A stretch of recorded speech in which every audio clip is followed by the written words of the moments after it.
Alright, and we are live. How is everybody doing? I am once again 15 minutes late to starting the stream, as always. Wouldn't be a stream if I wasn't late. But the goal of this stream is quite simple. Last stream, I got started on this Brane script design document, or rather kind of got the bulk of it done, and the goal of this stream is to flesh out the implementation of exactly how the compiler is going to work. Because last time I wrote down the majority of my ideas, the basic functionality of what most things need, but I didn't get to the point where we had an actual, like, here's exactly how I'm going to implement this. Second scripting system has hit the engine.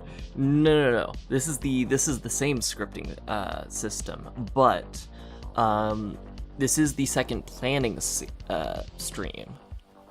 So I've added a little bit more content to this document, and my goal is to get the document fully fleshed out before we touch any code whatsoever. Ideally, this document gets locked as soon as we start implementing code. Indeed, you did beat the notification. Congratulations.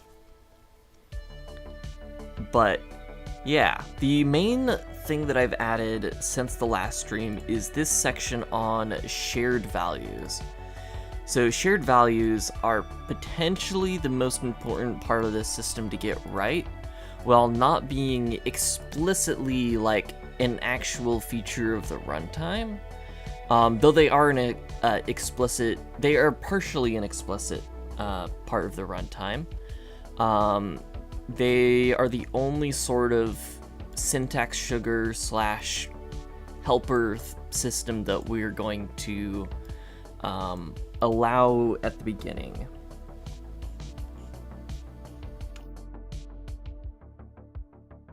You're right. That does kind of read differently.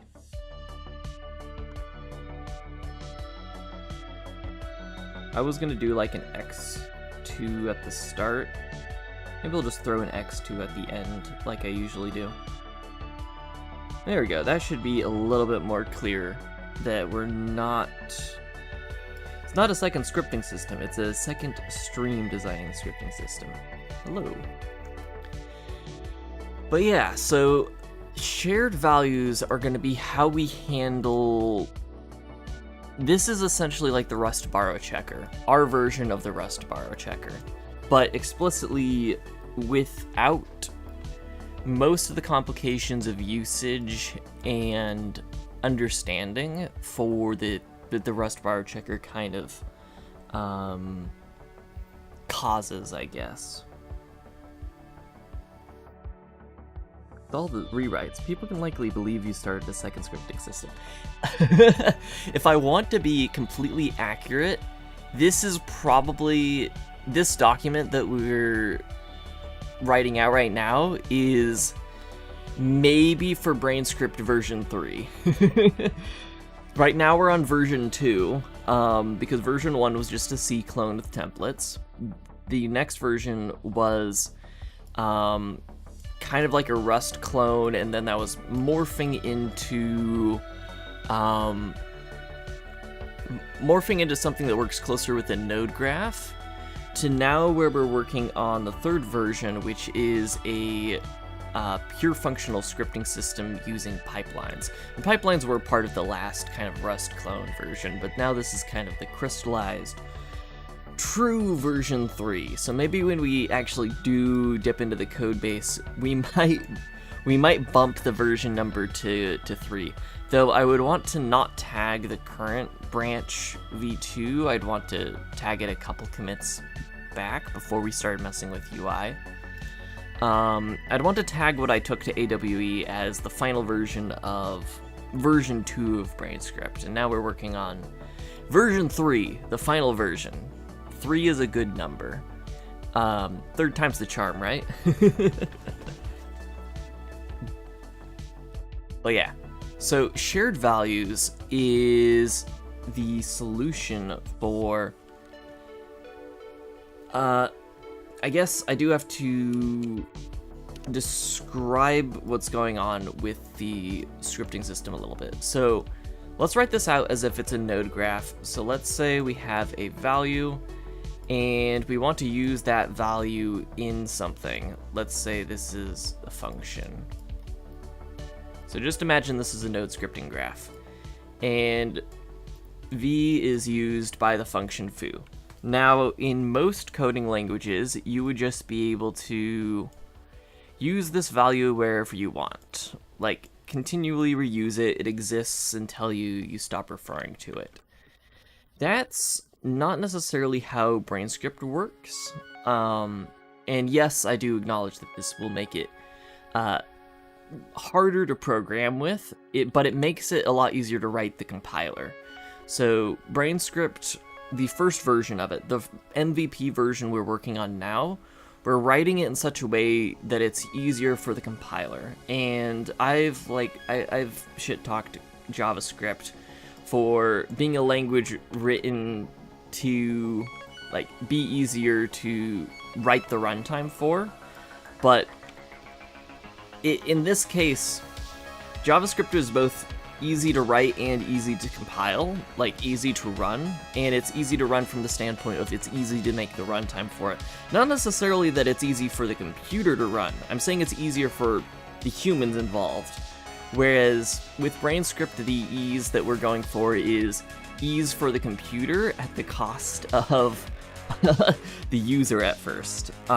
Though, again, I am of the opinion of you can make a complicated system simpler, but you can't make a simple system or like complicated efficient later on. You can increase abstraction, you can't really decrease abstraction without restarting. What's the chance that in a month you'll throw this out the window again and start using something like JavaScript for scripting? JavaScript, never.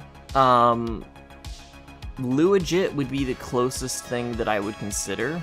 But if I was going to use an existing scripting runtime, I would have done that 3 years ago. Now, I am actually committing to I am like hard committing to the deadline of we're gonna have this working in 11 months. So that's why I'm creating this planning document and actually like putting effort into the core minimum concepts of the language, and then locking in on only doing those and not getting sidetracked on any of them. Hello, Sim. Because I really want to get this working, and to be able to start using it. So with this version of the language, I'm explicitly forbidding myself from restarting once we do start on it. This is the version that will not eventually ship, because we'll have to do give it more syntax sugar to make it easier to use eventually. Since I fully admit that the version that we're working on now is not going to be easy to use. Maybe I'll be pleasantly surprised with the ease of use, but there's... yes. That's actually the reason why in the Discord, when I announced this, I actually I hammer timed this value. So this here, this is an actual hammer time. This is displaying a countdown.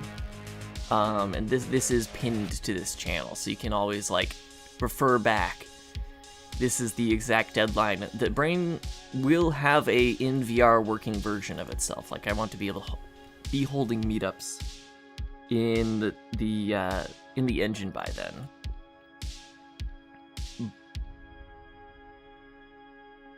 What is the artificial sweetener of syntactic sugar? These are the real questions.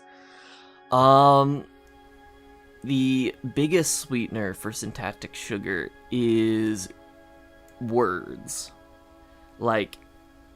Actually,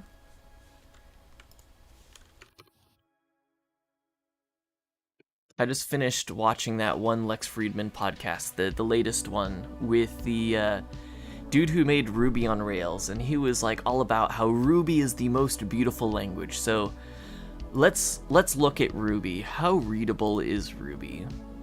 This looks like Python. But syntax sugar, the highest form of syntax sugar probably is not to use any math symbols and only use words. That's probably the highest form of syntax sugar.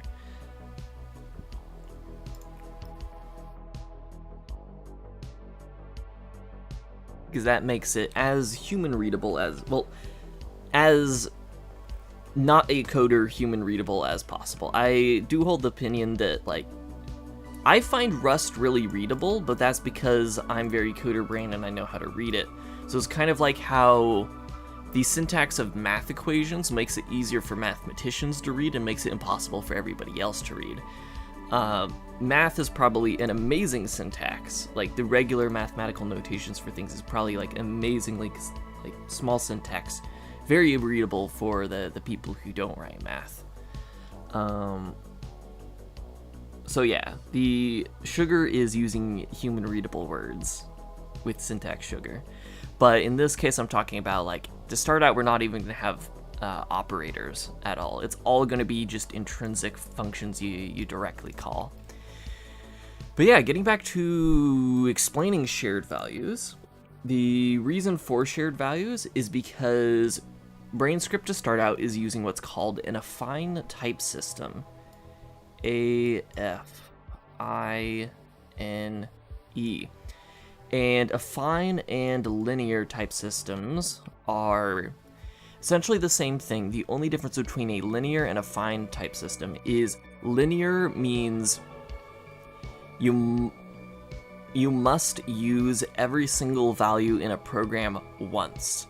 So if you define a variable and then don't use it, in a linear type system, that would be a compiler error.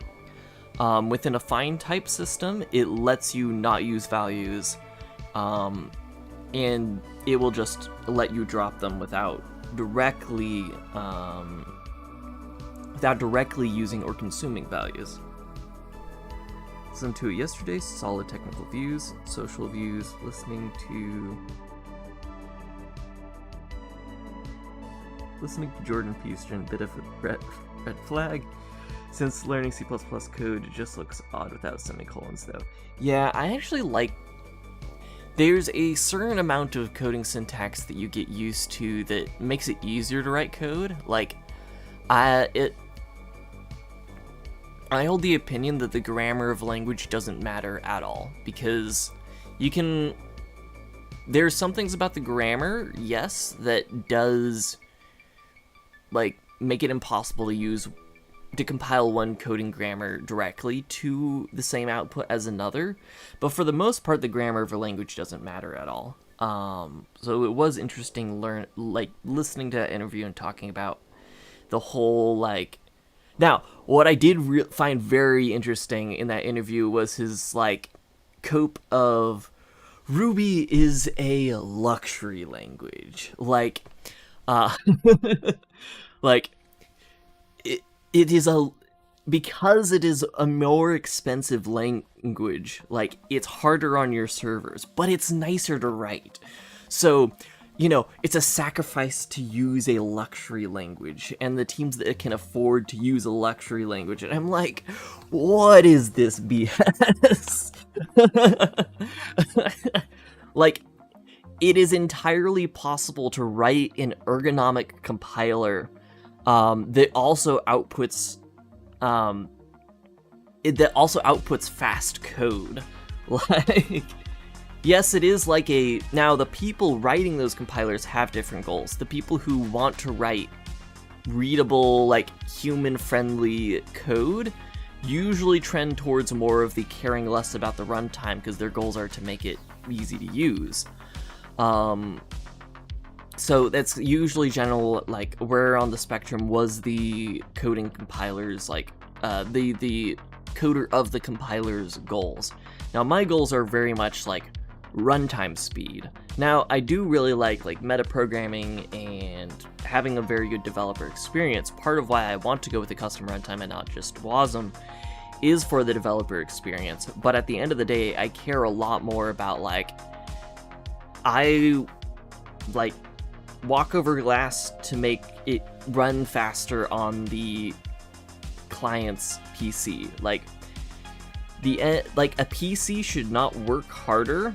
The output of what my dev environment, I'll run my computer like a horse. It does not matter how efficient computationally my dev environment is, but once I ship something from my dev environment to a consumer's hands, at no point should that code run slower to make my life easier. It is my job to make as efficient product as possible once it reaches the hands of someone else. Yeah, when you're learning, it's fine to make whatever you use whatever platform you want to learn. I'm just talking about when you actually go to ship something to an end user. Yeah. Good afternoon to you as well. But yeah, so in an affine type system, usually regular type systems for languages, you're able to consume a value, not necessarily consume a value, but use a value multiple times.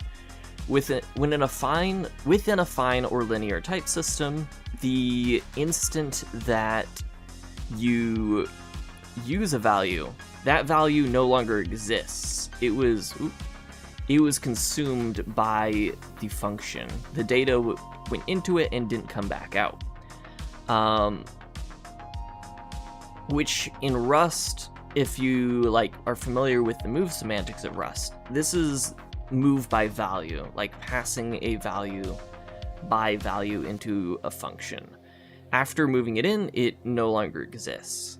Now, what happens when you want to use a value and pass it into multiple functions? Now you have this issue of your type system is explicitly now we need a way to let functions use a value, but not necessarily consume it and make it no longer exists. So the solution for that with an affine type system is to still pass values into a function, but then you need to pass the value back out of the function and to the next function. So the value kind of dips into the function, is not consumed by the function, and then it dips out.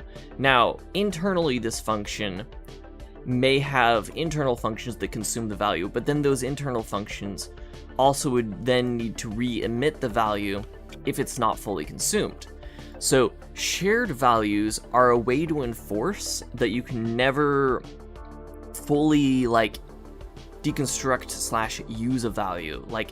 That value must be re-emitted in an unchanged form. So it's the same way as it's the same syntactically as passing in a immutable reference into a function.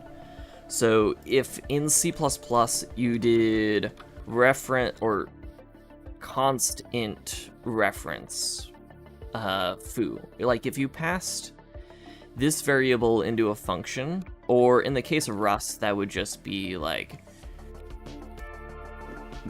that. Immutable is the default in Rust.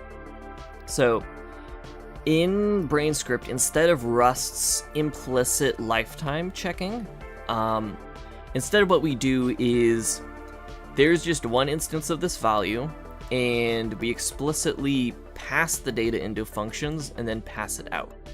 The data is not borrowed by the function. Well, it is, because it's taking it and then giving it back, but from the compiler's view, we don't have a concept of a borrow. It's simply just, the borrow is what we could call it. So the behind the scenes what's happening is a lot easier to understand than a borrow checker, because it's not a borrow that's being checked, it's just a borrow is what happens. So what a shared value enforces is when we pass a shared value into a function, that function must re-emit the same type. And that same value must be... Actually, I'm unsure... No, yeah. With the shared value, it must be completely unchanged. So this has the effect of making it immutable, because, like, even theoretically, if we were to deconstruct the value, change some of its values, and then repass out, like, the same value, but, like, reconstructed differently, if the data is the same, then it's the same as, immutable, blah, blah, blah, mathematical proof, immutable values. And then the other aspect of this is, since the value itself is unchanged, we can pass the same shared reference to multiple functions, and all we need to do is make sure that we don't change a shared value back to an unshared value unless we have some way to prove that there are no longer references to the shared value. And we do that through merging the shared value. So shared values may be arbitrarily cloned, like syntactically cloned, but then we have to explicitly call a merge function. And the only point of these functions is they interact with the type system of the compiler to perform compile time reference counting on shared references. So if you tried coding, here it's quite efficient these days. No, you would not believe this. But yeah. So this is all like we have a system to compile time, to use like traits of a type to compile time reference count it. Now, where exactly these values are stored, I'm not quite sure yet, because we do need to figure out a way to handle, like, how are we accessing compiler time values of types of things versus, you know, like, just the value itself. Like, how do we differentiate those two? And that's the thing that we need to figure out next. But here's the most important part of, like, why I'm adding shared values into the MVP spec, even though they don't explicitly affect the value of values, is just syntactic. Like, if compiler flag to say we're not changing this value in this function, and then we're giving it back. Like, this could technically be a code pattern without explicitly having special cases for it in the compiler. It just makes sense to have special cases for it in the compiler to enforce the code pattern at a compiler level. So the reason why I'm doing this is because the way that modules work is they're going to be a compile time structure, and members of that structure are going to be callable functions. So we need a way to call a function without consuming the value of that function, and we need to enforce that pattern of not consuming functions when we call them, because functions in the Brane script compiler are values. Like, it is explicitly a value that we call a technically syntax sugar. We call the value itself. Now, we need to enforce at the compiler level that we're not editing imported modules, and we're able to repeatedly call a function without editing its value.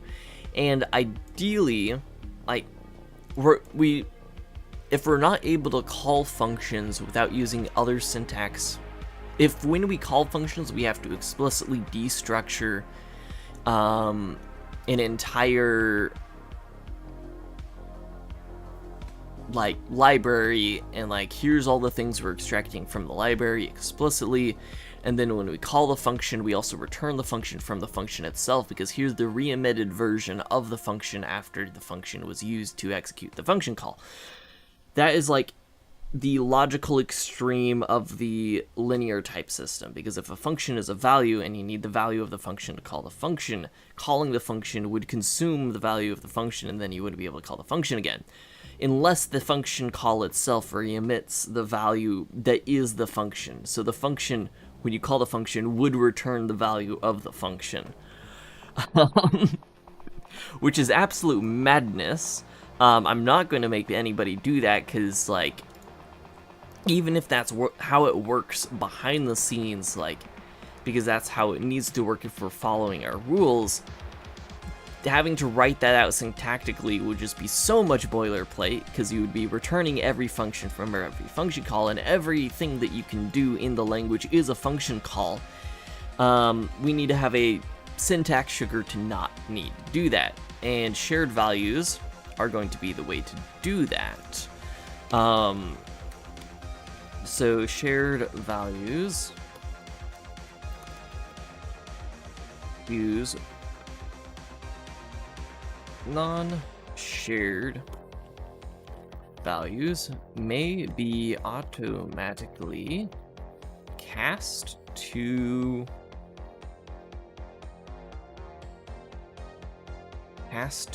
shared values if a non-shared value is passed into a function expecting a shared value.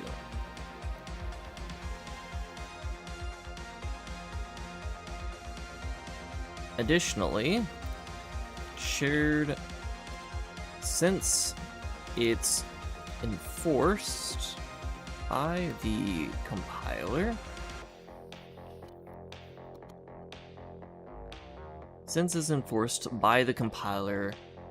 that the passed in that shared values that are passed into the function must be enforced by the compiler, that shared values passed into the function must be re-emitted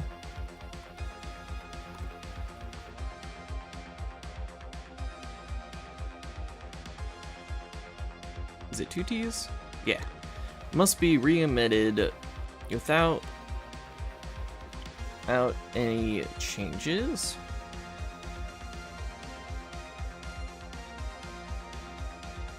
The user should not be expected to relabel any input values, relabel the value from the output of the function. Now, the reason I say relabel is because in BraneScript you don't define variables, you just label existing variables, or existing values. So the output of an expression, like when you run some code, all code returns a value, and then you can label that value to refer to it later.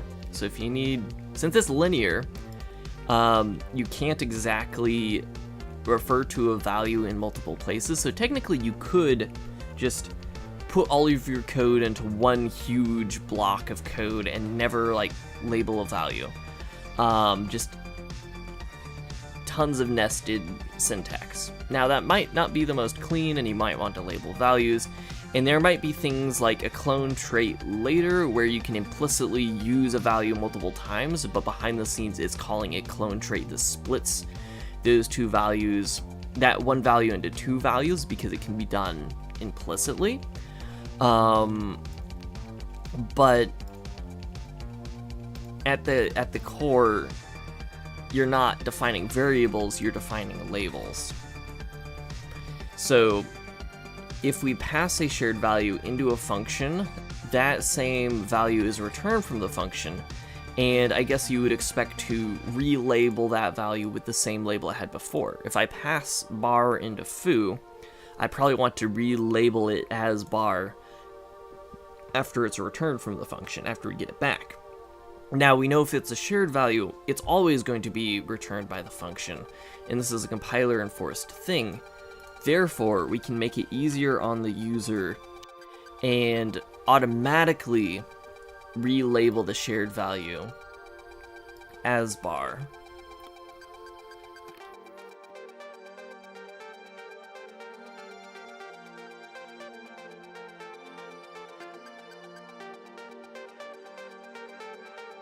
So we can have relabeling of the shared value be implicit in the grammar instead of explicit.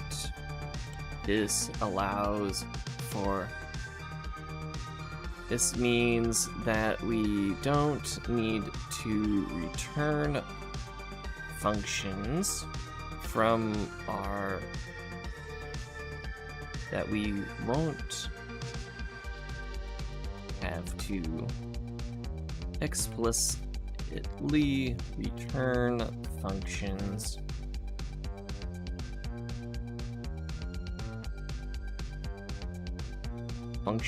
from calls to the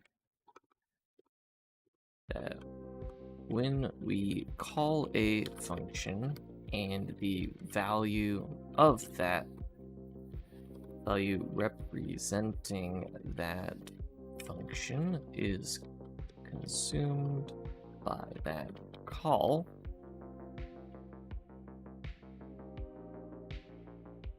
and the value representing that function is consumed by the call, we don't have to explicitly relabel that function.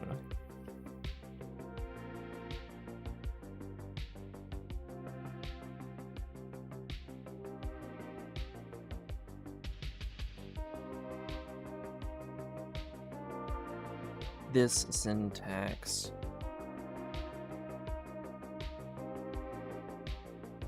implicit behavior should also apply to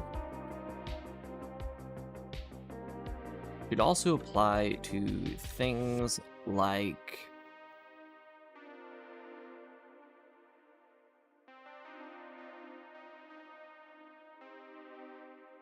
the syntax sugar of this syntax sugar / implicit behavior should also apply to destructuring and restructuring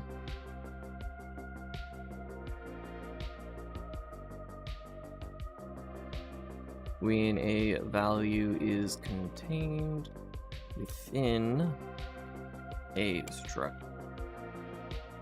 structure.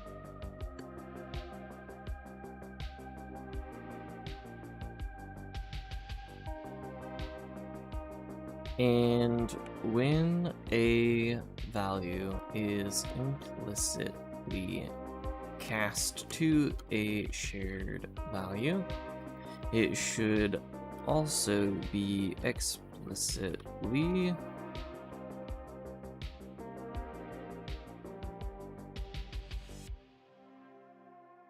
or not explicitly, implicitly cast back to an unshared value after the call is completed to avoid confusion.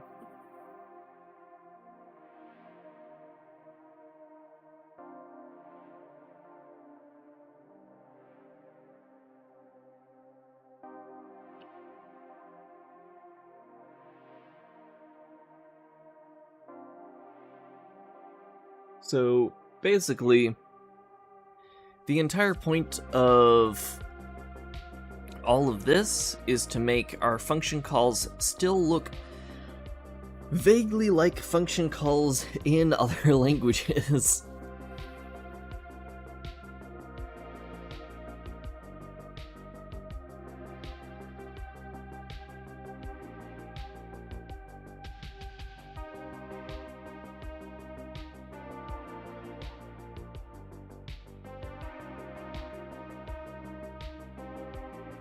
Let's see, shared values.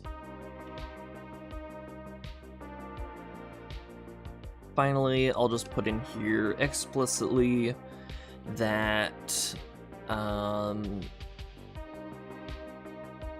what's the name? Intrinsic functions, those being functions defined by the compiler and runtime,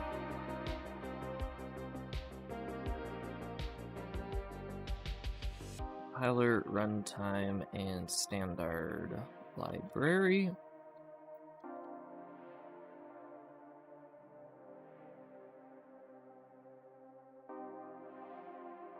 Don't need to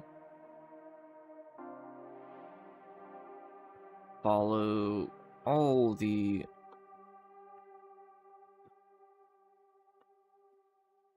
shared values. This is required for the creation and management of shared values themselves.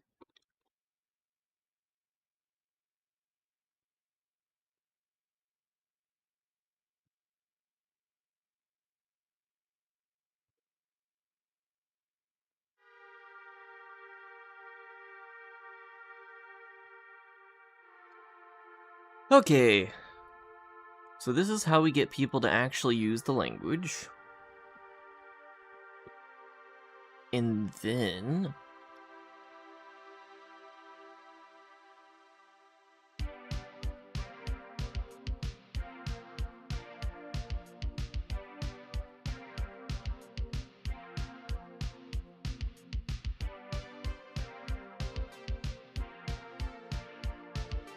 so I think all of these musings here about how are we going to do this? I wrote this before I wrote the section on shared values, so I believe most of these answers should be answered. Additionally, should the compiler use affine types, or should we allow the compiler VM to function more dynamically? For consistency between the compiler and runtime functions, it makes sense to keep the same rules for compile and runtime values. I think I am pretty set now on the compiler also using affine types. That way, like, ideally, when you're coding in Brane script, you're not really thinking about too often about like, oh, is this a compiler or runtime function call? No, they should just both work the same. That way, as much as possible of the program just gets like evaluated at compile time. The gone viewer bot.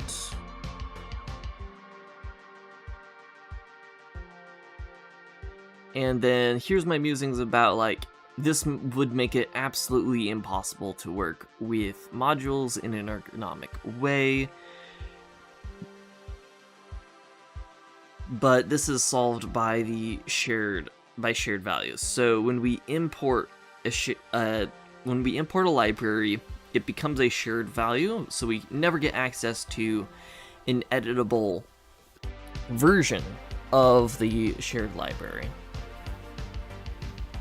Or not shared library, but like just when you import a module, you're not able to edit it here.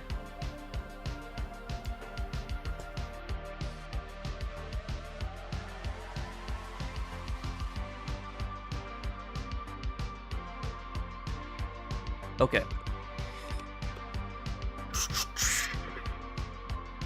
So in the compiler itself,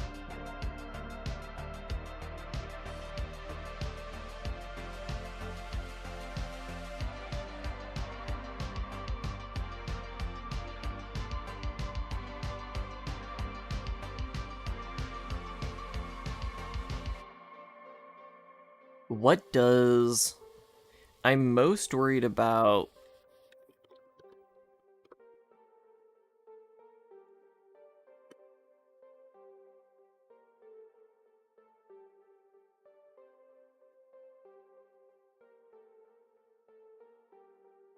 a runtime value, because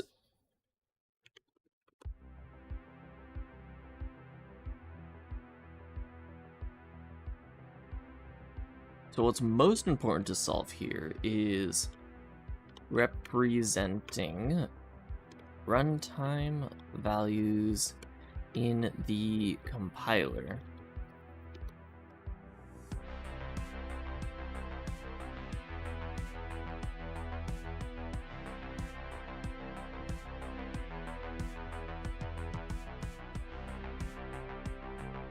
Or just in general.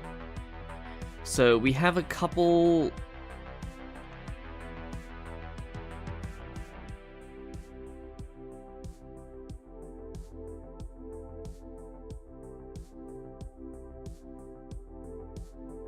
So what's contained in a value?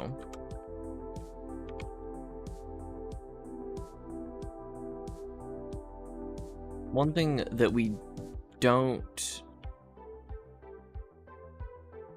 Okay, I can do strike-throughs like that. So we explicitly don't have the runtime.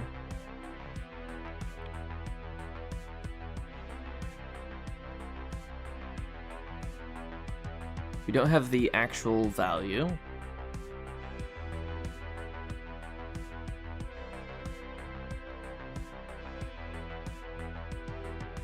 Oh, they have inconsistent rules. No!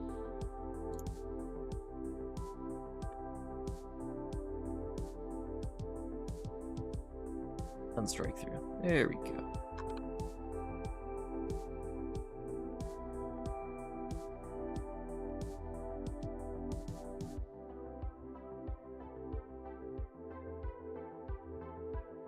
So we have the actual value, but we also have metadata about said value.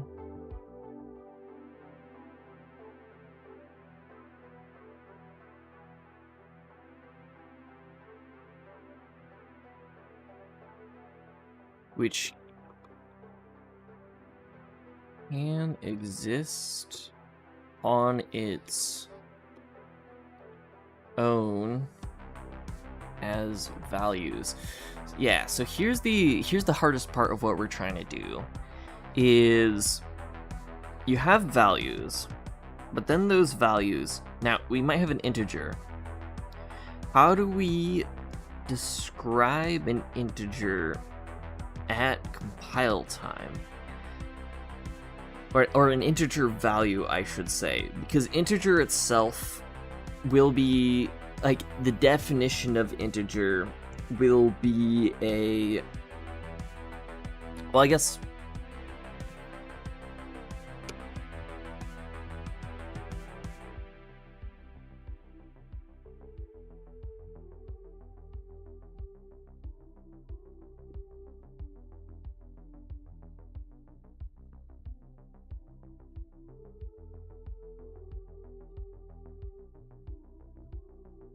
what compiler value types do we have? Obviously, we have a runtime value,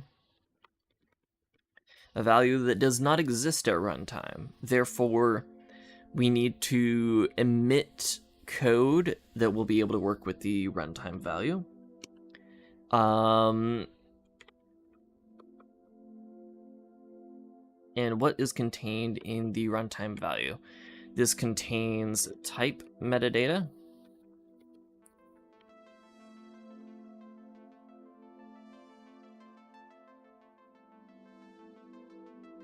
specifically just type constraints, or...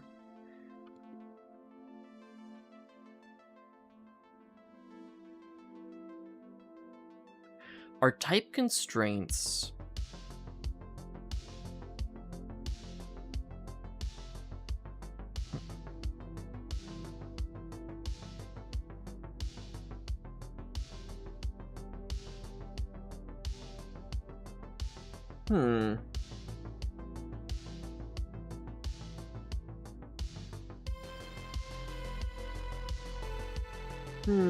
I just had a very interesting idea. So...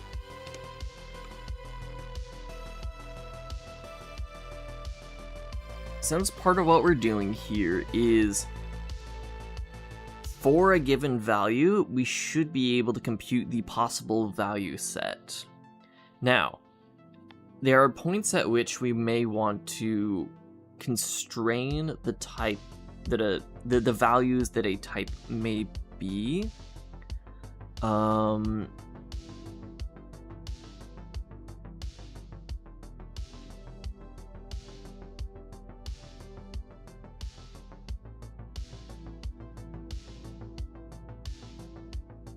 So, I don't know if... So, constraints... Actually applying a constraint... I feel like type constraints are potentially functions. Now, when I label a value... like, right here, when I label a value... I have the option to put constraints on this value, and this is just a compile time check that the value we are assigning to this label abides by these constraints. Like one of these constraints we could put here is integer. This expression is explicitly an integer. Now,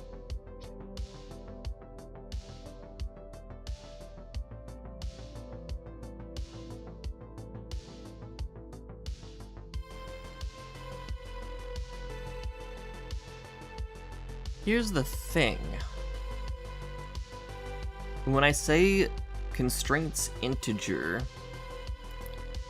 what does that mean? An integer constraint might be a separate concept than an integer trait. So this value might have traits, and when we constrain a value, we're checking the traits of a value. Not necessarily the values of the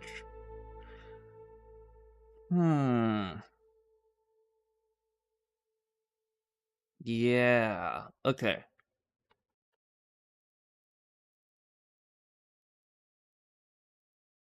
So a runtime value will contain type traits.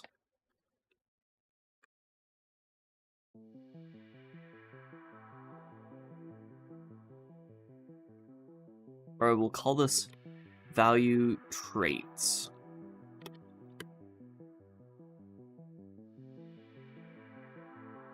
An integer constraint, like a floor upper bound kind of check. So,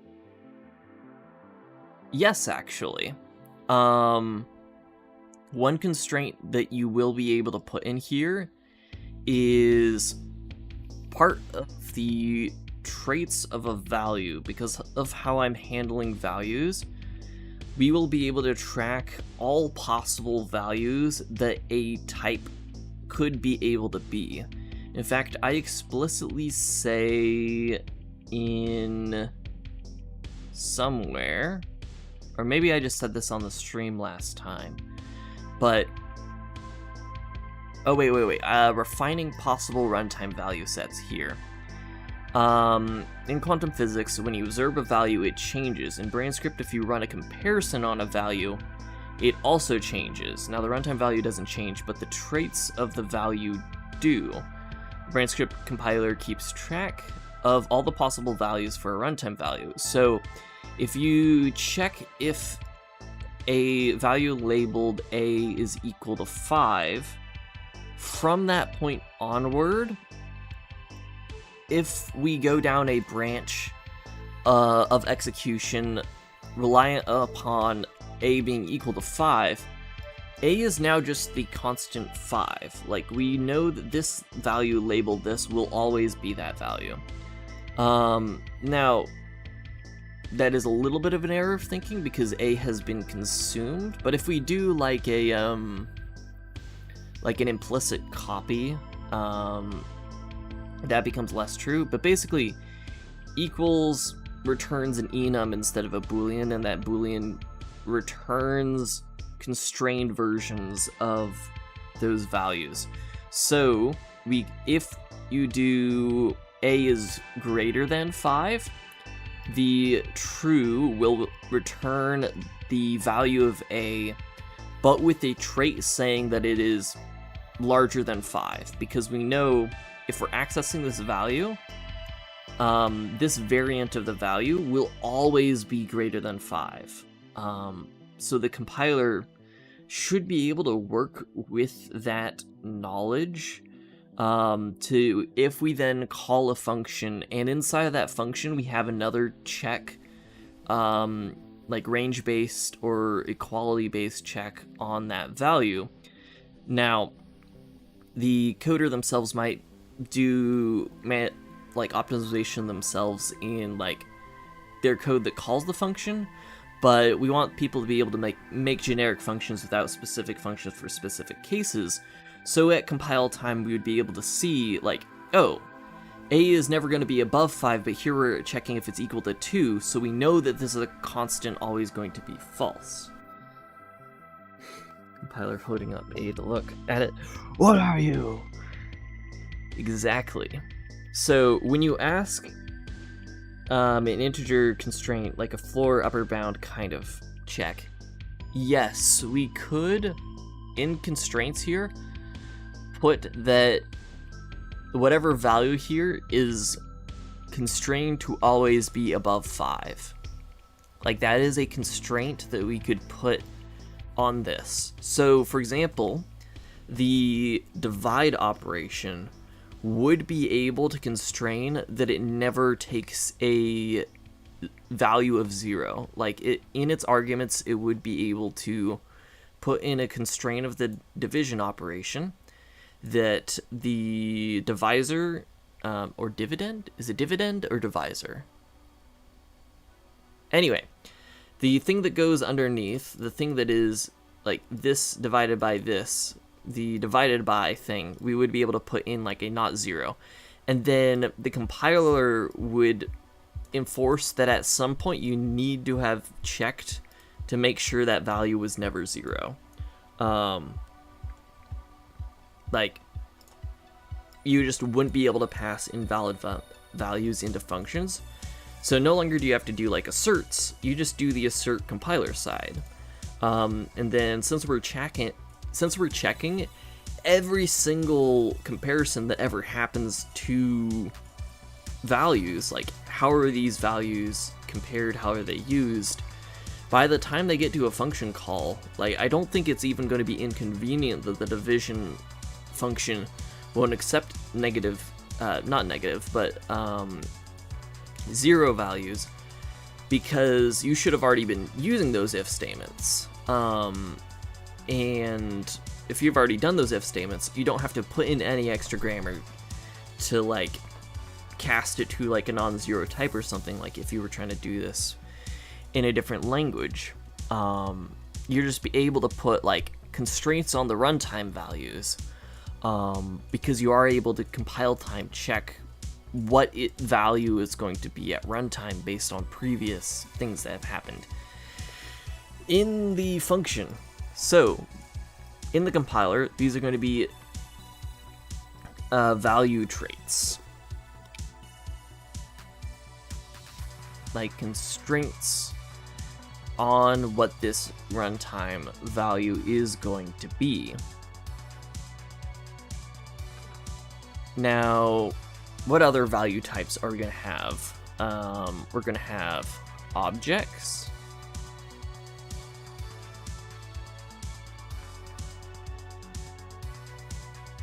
Now the thing is, I don't know if everything is made out of the same objects, and then runtime value is just a constraint that checks, hey, does this object have the member value traits? Because that's how type checking is going to work. It's not going to be like, oh, is this value of type float f32, or is this value the same structure that is labeled this thing? Instead, it's going to be a much more dynamic, TypeScript-esque, is this a structure with these members, and do these members have these constraints on them?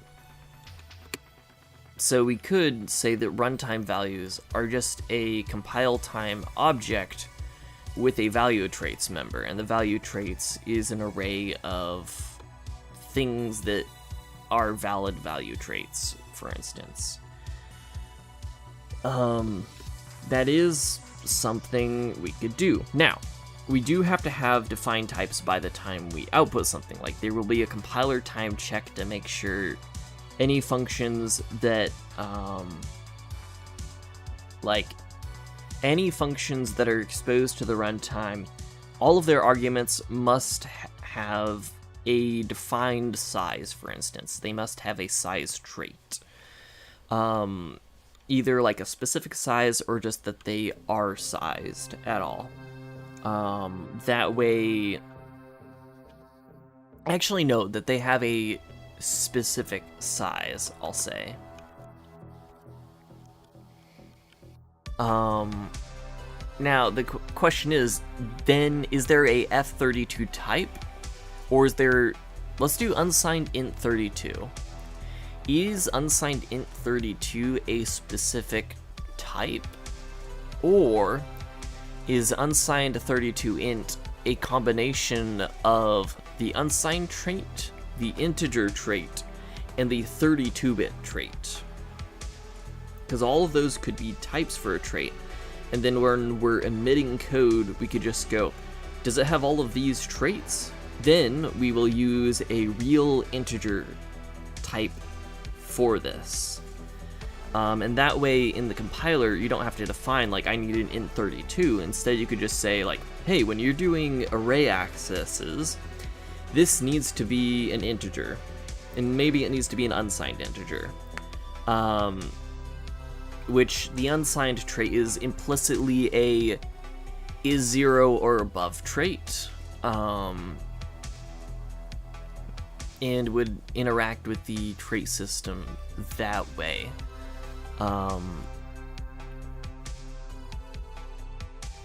Think you might go blind with that thing on for so many hours? My vision is fine so far, with multiple years of usage, but yeah, it's not the most comfortable, but I'm surviving so far. Now, I might be going insane. There's more of a case that I'm going insane. Because, do you hear what I'm talking about right now? Yeah, so the actual runtime data type for things might be defined by composition instead of explicit label.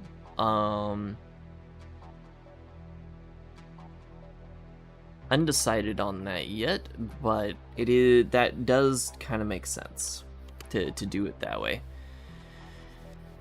Objects, list of members with string keys.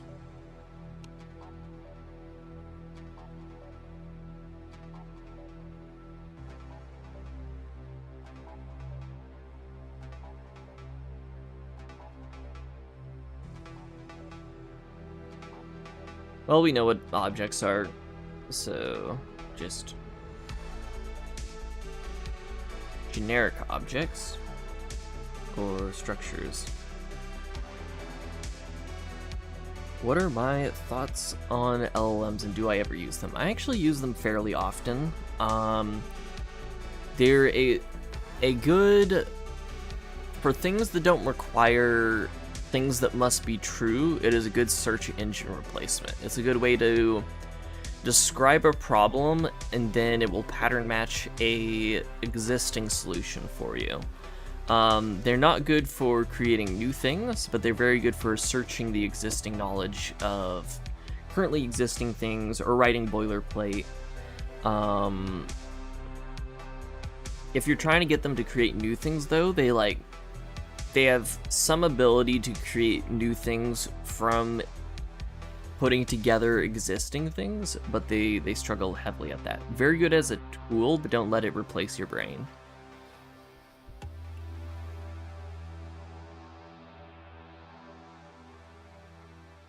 So yeah, this is just generic objects slash structs.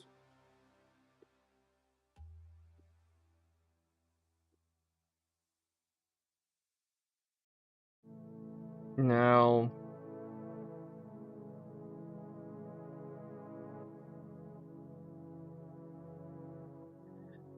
what is the difference between a runtime struct and a compile time struct? A compile time struct is the same as a generic object, but a runtime structure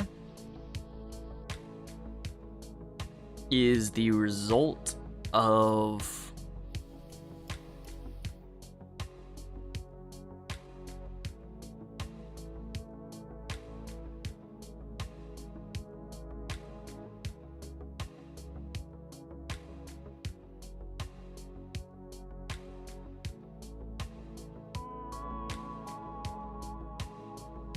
I'm not sure what a runtime.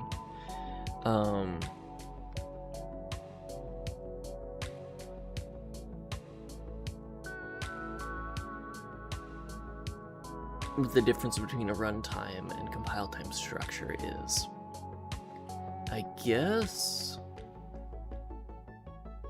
a runtime structure would still be a runtime value, but type traits would include the members of the structure. So we would be able to interact with a structure through its traits, if that makes sense.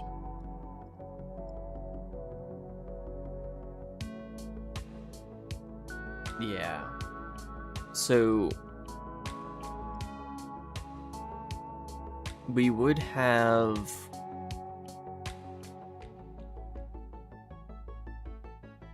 extract and inject syntax, but this would act differently depending on if it's a runtime or compile time value. In the case of a compile time value, it just runs the interpreter. In the case of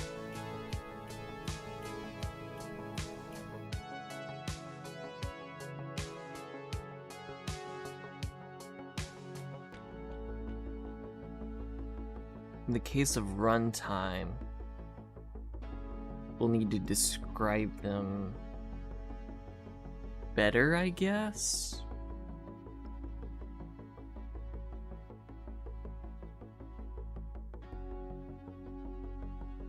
Something like that. We'll have intrinsic functions for working with runtime values that will be implicitly accessed by this grammar. But our runtime values, generic objects,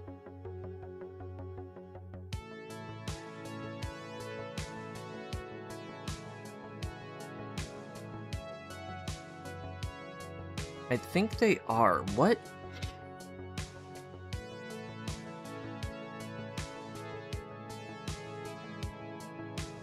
What is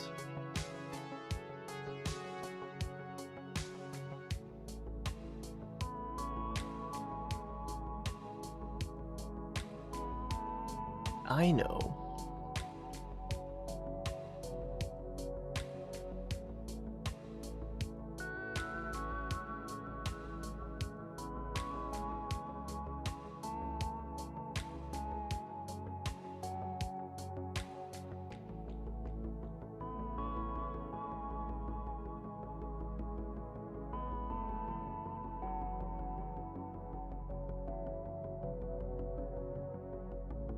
A runtime value will be a compiler, like a compile time object. It will explicitly be a compile time object, and it will have a member called operation, or like op, and this will contain an enum value, and that enum value is what operations were executed. What operations were executed to get that value.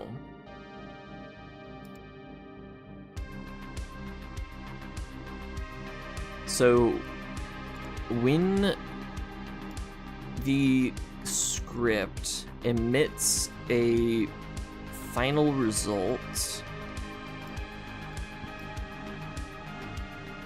that the actual runnable code, the thing that gets passed to the next compiler stage,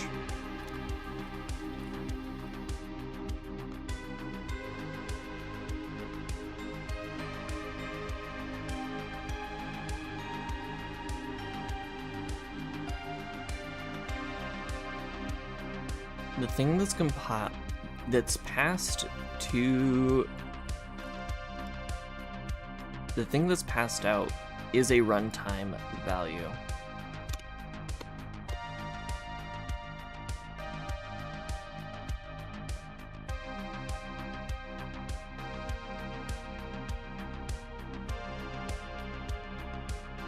When compiling a program, the root script of a compile unit is ran, resulting in a runtime value object that may be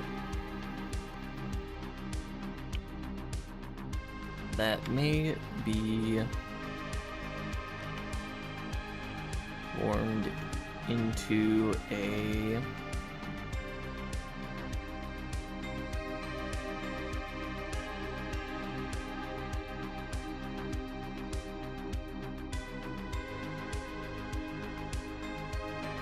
the root script of the compile unit is ran, resulting in a runtime value object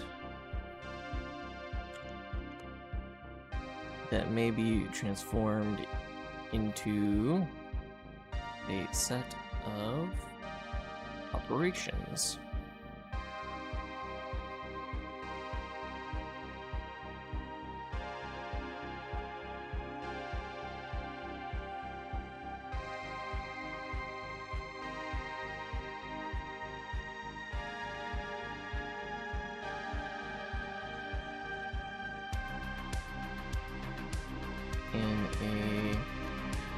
An object representing the structure of a module with function bodies as runtime value objects.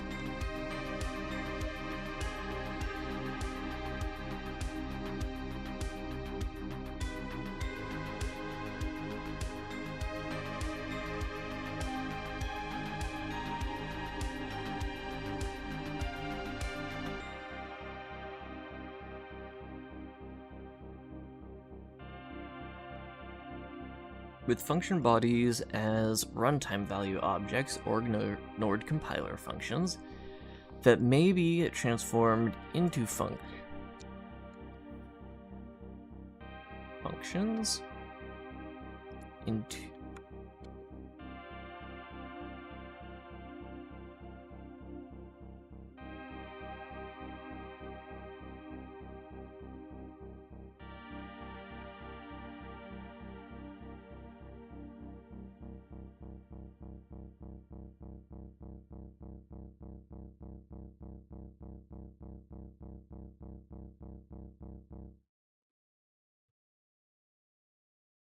function bodies as runtime value objects that will be compiled into IR functions.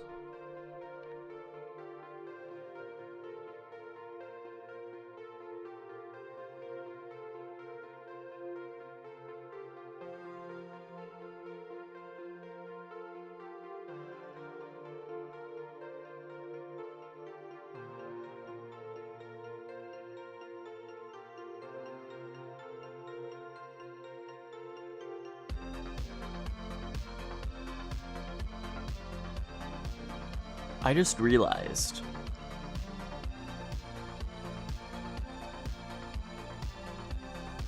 we could have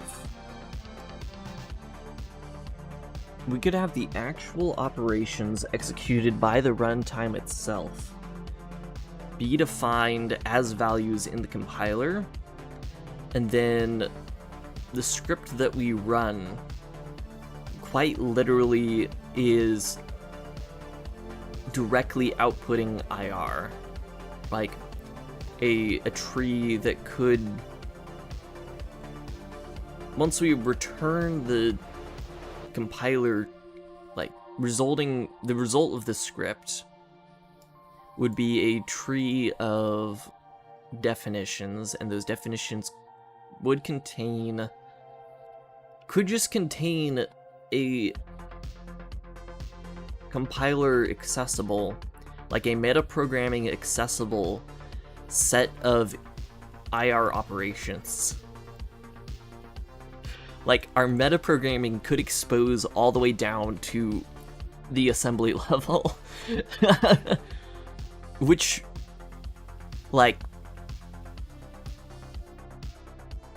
I actually really like that idea.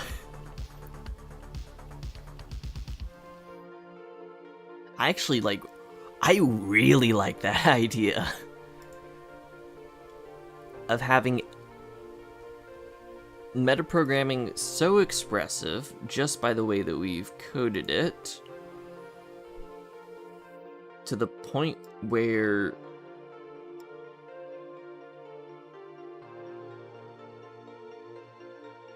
like literally you could program directly with the IR of Brane script, just directly. I don't know how practical that is, but it's currently what I'm thinking about.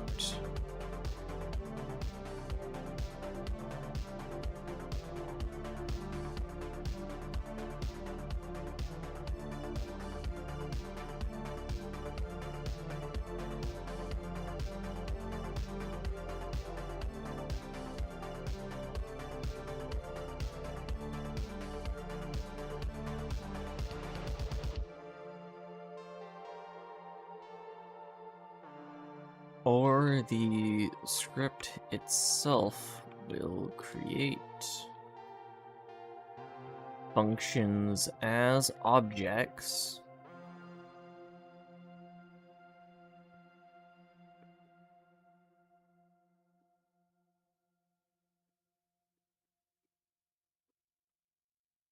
How deep do we want to make the rabbit hole go down? I do like the idea of the runtime operations, like, directly being exposed.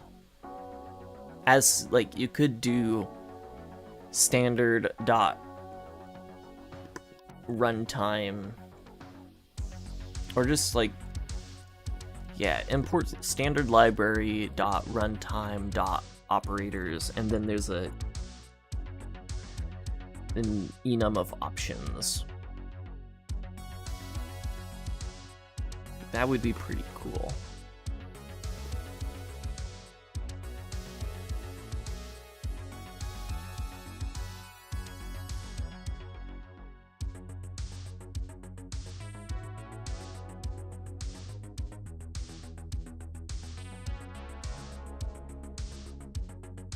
But do we also want the compiler itself, every operation the compiler can do, to be described as objects within the compiler?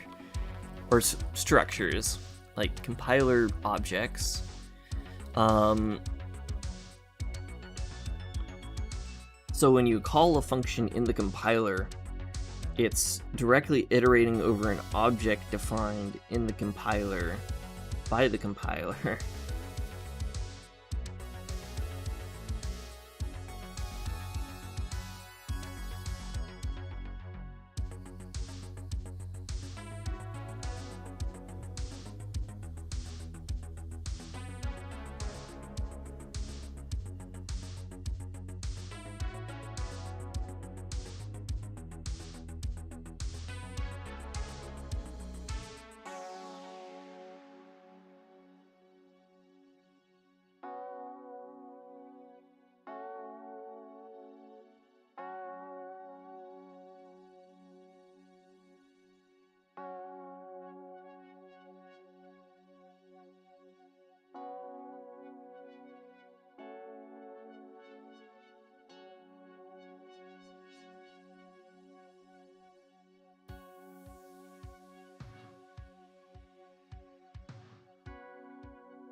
Or the script itself will create compiler functions as objects.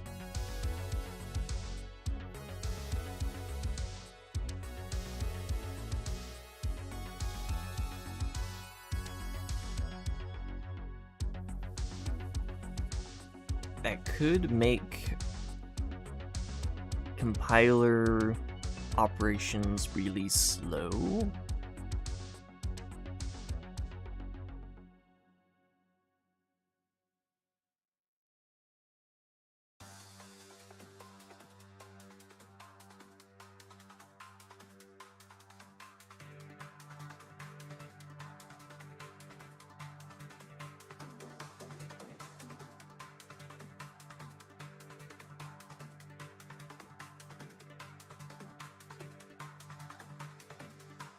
Potentially. But if we're memoizing values and caching certain properties correctly, recursive VMing this isn't terrible.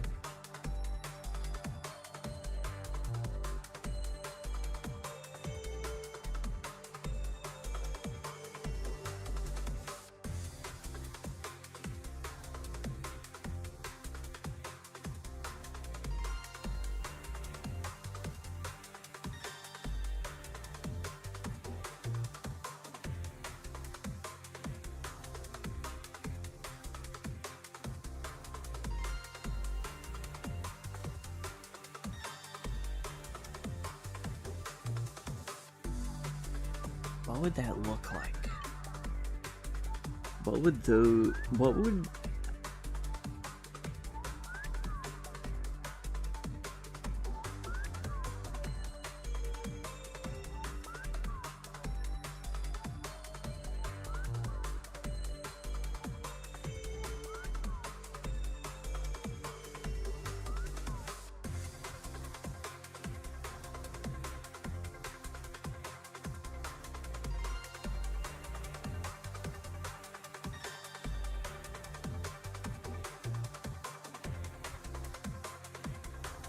That wouldn't be too hard to do.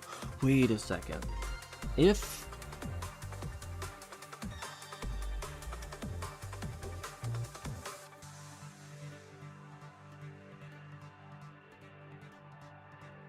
runtime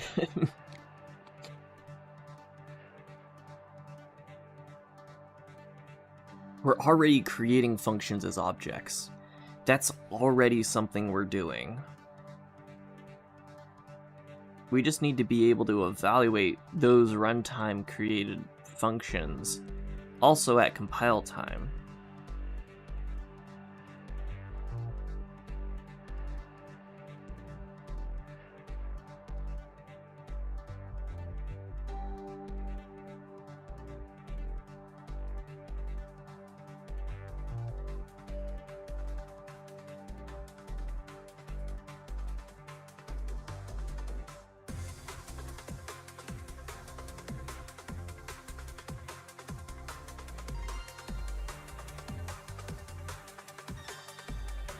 So the difference is that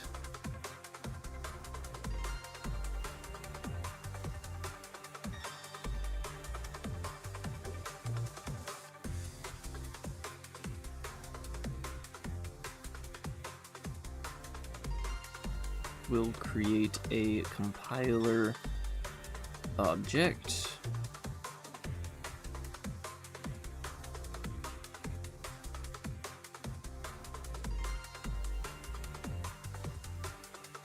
we do need to extract the AST, and as the compiler already is generating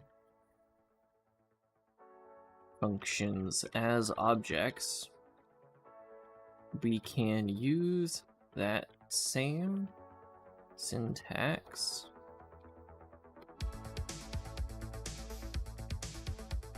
same object syntax to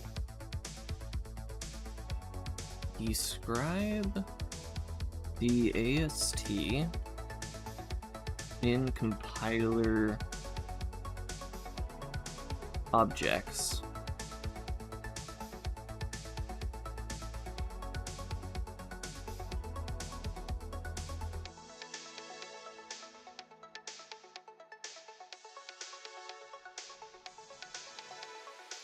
And use that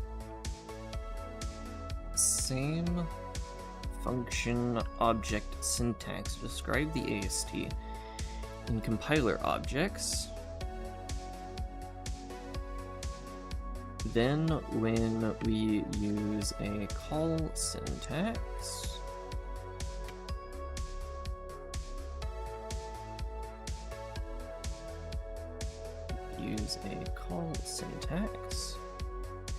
we switch between intrinsics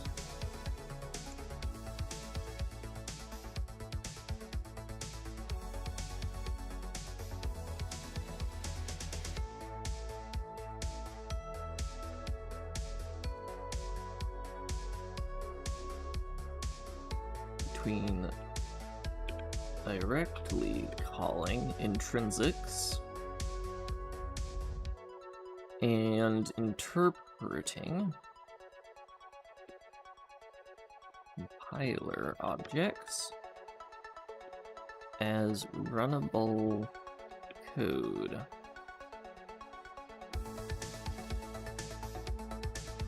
Through the constraints system, we'll be able to verify in advance, verify before calling compiler functions that they are valid,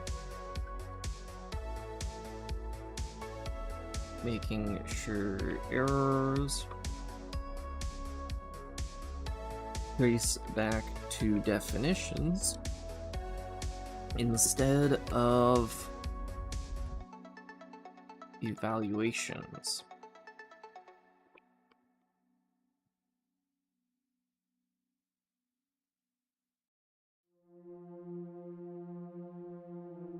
Okay.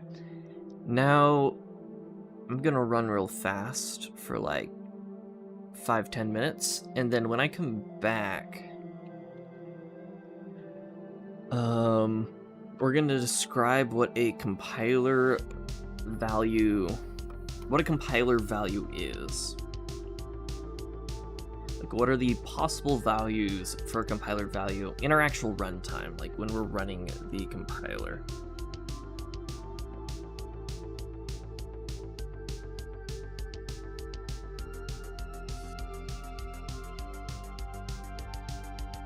Whew. I'm going more off the deep end, but hopefully this isn't terrible to actually code when we get around to actually coding.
See, we might actually get to the point of writing code today. Maybe.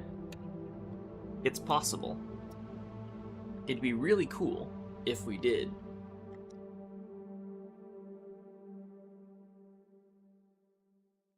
Now, the main thing I want to decide is, how do I define enums in the compiler? Do we have a compiler runtime level thing for what an enum is? Or is an enum an expression of a structure? Now, from the perspective of performance concerns, enums should definitely be a... Yeah, enums should definitely be a compile time value.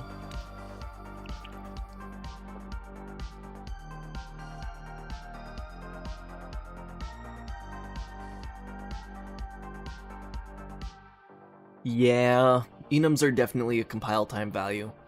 There's... or compiler runtime level type. Because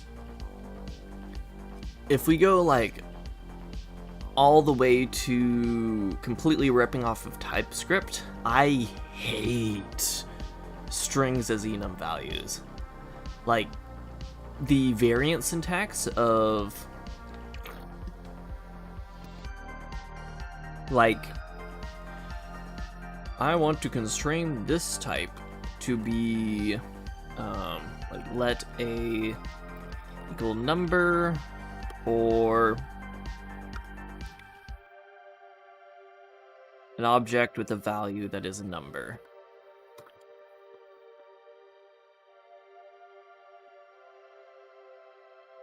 Equals, let's say some value. It wouldn't let me set null. let's see, or null. I like this syntax because this defines, this is a very clean way of defining it. Oh, my cursor is offset. That is weird. Let me see, can I? Oh, it just centered me. That was weird. Come on. Do menu. You're showing me the menu, but there we go.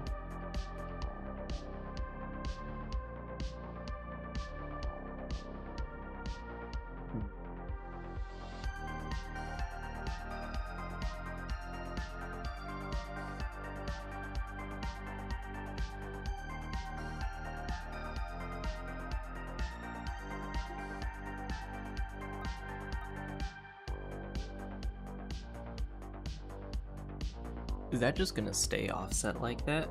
That's terrible. The offset on this screen too? I can't see it on this screen.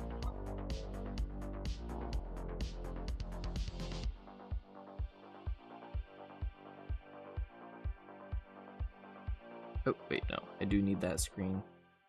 Float in world. Oop, drop it right there. We're good.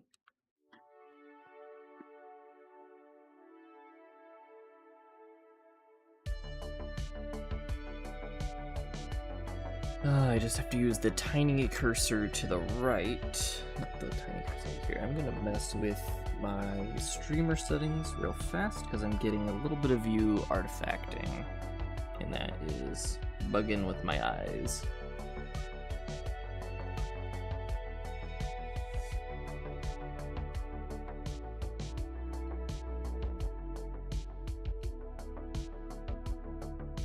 I'm gonna let it go back to auto, and hopefully that makes it stop view artifacting.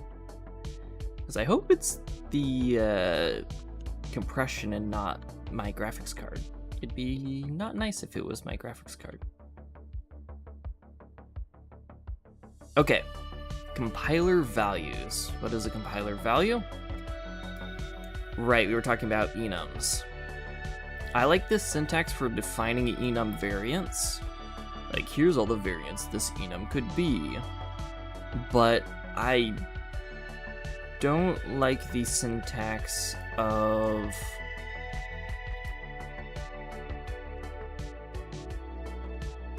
Now, if I do implement this syntax, I do need a way to implement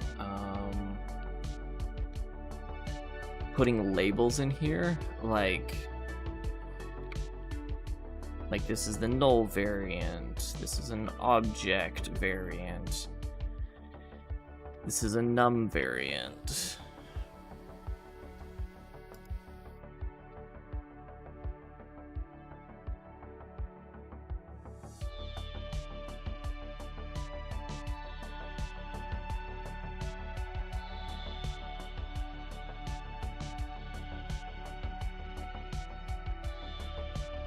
But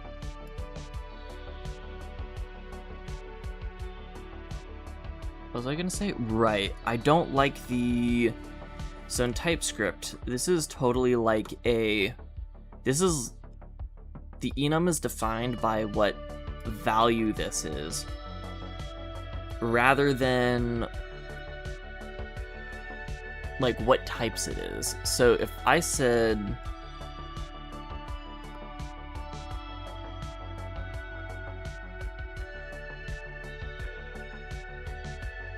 I can't give like string values. I couldn't have two integer types in one enum, because it would just be like, oh yeah, this is a, it's just a number. I can't say number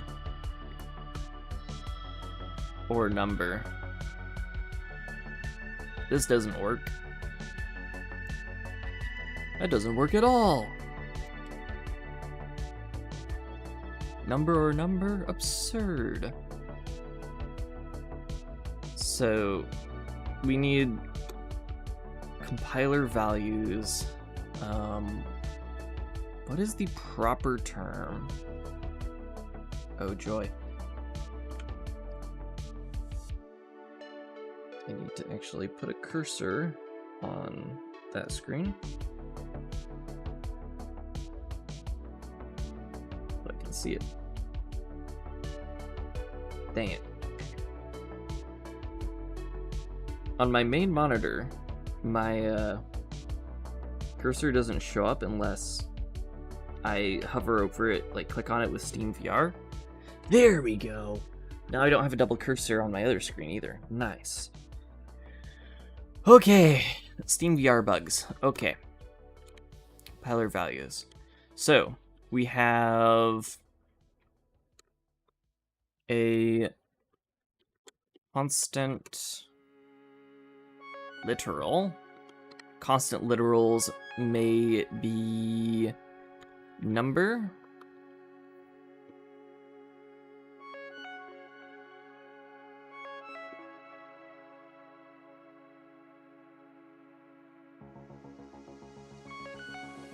I'm gonna say a number or a character. Do I want strings to explicitly be their own thing?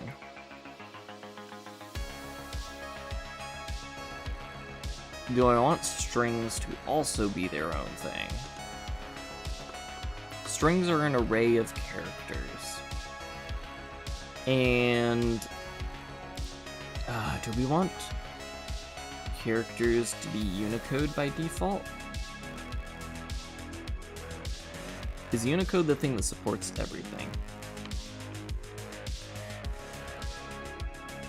We do want, like, dude, there's so much Japanese audience. We need, we need to support Unicode.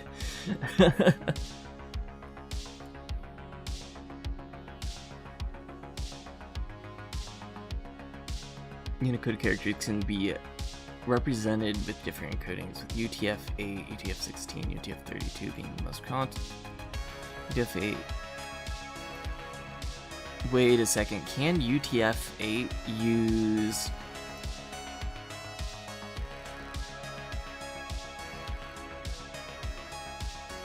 UTF-32 always uses 4 points.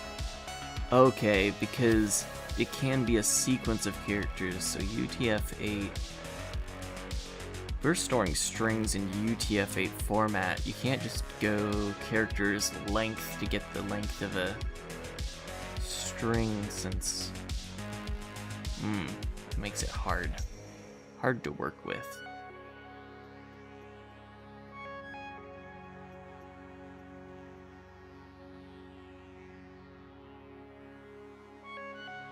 But that means our character type has to be 32-bit.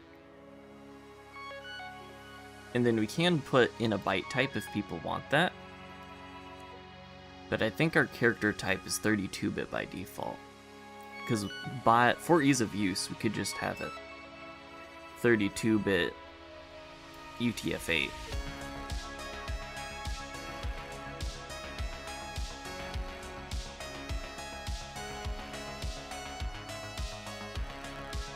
Have different encoded strings. So string arrays are going to be interesting, but characters will just be represented by numbers with constraints. With type constraints.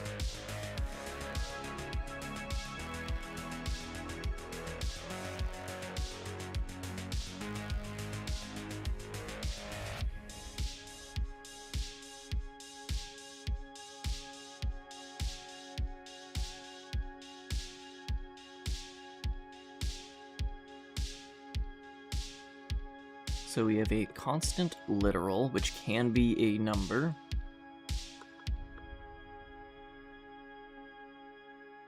Or let's just say number.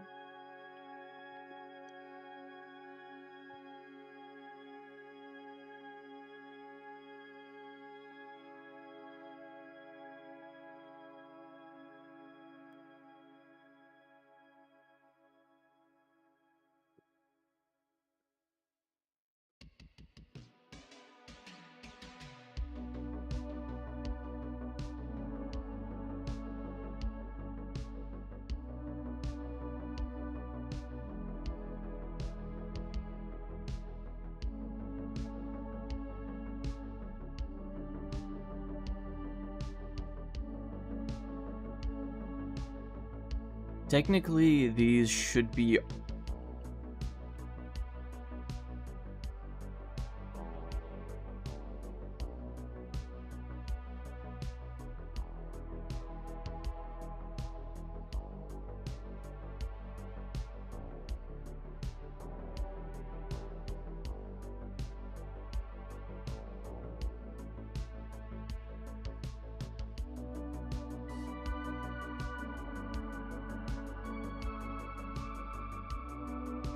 Okay. So numbers, implementation of these aside, compiler will essentially treat them as floating points, but because I care about integer precision, it will store as an I64 until the value interacts with a floating point.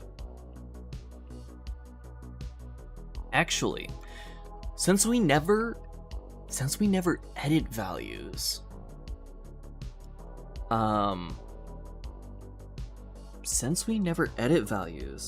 we only re-emit values, we could just always use the correct data format as determined.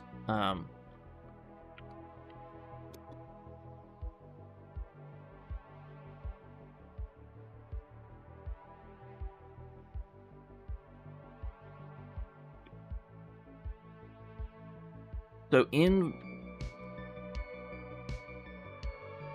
practice, we will be able to represent this as whatever we want. But behind the scenes, we won't lose precision. Then, you know,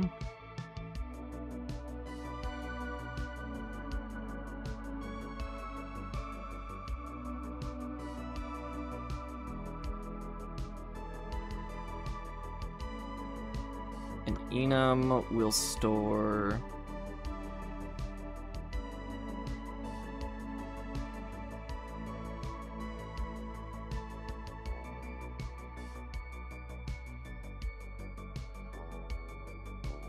enum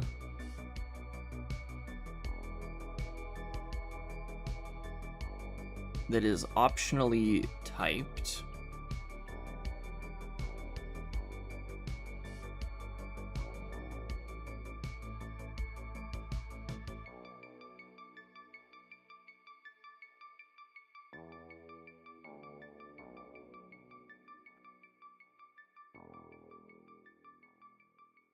labeled enum variant.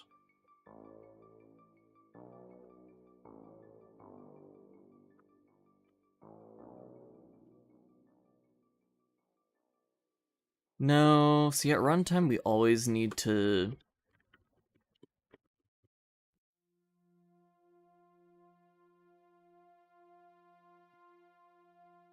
will we keep your floats at 64 bits, or we have something like long double in C++? I think it is either 80 bits or 128 bits, depending on the compiler. Or are you saying, will I limit the floats to 64 bits? I think currently my runtime is limited to 64 bits. At the moment, I can look into adding higher data formats if required. But for the moment, it is like 64 bits is the largest size. That's a bridge we'll figure out when we get to it.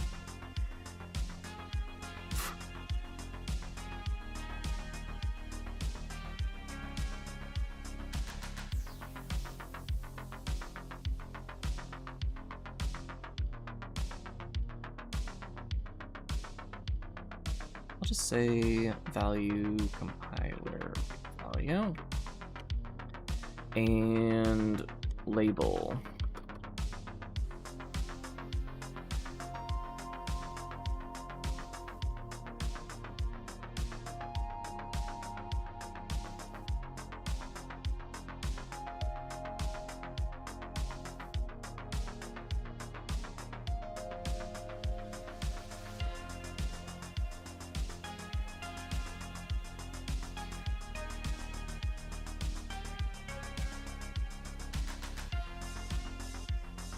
This will be a string literal.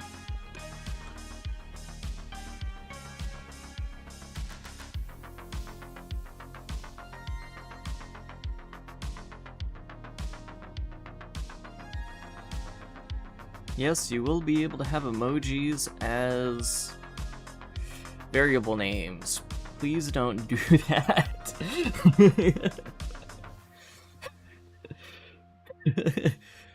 Yes, you can use Unicode, but the compiler explicitly checks for if you used emojis and says, screw you, don't use emojis.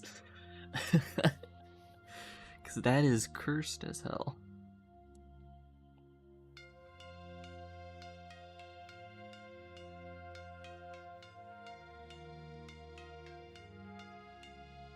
The value can be any compiler value. The label is a string literal.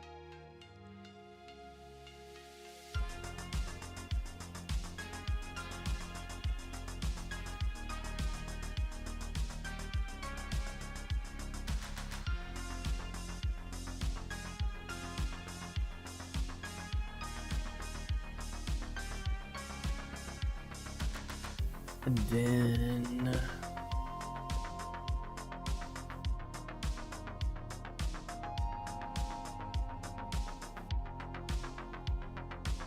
the other thing that we'll have is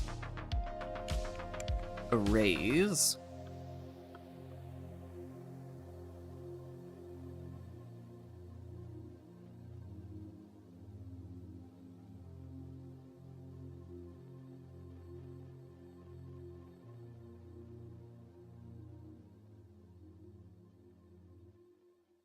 Ooh, compiler side, do I want to allow arrays to be of different types?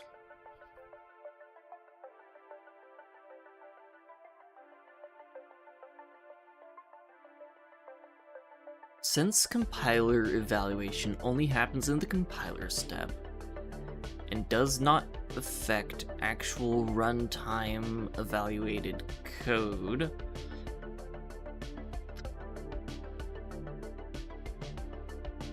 as long as when a compiler array is used as a literal,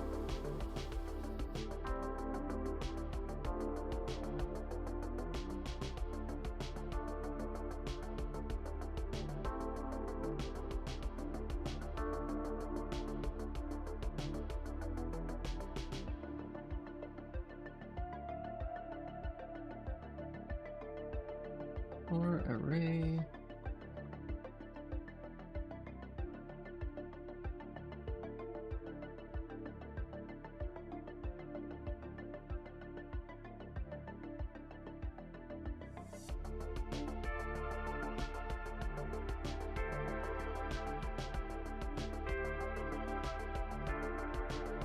For array literals, all compiler values must be able to evaluate to the same runtime type.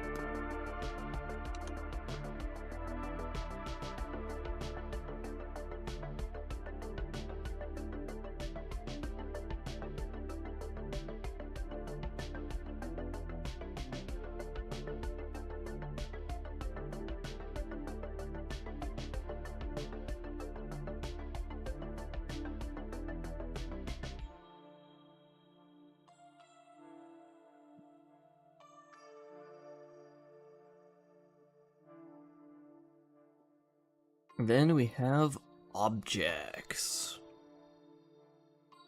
Objects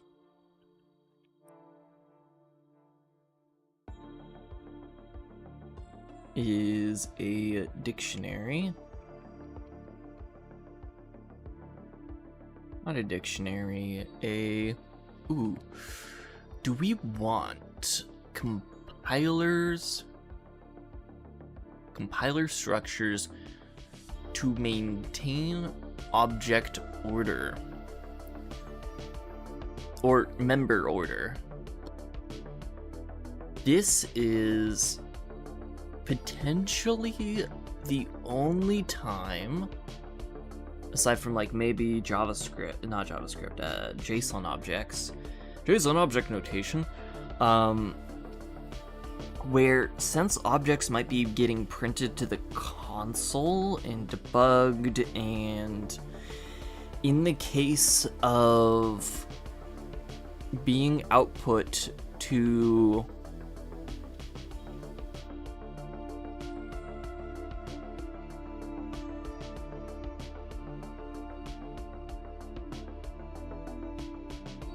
no way.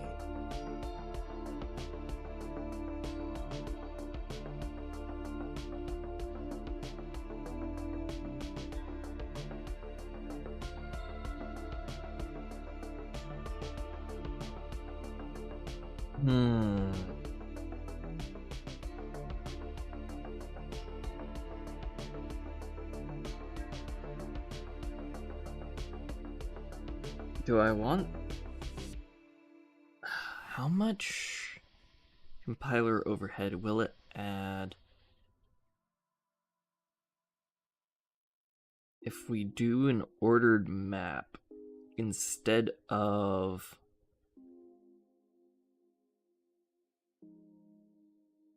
Just do map instead of unordered map? And I know those are C++ terms, and we're writing this in Rust.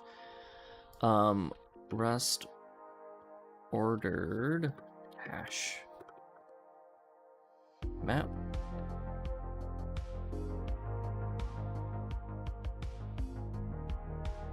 There's a crate for it.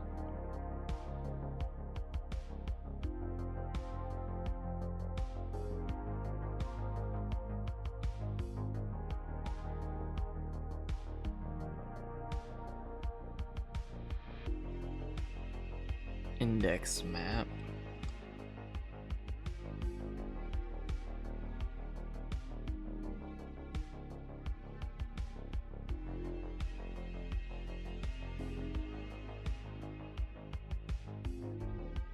And the only reason we need to maintain member order is for defining interfaces. For defining interfaces, like when linking things to the compiler, you need to maintain member order. And usually the way you do this in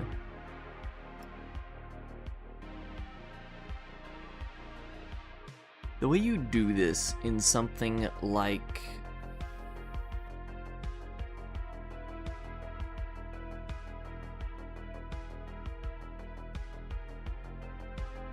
JavaScript is you would have an array instead of an object. An object doesn't... Oh, I'm not sure. Do JavaScript objects maintain member order?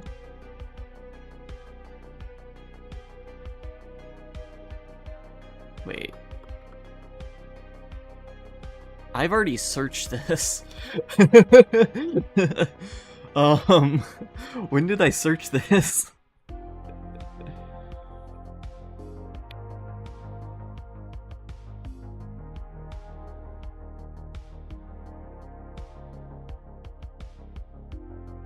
Okay, they do.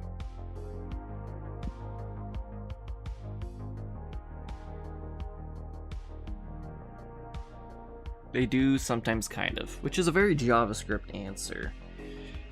It works this way most of the time. I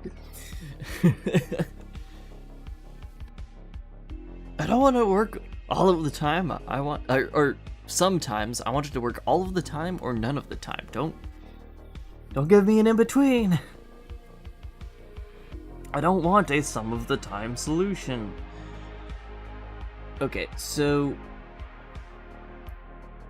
in our definitions for objects,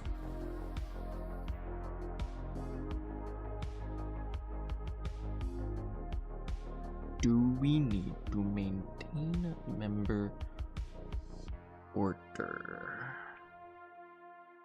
Should we maintain member order?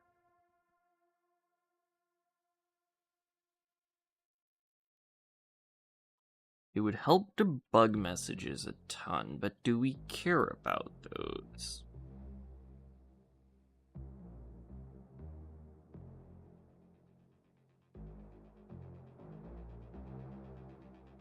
I mean, yeah, obviously we care about them.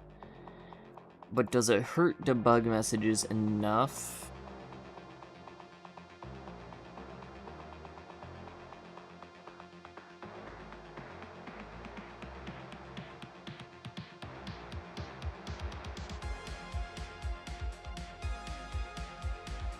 Does it hurt debug messages enough to straight up make objects slightly less performant? Just the slightest bit.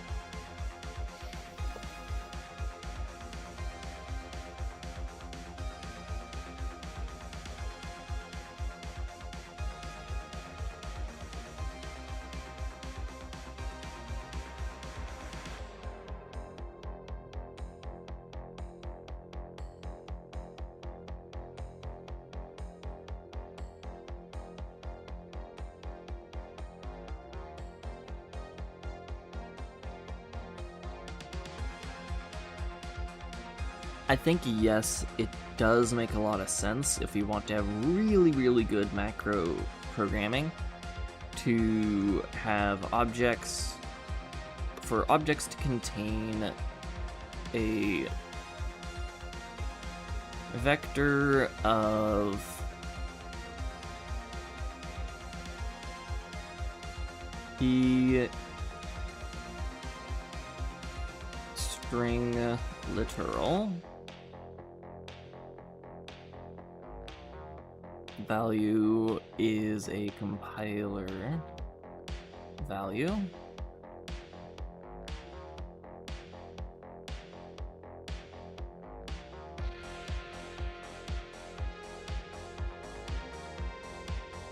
Objects retain their member order based initially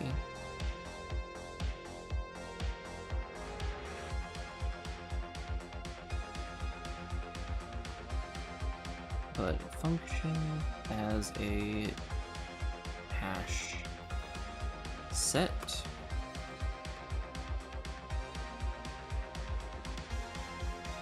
compiler intrinsics may access and affect member order.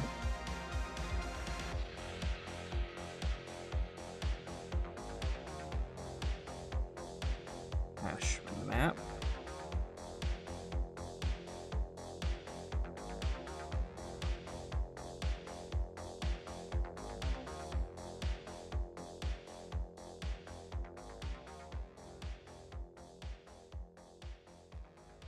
So compiler objects, we'll just implement the data type for these ourselves since this is just Rust. We can make a compiler object type that has a vector, and even if we need it, we can throw a hash set in here storing what key is at what value.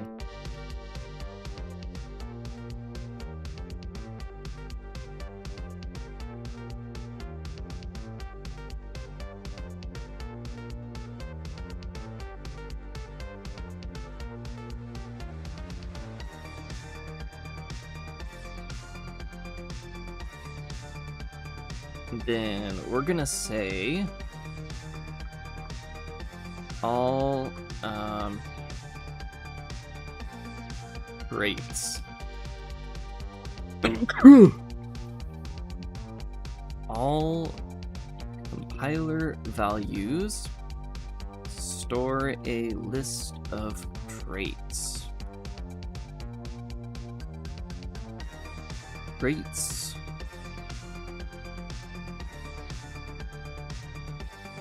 do I allow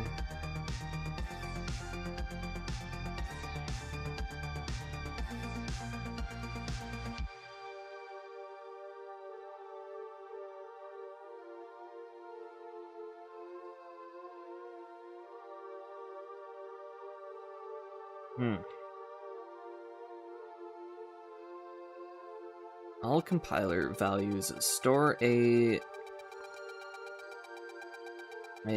set of traits, specifically a set of traits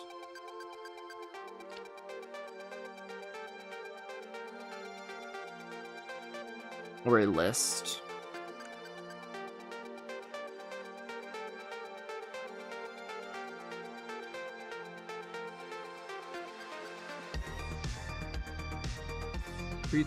traits must be unique and relevant to the data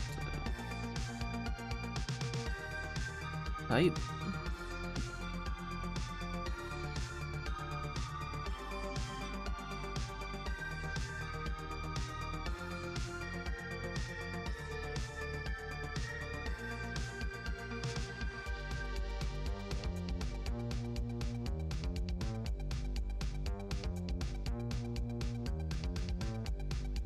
Do I divide up traits by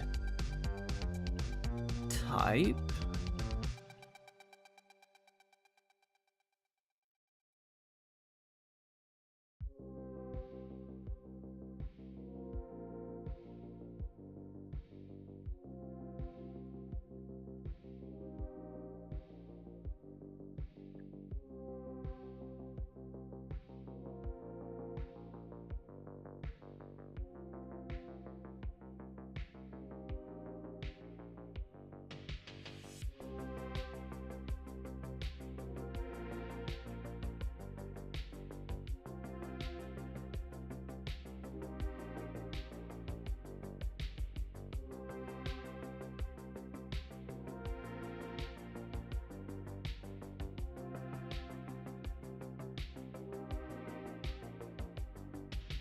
Do I let users define their own trait types and interact with those trait types? I feel like that might be too much power to give, maybe?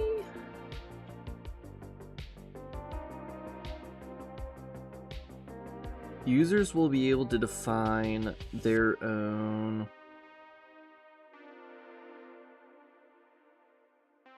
constraints. And I think that's all that's required. Traits are only defined at the compiler runtime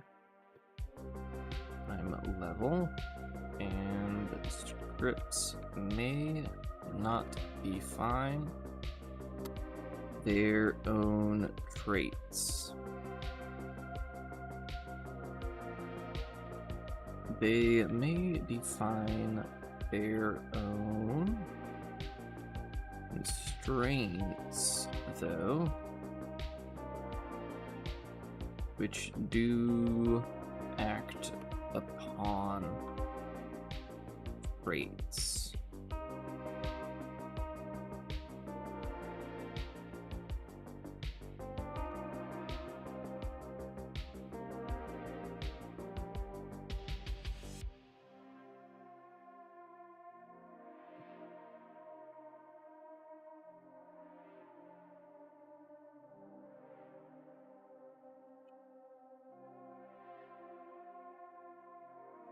Do check and use traits.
The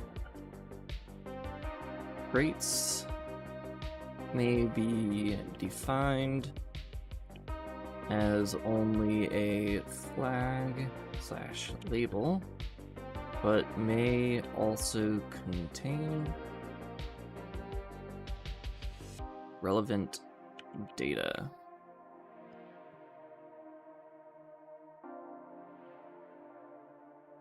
Unsigned.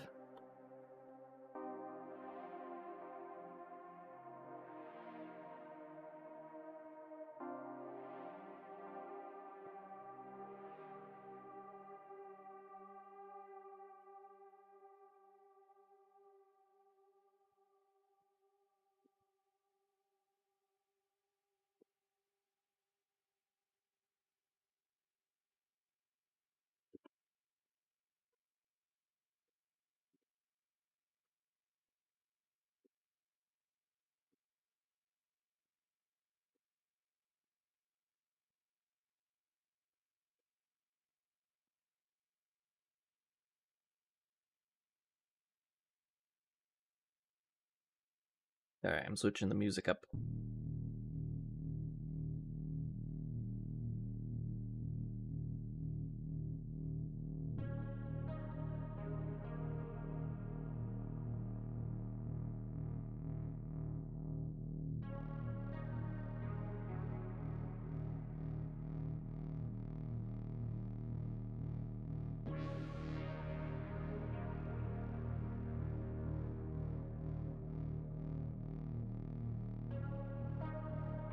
Minimum value, this number may be max. Max, this value will ever be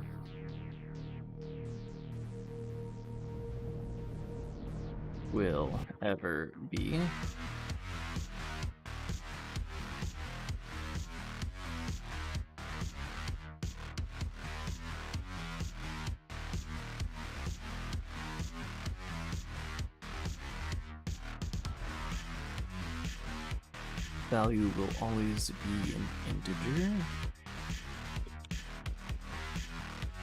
So we have maximum, minimum,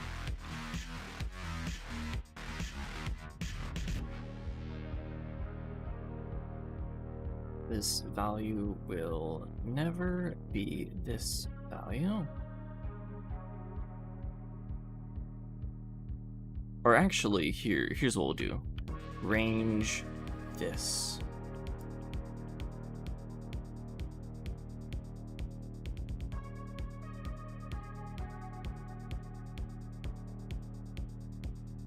Or do we put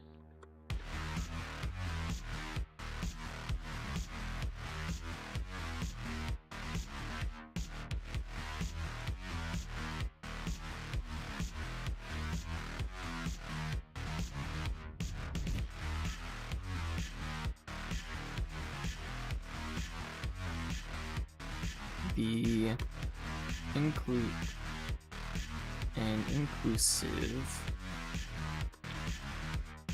range that this value might be.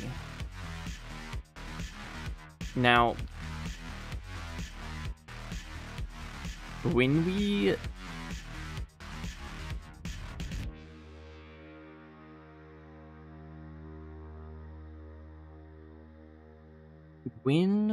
we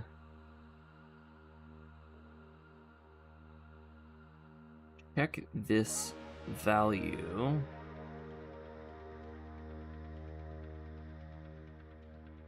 when we apply unsigned, well, unsigned is a constraint, it's not a trait.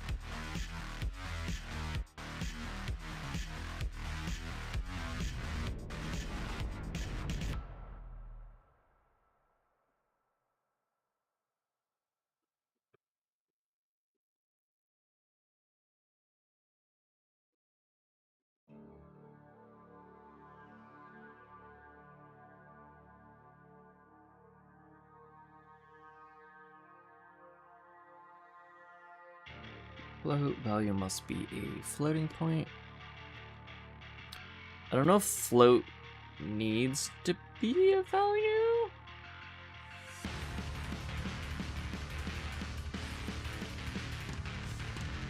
Because it's kind of like integer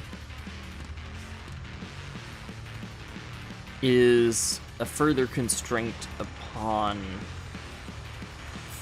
float, but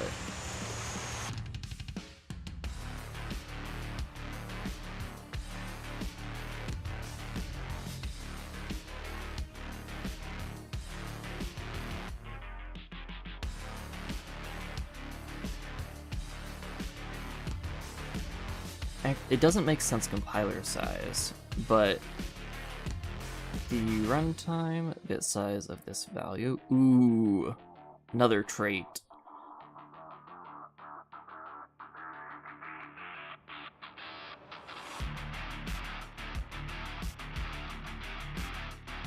Is runtime a trait?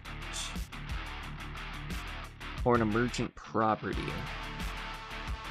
I've been imagining it as an emergent, like as a trait, but I realize this is something that we check with constraints, but is not, like, if it's a compiler, if it is a compiler value or runtime value, that just defines if it's a runtime or compiler. So I think that goes into the category of constraint rather than trait.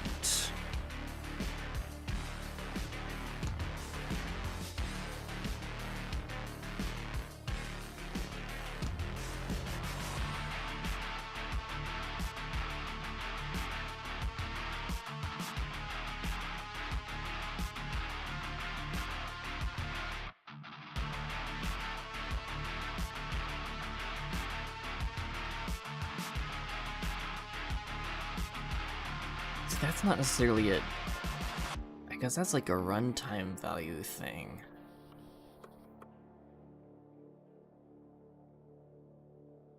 The size is also a runtime value thing?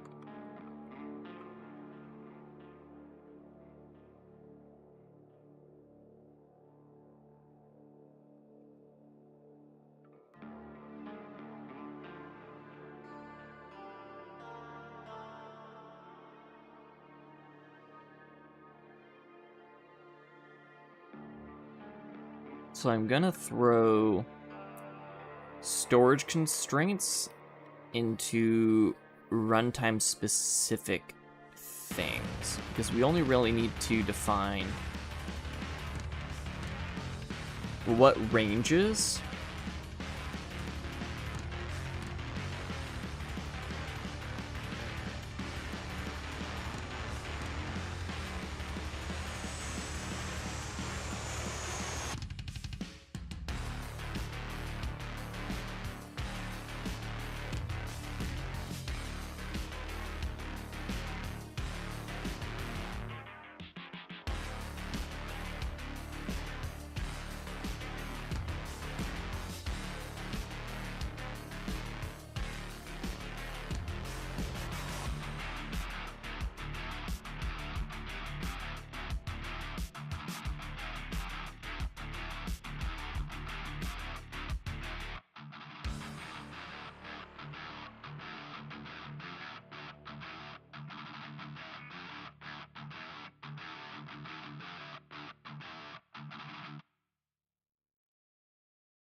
I don't know what to put under string traits.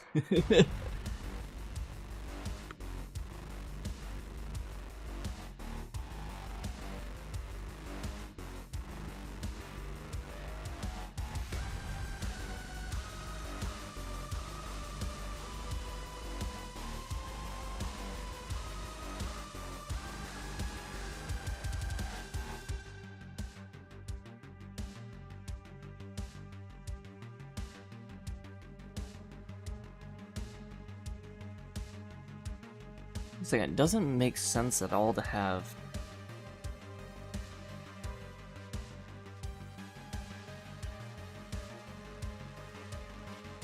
Yeah. It doesn't make sense at all to have traits on compiler values, because we can check compiler values. We can just check compiler values. We use constraints, which look like maybe traits, because they can check traits. But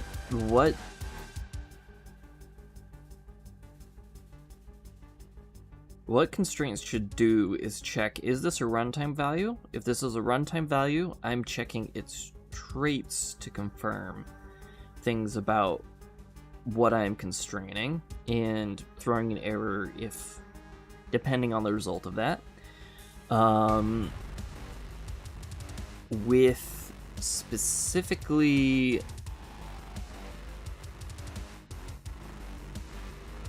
compiler values, it should just check the current, since it's dynamically typed, it should just check the current value of the thing. And if there's a case where, like, say, an enum variant. Well, the enum variant, we are making native,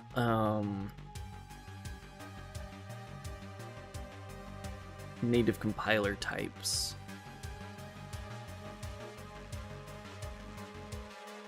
Enums as native compiler types, so...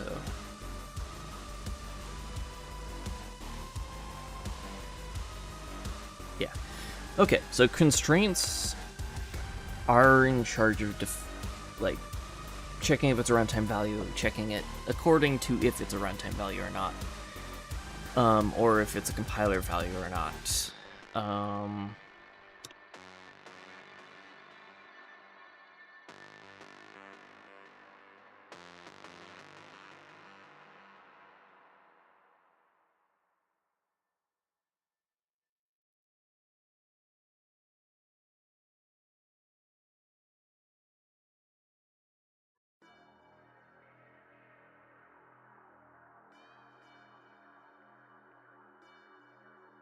Traits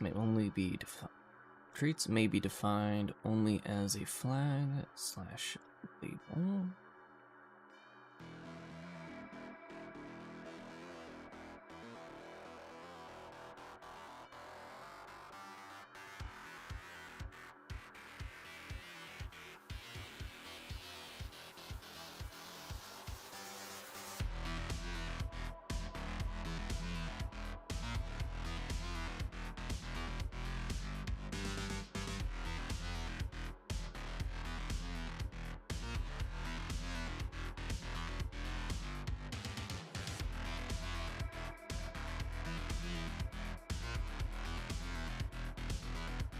So then there would be no such thing as a string trait.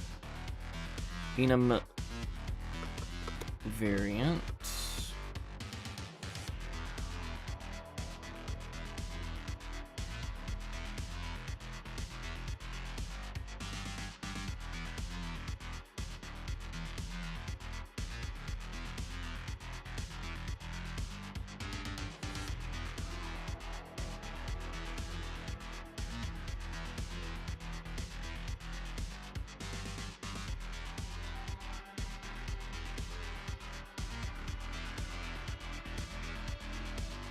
Or a set of traits. Traits must be unique and relevant to the data type. There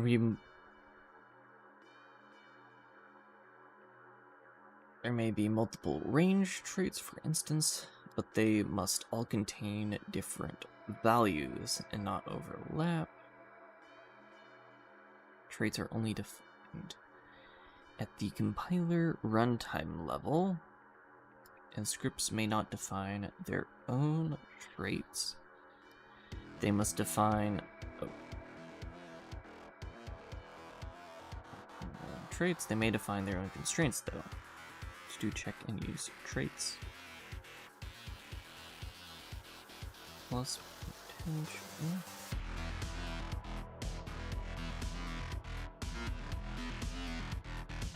potentially performing casts.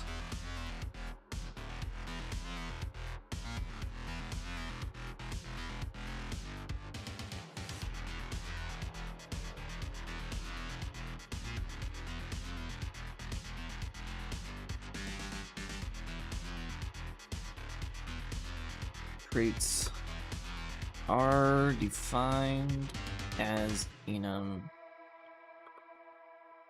variants, and thus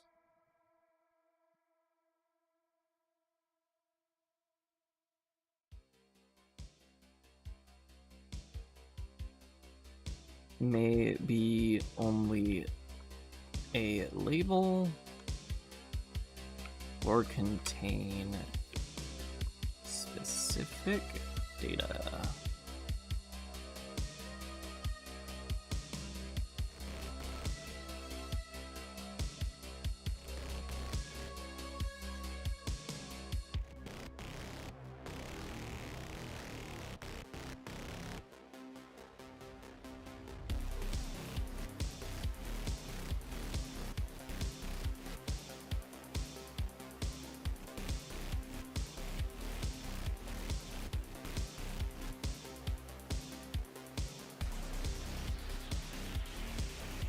So enums will contain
So the reason why I have float separate from an integer is, let's say we have an integer constraint, but we define a float.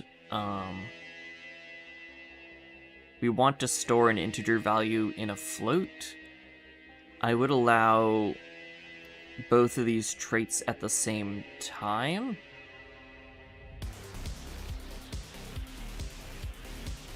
Thus allowing us to store values in an integer.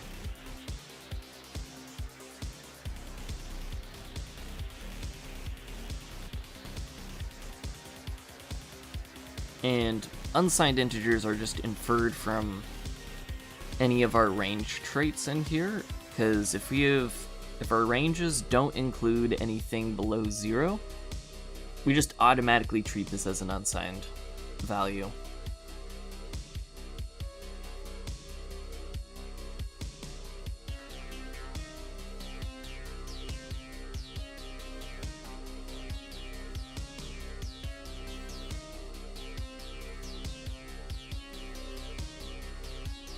The enum values will contain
If my compiler is advanced enough, I could represent this as a bit array.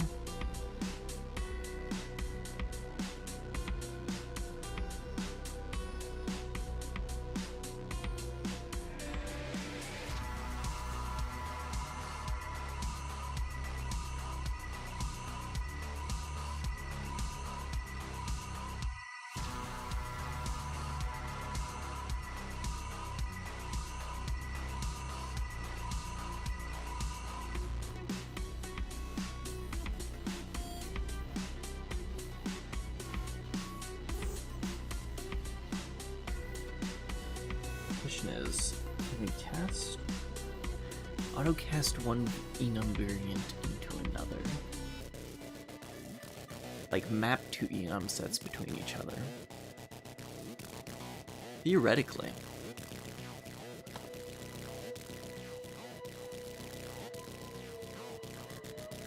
And that's really the only trait we need for enums.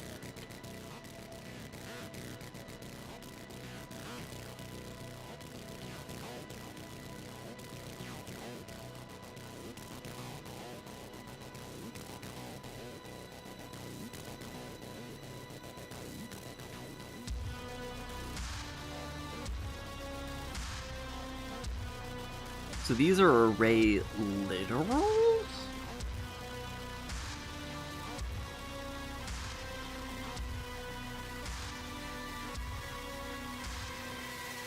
I don't know if we have a runtime array type. I don't think we have runtime array types. We have runtime pointer types, but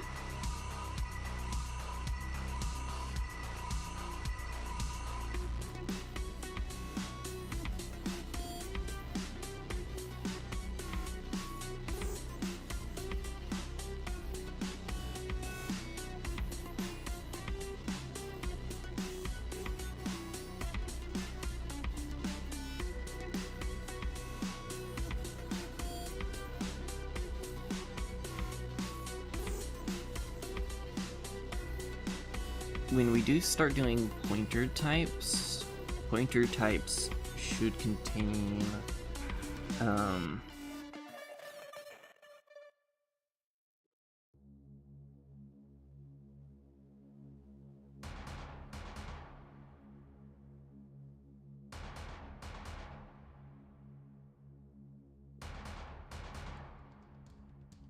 the possible array length, which we can actually figure out pretty well what the possible array length is, because when we go to allocate an array, you pass in a value.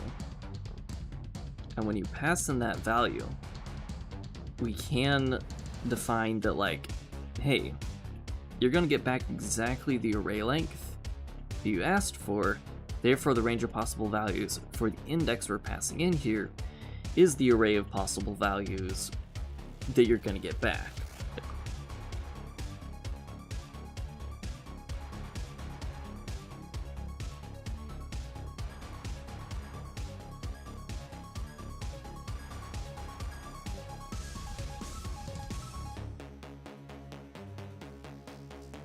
Because pointers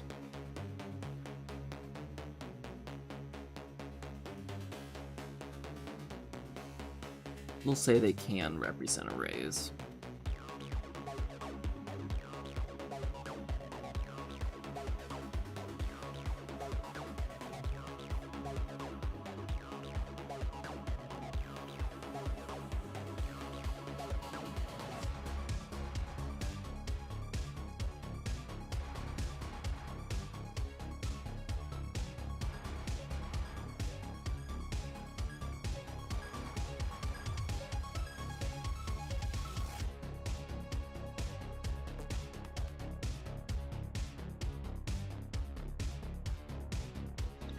Wait a second, would that just be range?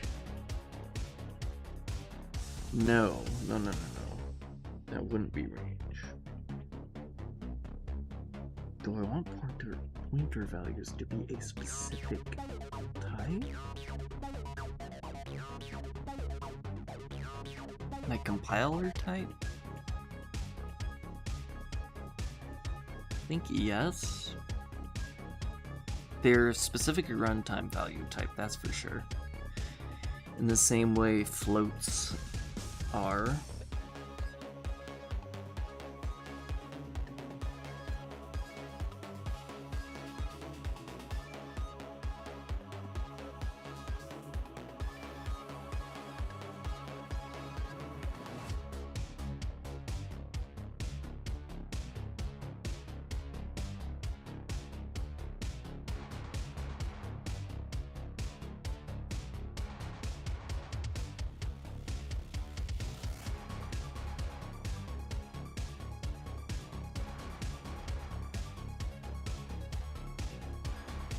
Okay.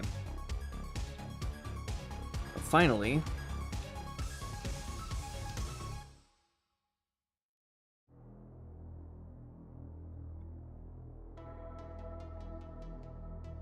This is getting like super deep into implementation details.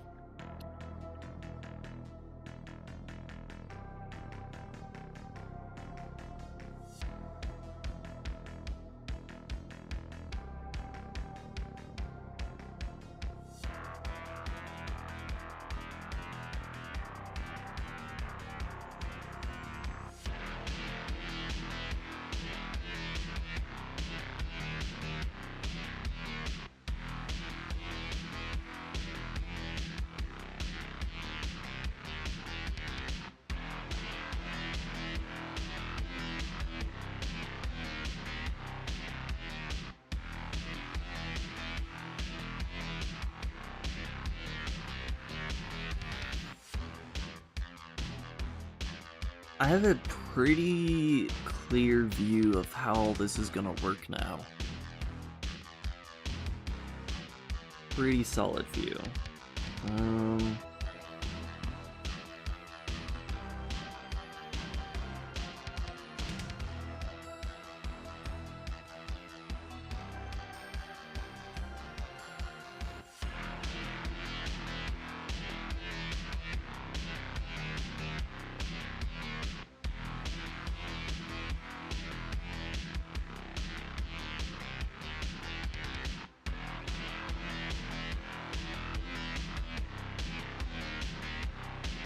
So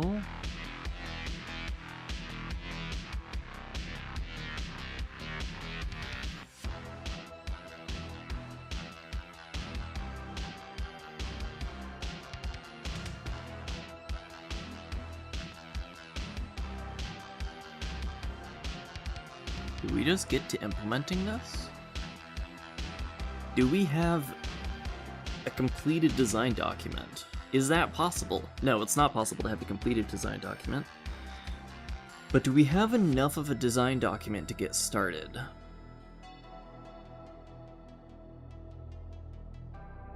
I've been pretty vague on how intrinsics work, but I don't think that's a problem.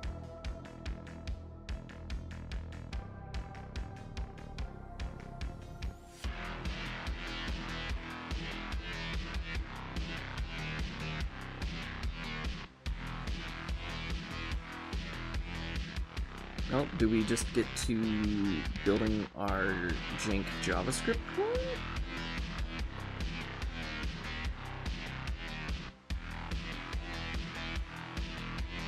I think we do.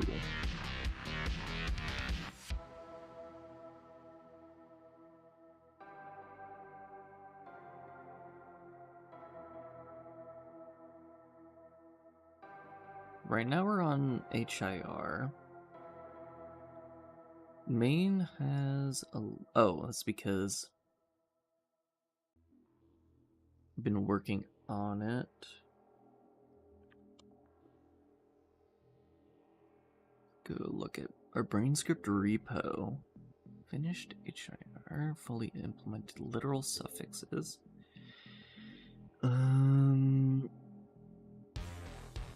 Let's... How do we create a tag?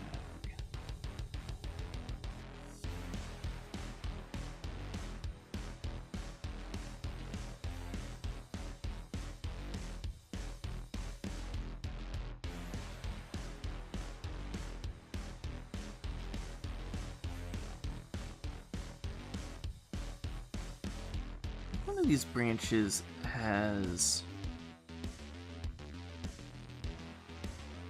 Okay, it's not this one. It's definitely not this one. Node HIR? Last month.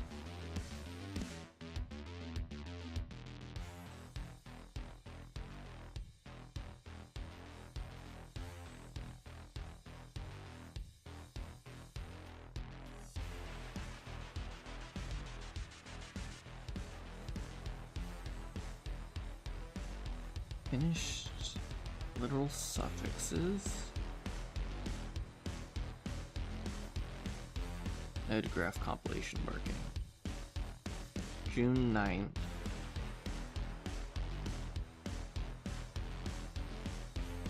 When was AWE?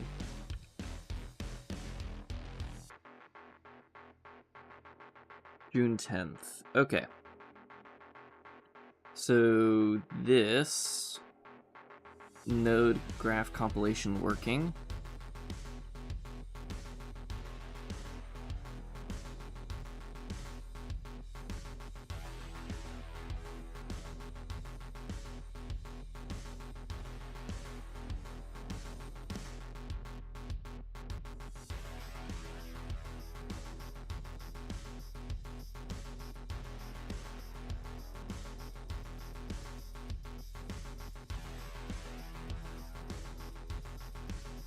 Okay.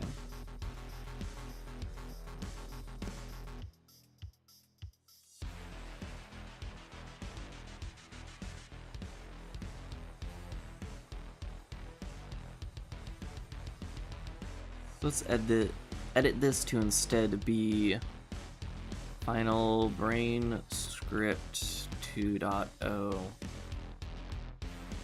state.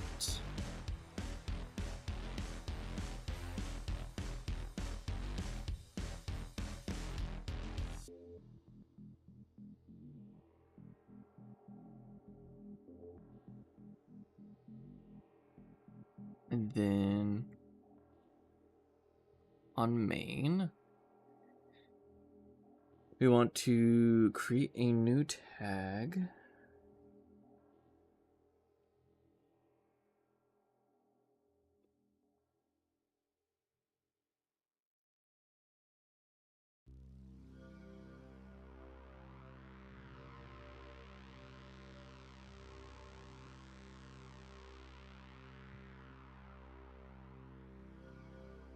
It tag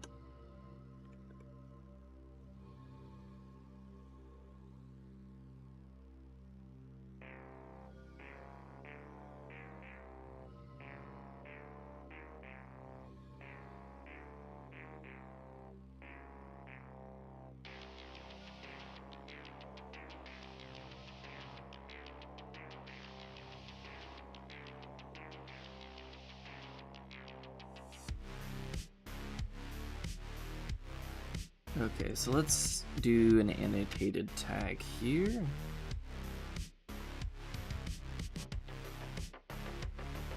A 2.0.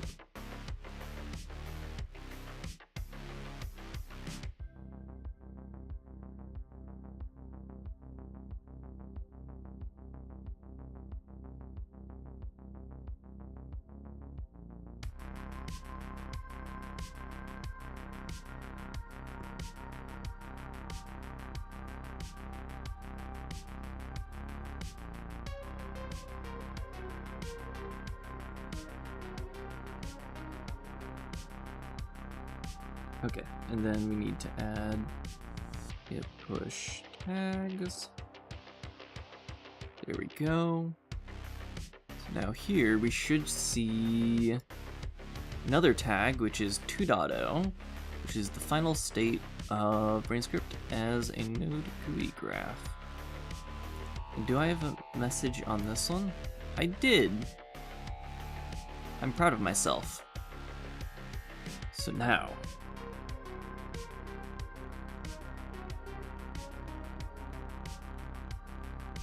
git switch create 3.0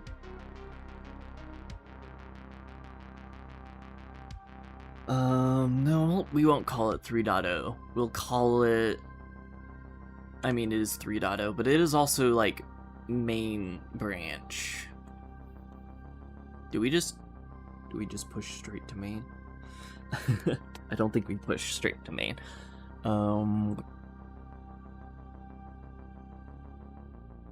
We are gonna call this compiler VM.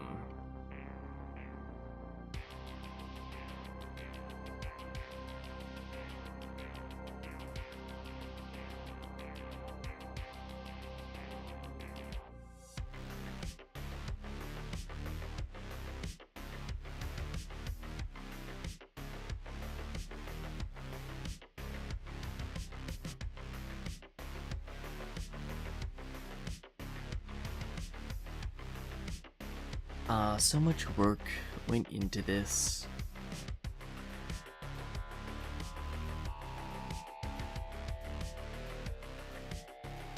Now we're gonna make it dynamically typed. But it's fine. It's fine.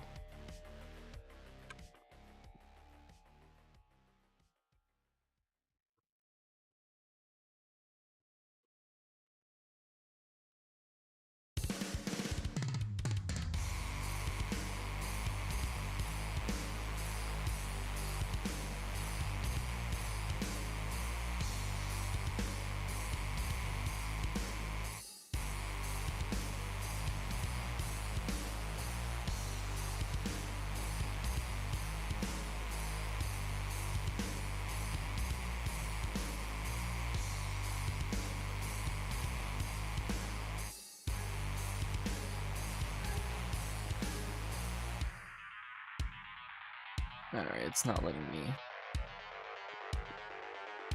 There we go.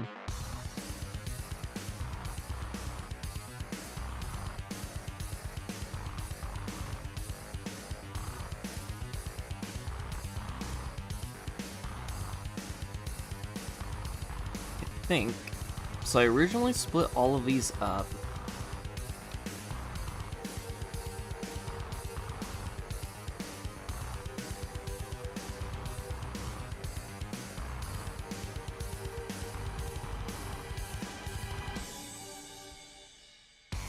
Because I thought it was slowing down my editor.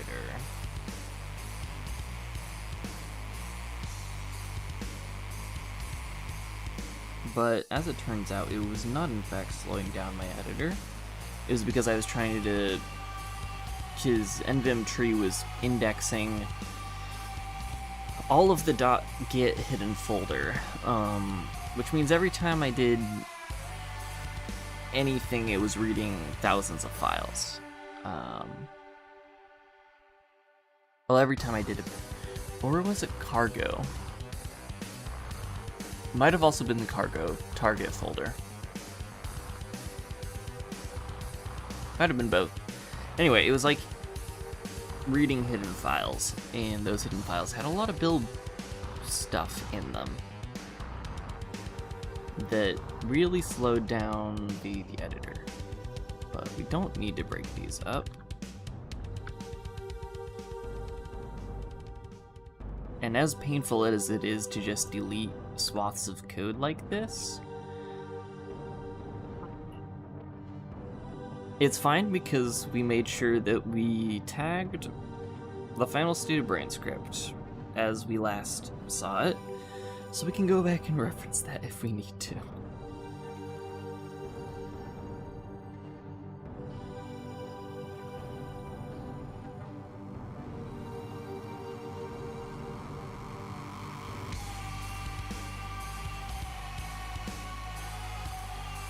Let's see how broken this is.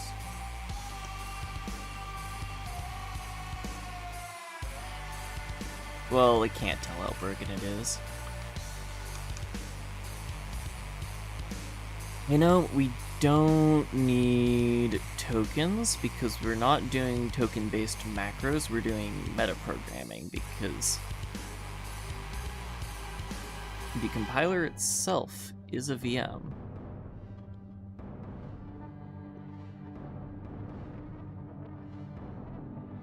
And when the compiler itself is a VM, who needs Rust-style metaprogramming? Unless, you want to make your own grammar and whatnot, then you might want fancier metaprogramming. See, Rust-style metaprogramming is for changing the syntax of the language, whereas the metaprogramming I'm going for actually technically is more powerful than Rust metaprogramming, or not metaprogramming, macros.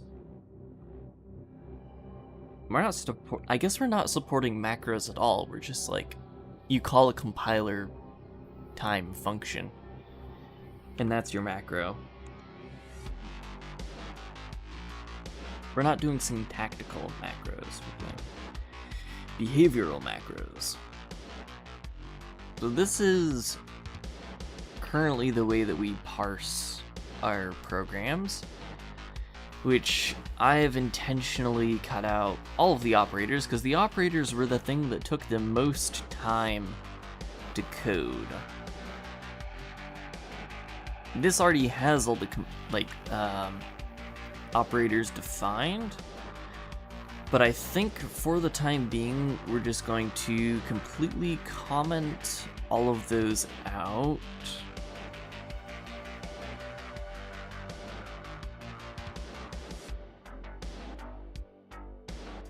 Man, I don't want to just nuke all of this, because this is a great reference.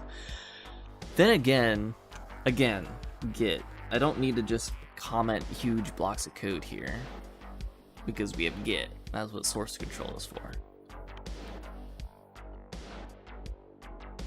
Brane C, this is where our VM is going to be. And the point of the parser, very simply, is going to be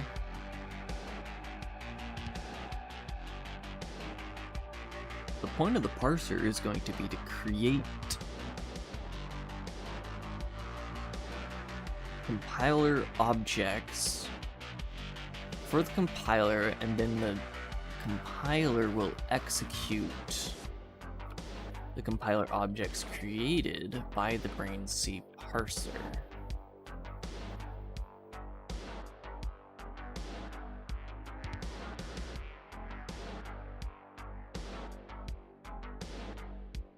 The parser executes no logic.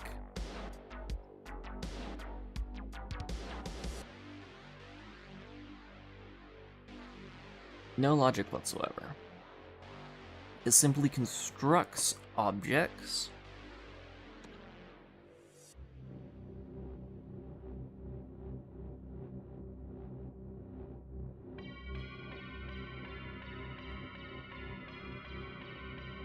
and then the compiler runs on those objects.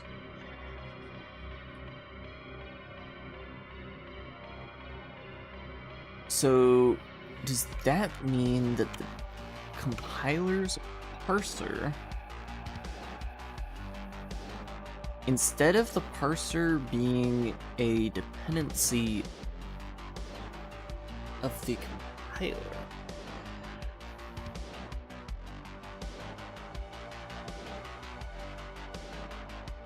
the compiler becomes a dependency of the parser? Because the compiler doesn't need to be aware that it's running from a parsed script, because I want to be able to create scripts from many different sources. So it makes sense for us to, this doesn't need an AST. This doesn't need tokens. This doesn't need source either, or symbols. This just needs Chomsky.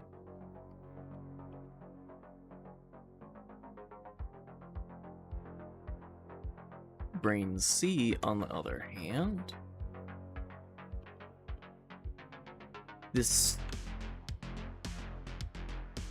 do I require a reference to Brane core? Because I don't need, before I was thinking, oh, I'm gonna compile time evaluate functions.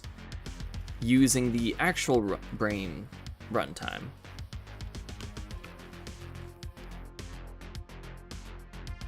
But no, we don't need Brane core.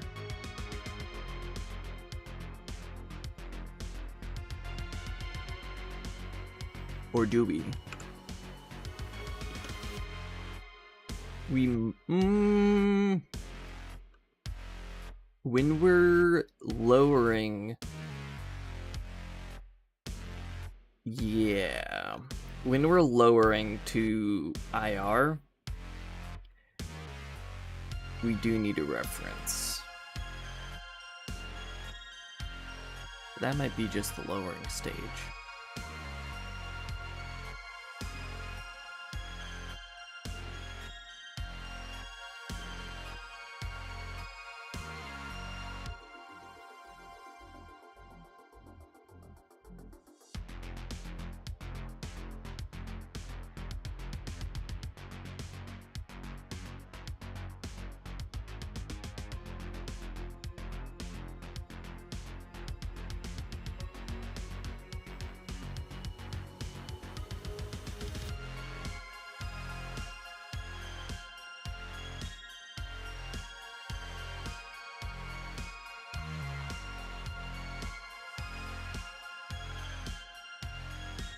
Both of these need to reference compiler objects.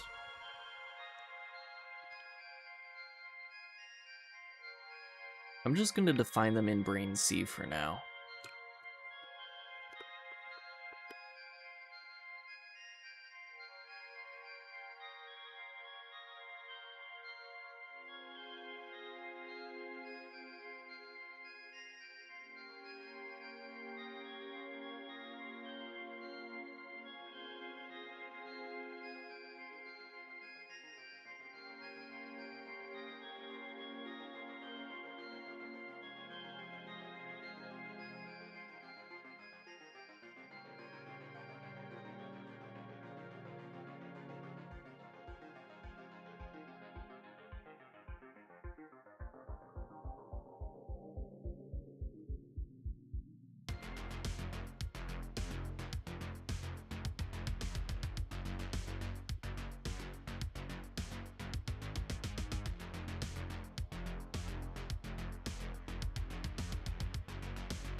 Alright, I'll be right back.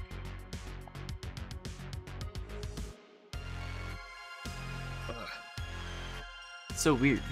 I've done so much planning. Now we're coding.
dog is being needy.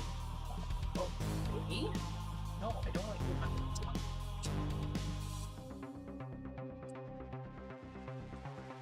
First of all, using this out.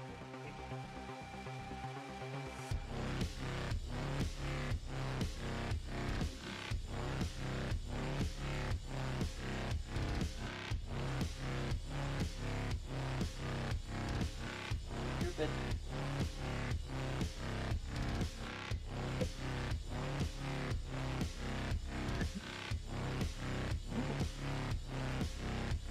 You are attention deprived because I can tell you gone. What? Oh yeah. Dog.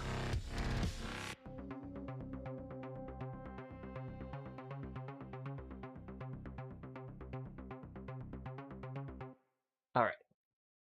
Where you been?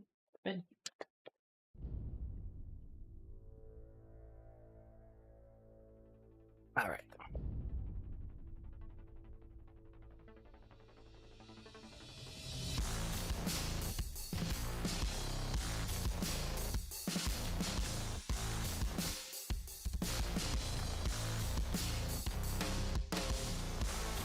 Right, where were we? Right. We were...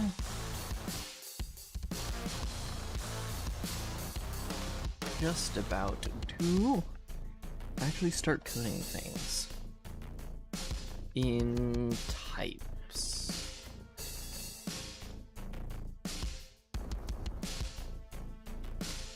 Built a load manifest for dependency Brane C.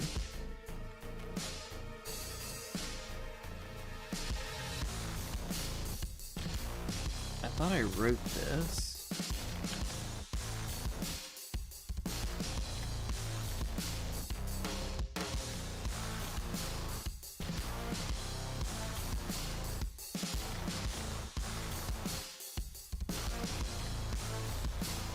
Reference my workspace. Workspace member. Oh.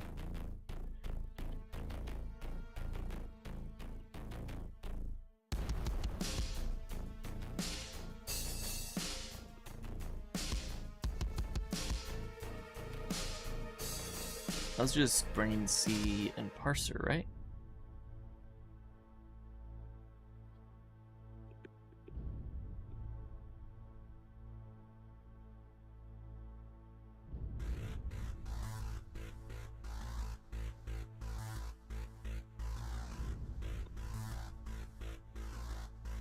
The load manifest for dependency Brane C. Wait, Brane C HAR.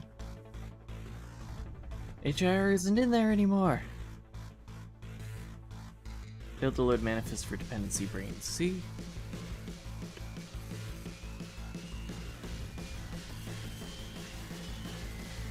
What?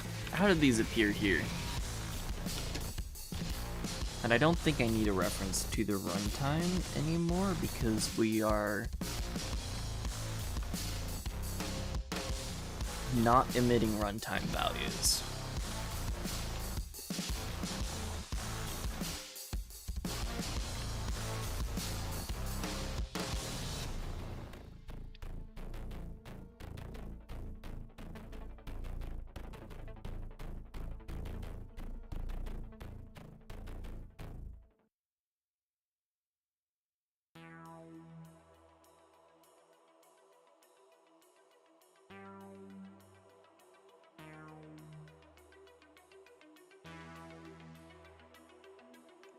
At least not yet.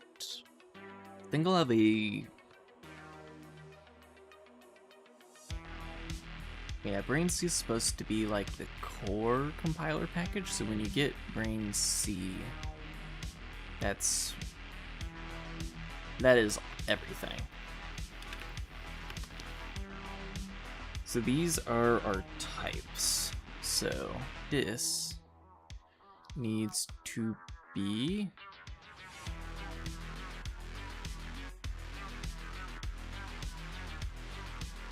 that.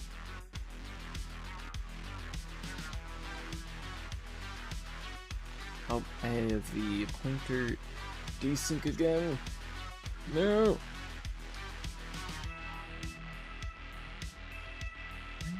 Why is it recentering the first time I click controllers? Don't recenter.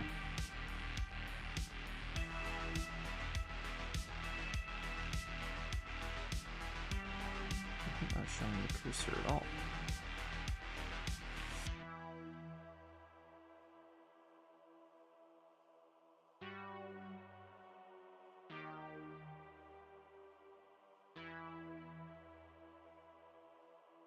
There we go. Cursor fixed.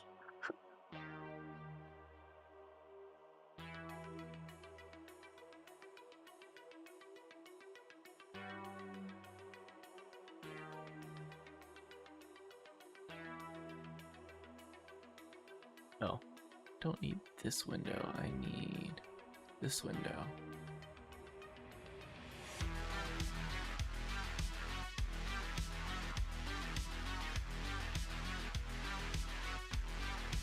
So we need to create an enum compiler value.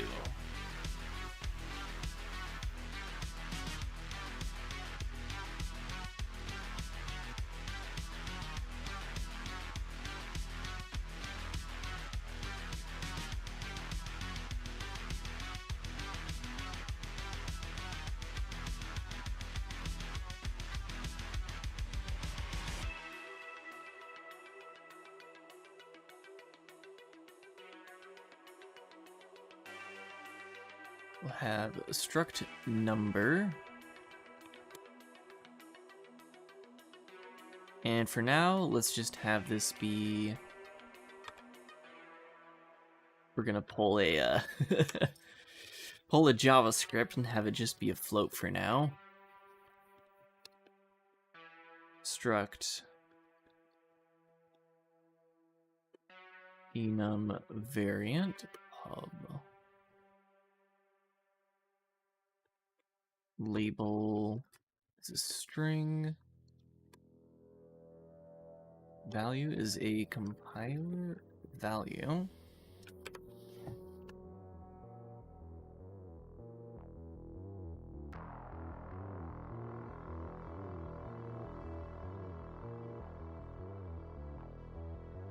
And this needs to be a box because enum variant.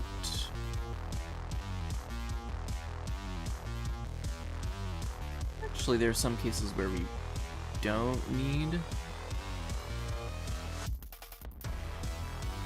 Well, that would make it easier to work with.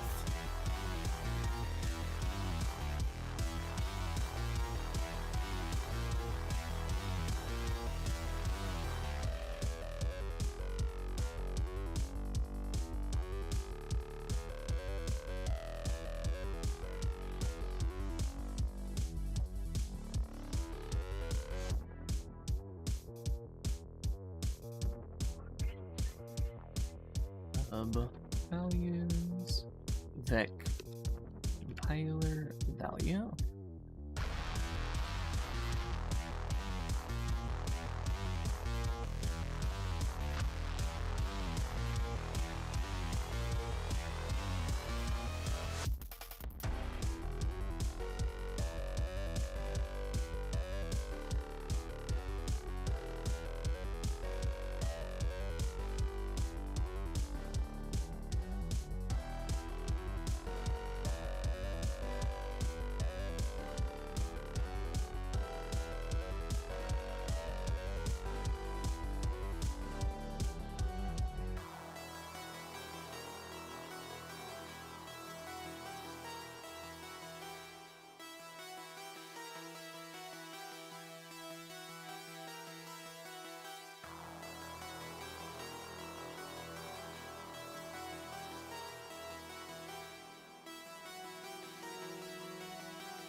This breaks the chain of size using a box. This breaks the chain of size using a vector.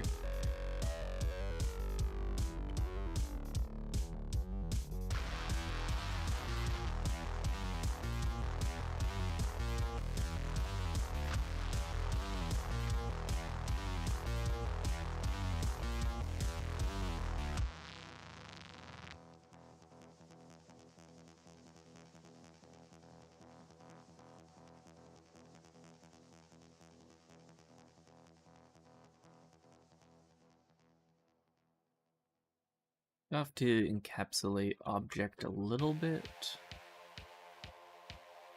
That way we enforce that members and key index are always accessed the correct way.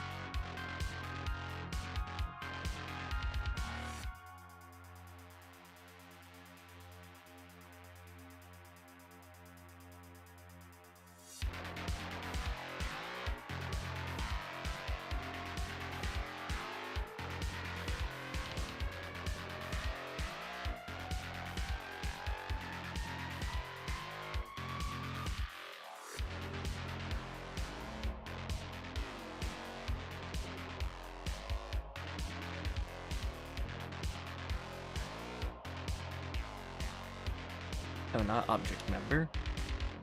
Just object.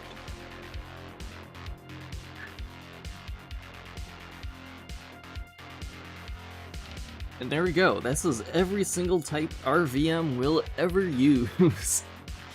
In its final form.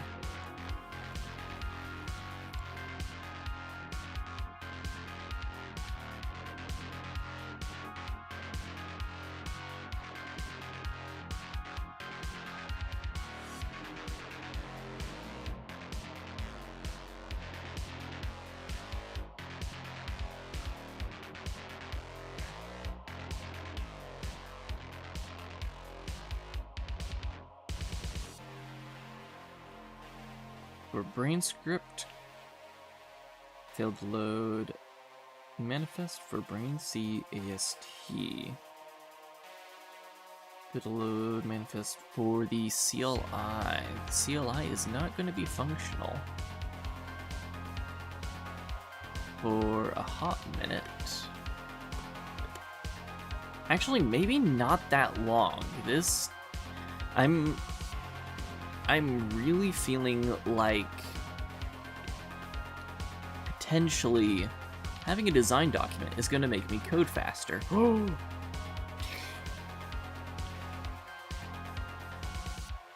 It's possible.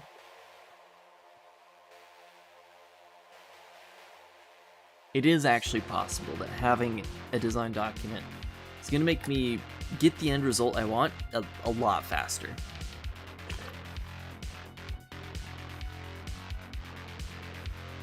Because we took a step, decided exactly what we want, and now I already know exactly what I want, and I can code it. I could potentially code it really fast. As soon as we get my... As soon as I get my coding environment...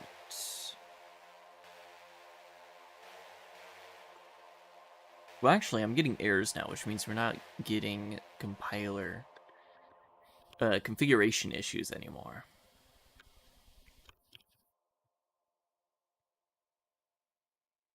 Meaning Brane C. This file should have errors now.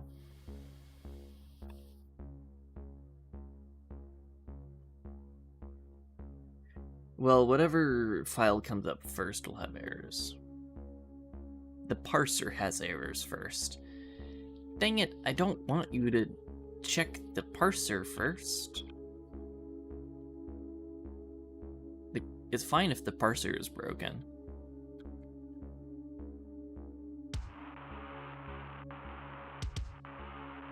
I think I'm going to temporarily remove the parser from the workspace, because I do not want to have to fix it to start working on Brane C. So now Brane C should be the only thing here.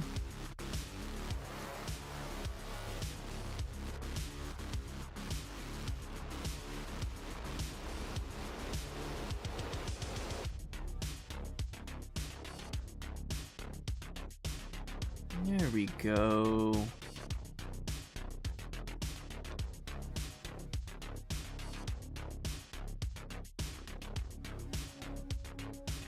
What does first error clone, not an attribute?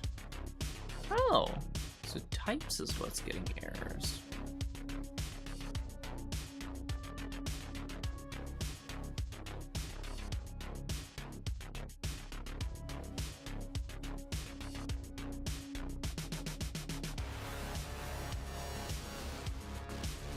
That's weird.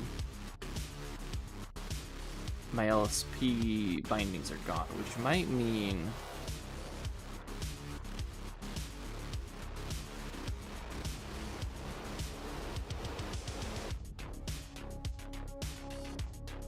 yeah, LSP wasn't on at all.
I don't want debug, I wanted clone.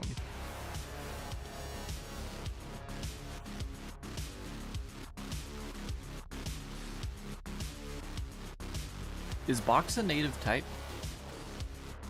I thought I needed to import it.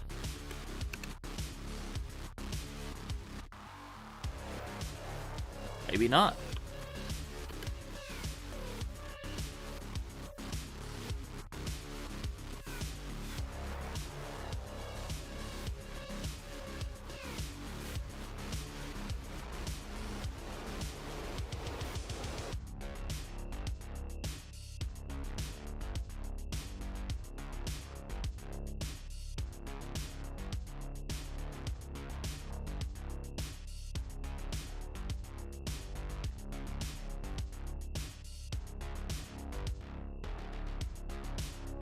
Look at all that code just for operators. This is why I was like, oh, a node graph will be better, because I'll just focus only on functions. Yeah. Nah.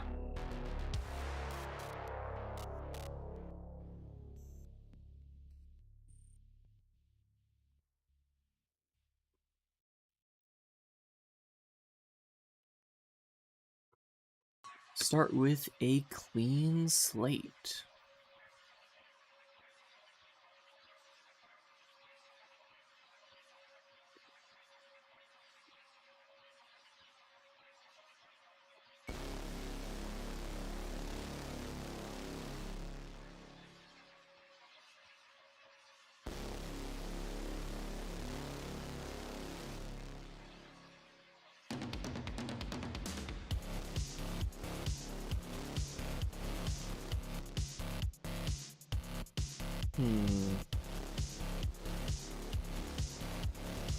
But are we already nuking the project?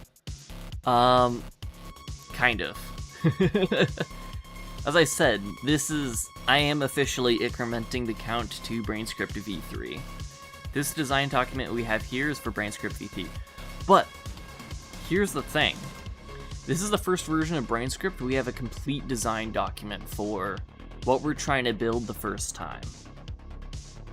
Oh, dang! Oh, well, no, never mind. I was like, oh, we don't have for loops and stuff. No, it's fine. Loops are going to be defined through just recursive function calls for now. It's fine. Just do recursive function calls. I don't explicitly have a syntax for exporting functions at the moment.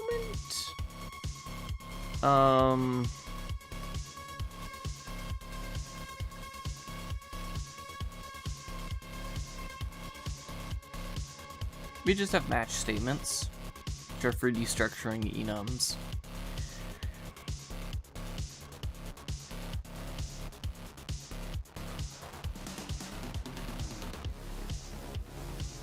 That's all we have at the moment.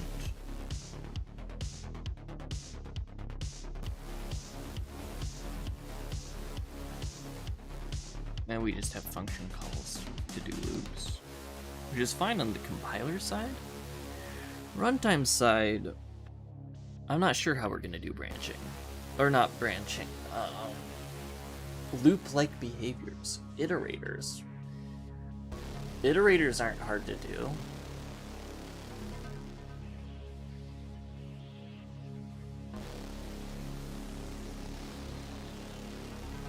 Question is if we're incrementing a stack frame.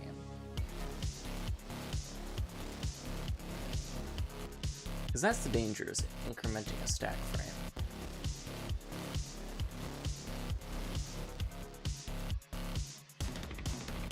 I don't know. Guess we'll figure out how that works when we get there. Loops are potentially the only thing I haven't figured out. Because functional programming, there are no loops.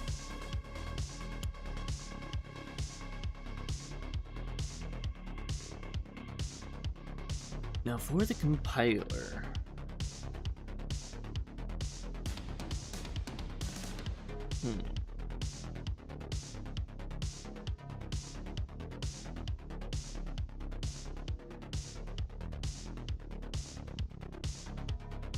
what is the compiler?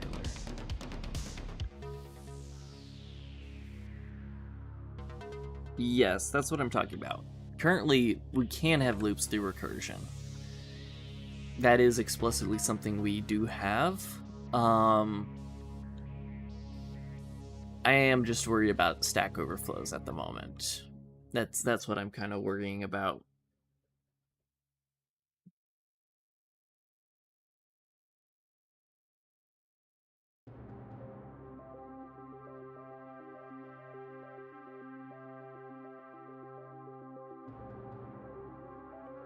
I don't know if this should be called the compiler.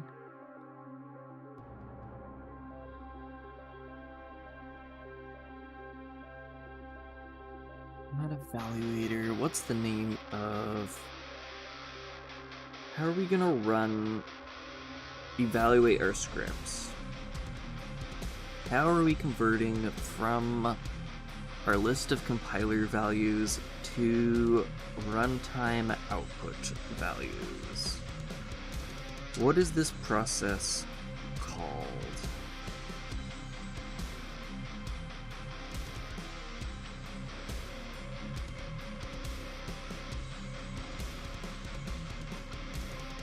Lowering, but constant folding? We could call it the folder.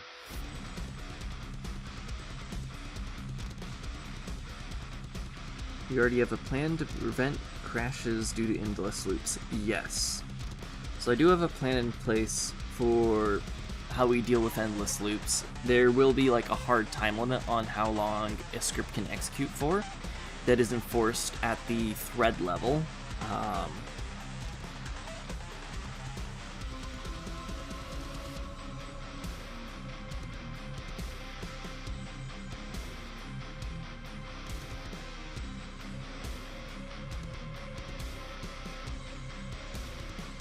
That is one thing that the current runtime I have doesn't account for. How do we account for stacked overflows? Or detect if a stack overflow happens on a thread and then kill it?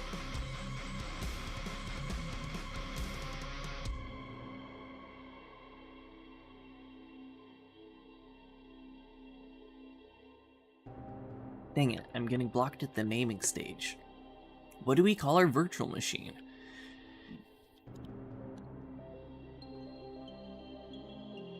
We'll just call it interpreter for now.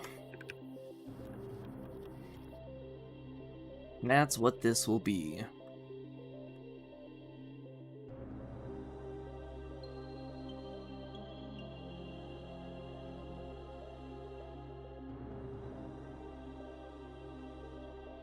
Takes a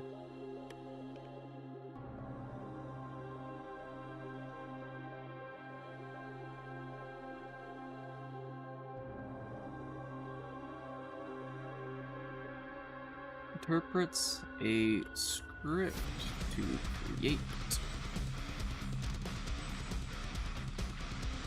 a compile target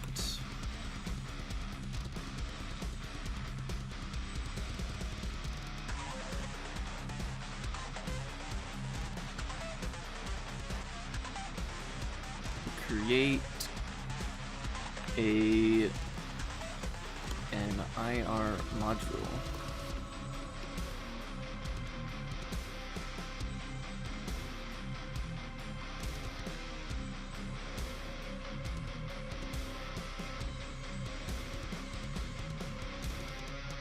And I guess we would just have instances of an interpreter.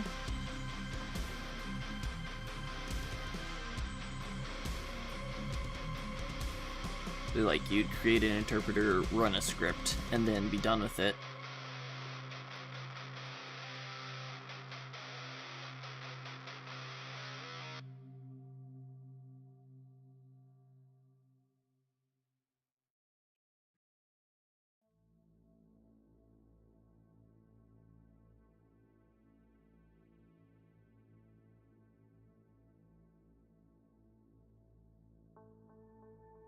Let's see, and this would take in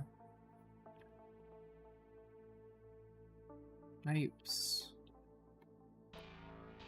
What are my options here? Object?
I'm not sure how I'm defining constraints yet. I think constraints are a function with a particular signature.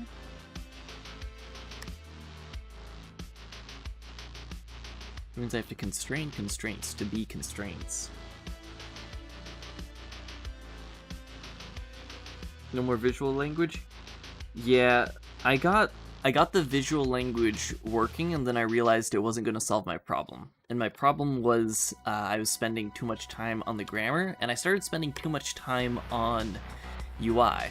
So we have done the actual solution of writing out a full design document of a minimum viable scripting language with every feature I think I'm gonna need that I can build on top of to eventually create like something that's actually usable.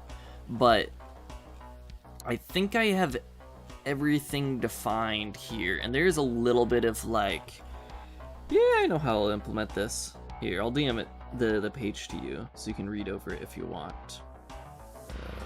Where is medic? There you are.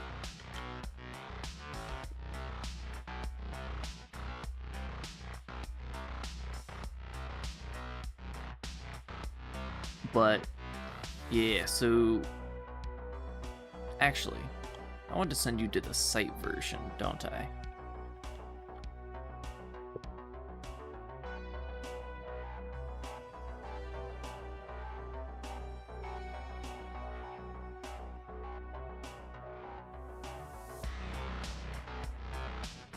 Because that's the actual like Notion site version of this.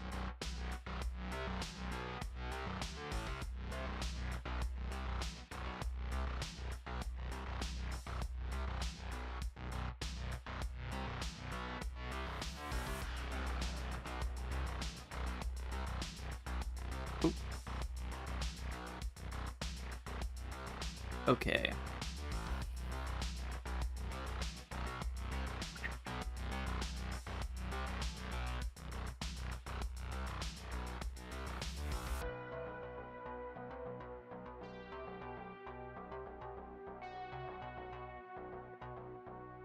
The constraints are technically compiler values, but to do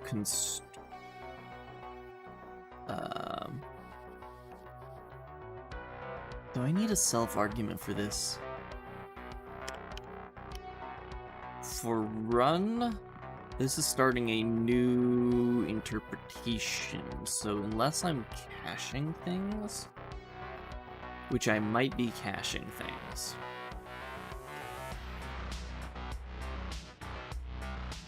Actually, there are some things I do need to set as global settings.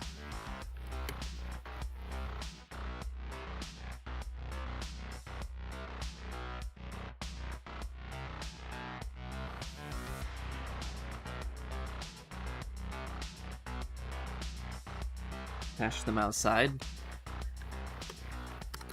You see, then I'd have to pass it in as an argument, which is what I was thinking about. But then, like, the caching system is separate.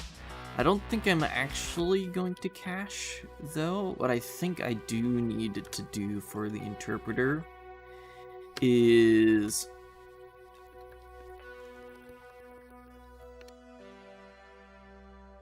define in the intrinsics.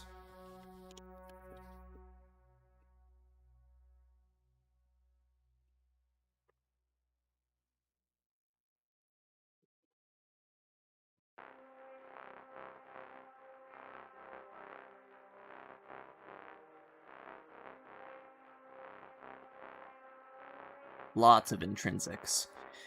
And then we also need a... Actually, importing can be an intrinsic. Yeah.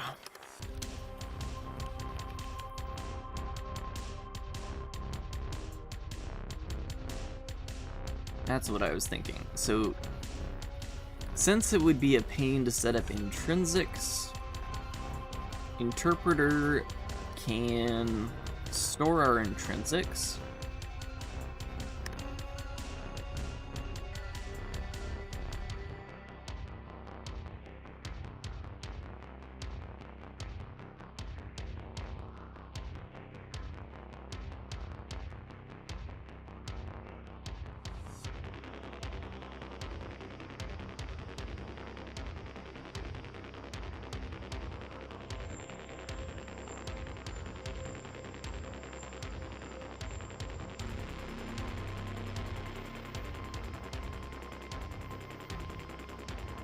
Do constrain or self constrain script to vec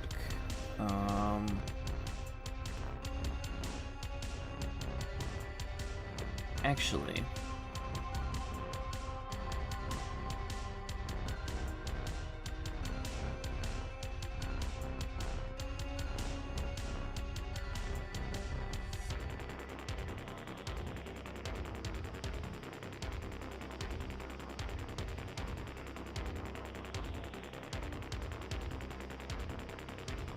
iterator, and then it's item.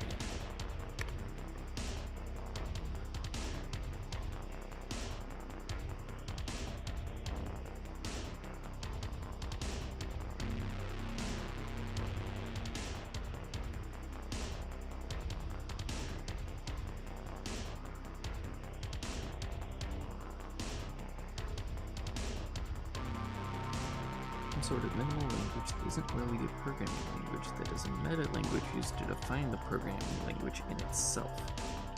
That way you do not have to write a compiler or macros understand the language in order to make it.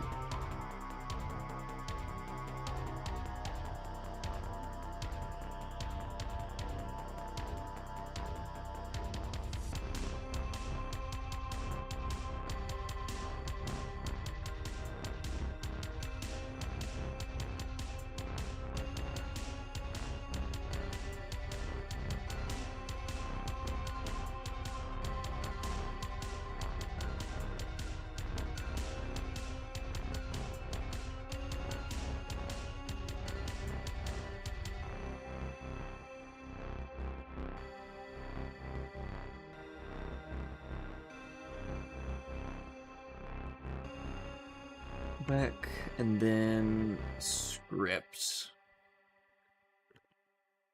So we'll have it just a script validator.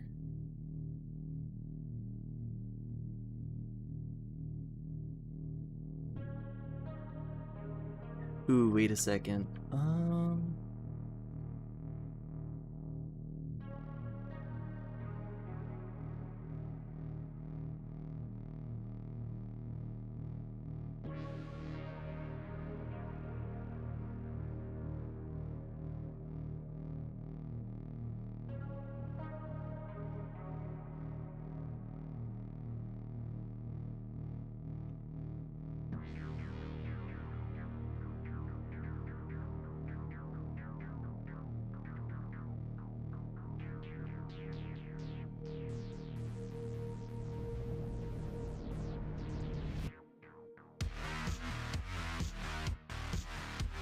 Yeah, this can be a function root.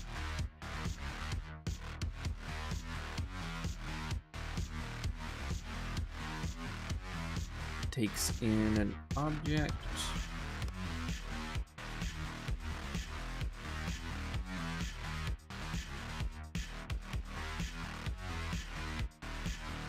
Finds an object.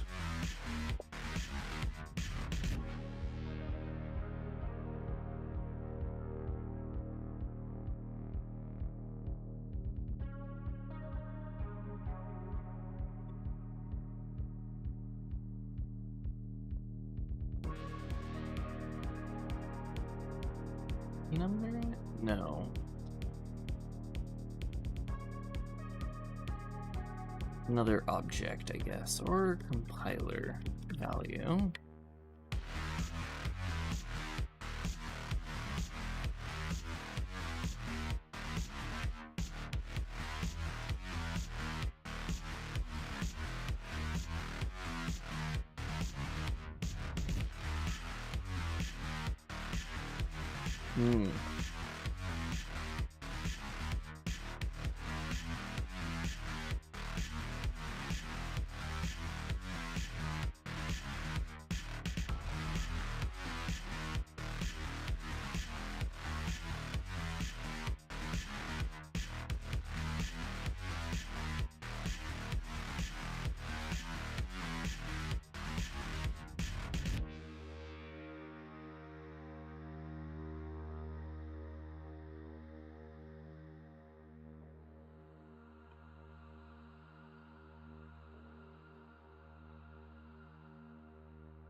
We'll let this handle capturing whatever state it needs to actually, and it doesn't need to be mutable.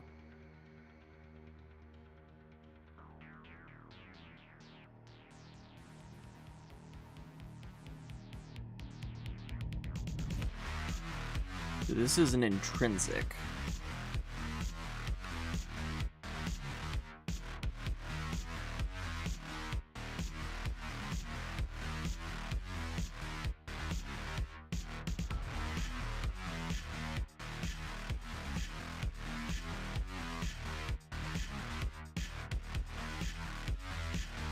Means this is defined by the compiler runtime and it returns a compiler value.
We have intrinsic functions. I don't know if we have intrinsic values. I think we only have intrinsic functions.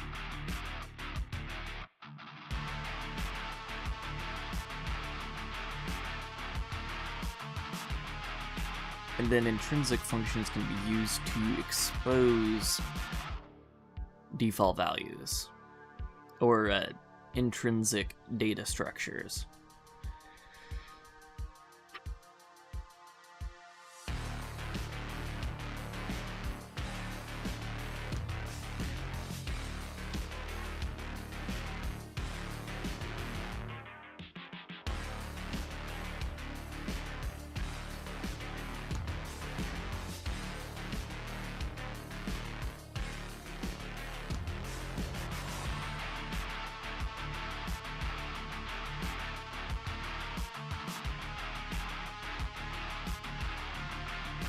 Implement display for all of these real fast.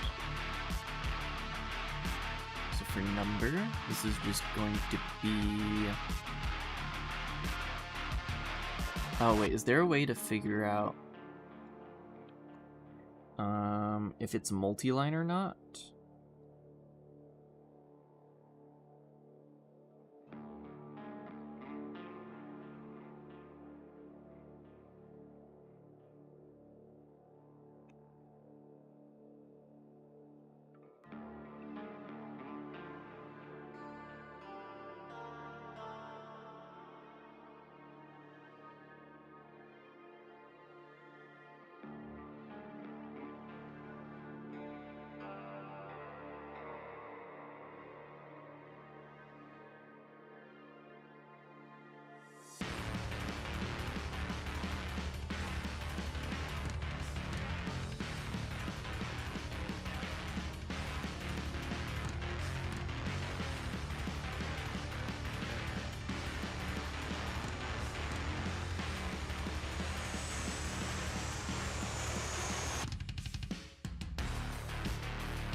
Maybe I don't want to use display for this.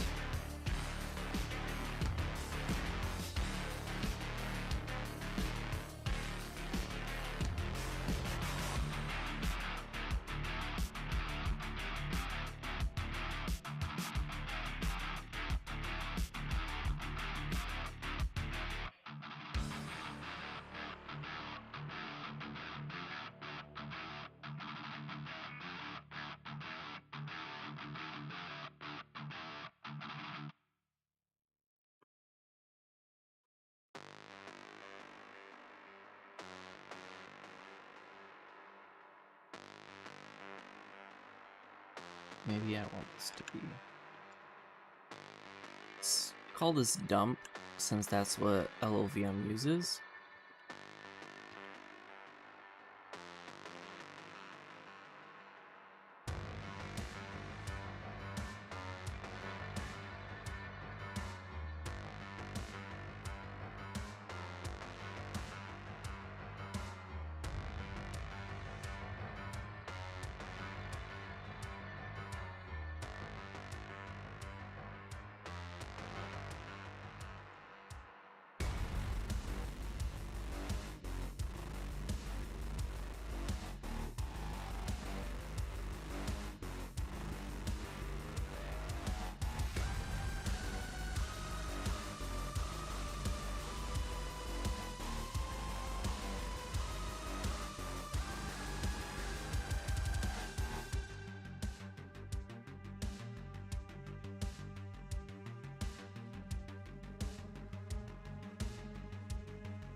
For reading format.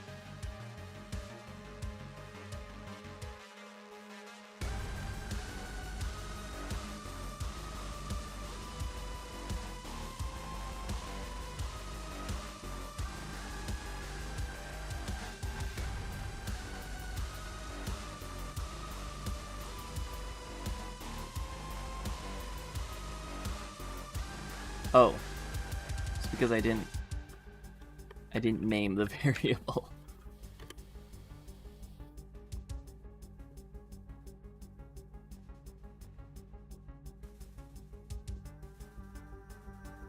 Going to output, we're just gonna write the value for now.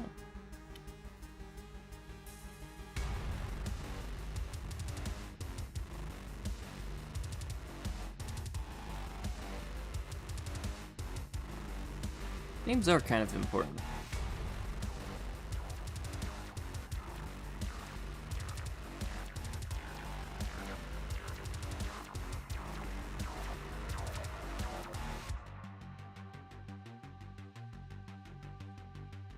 Yeah, that's an IO result.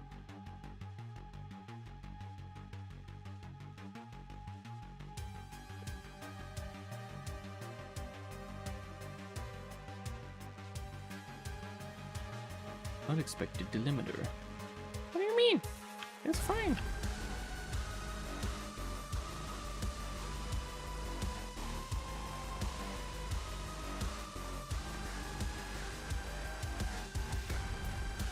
Oh. Got an opening delimiter. That would do it.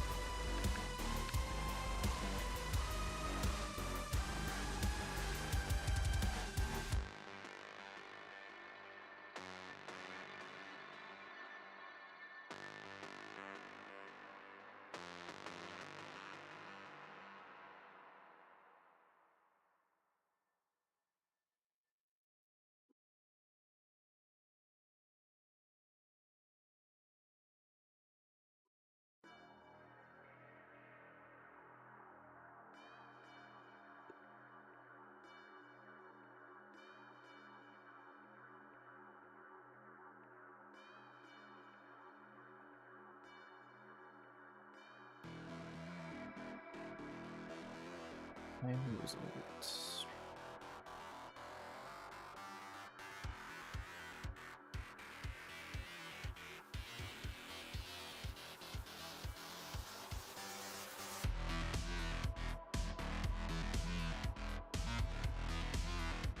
One generic type. Result T. Wait a second.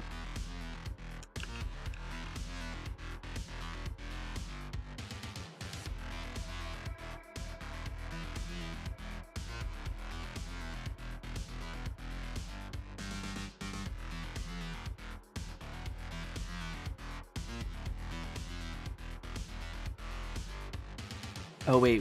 Format error? Format result?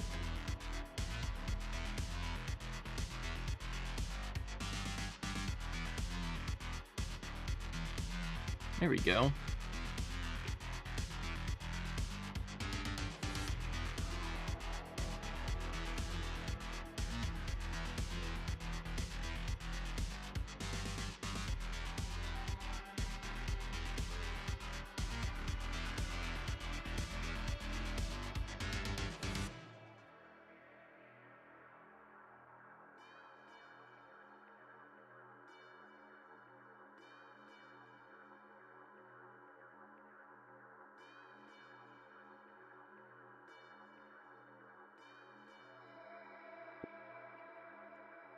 And here we'll have the label and then the value.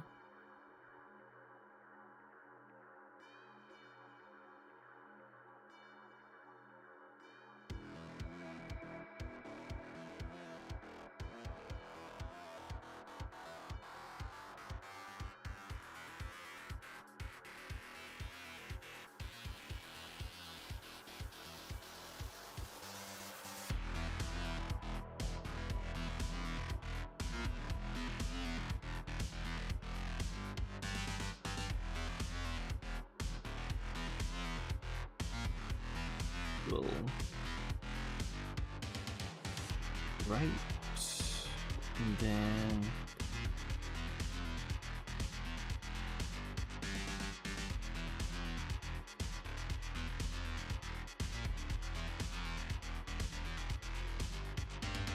self value dump output.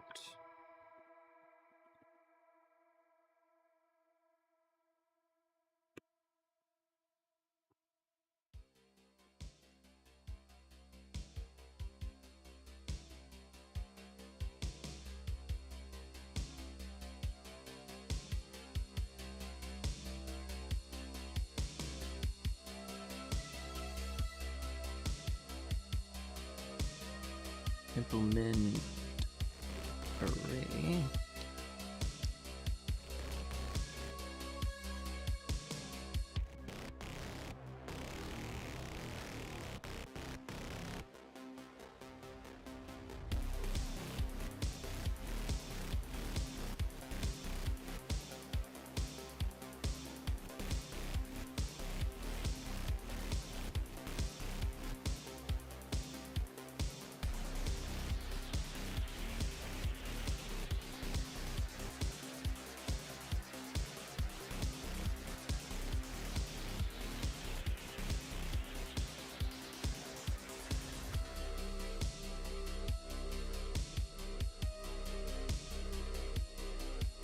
Self values reduce.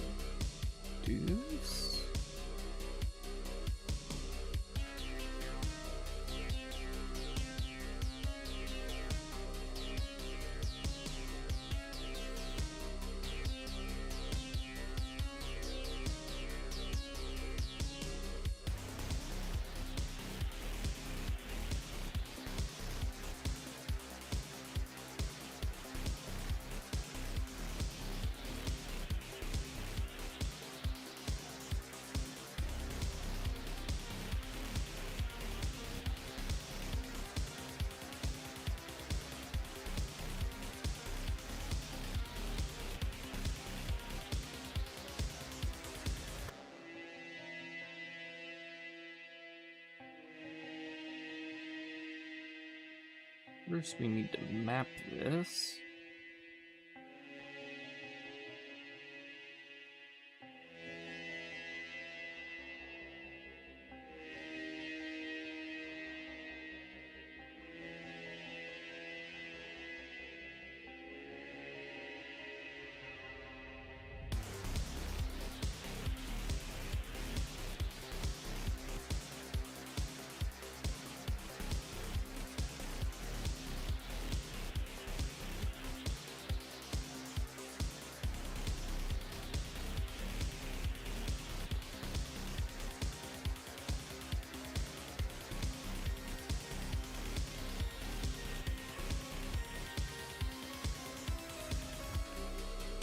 Yep, I know there's no thing defined for compiler value, but it's fine.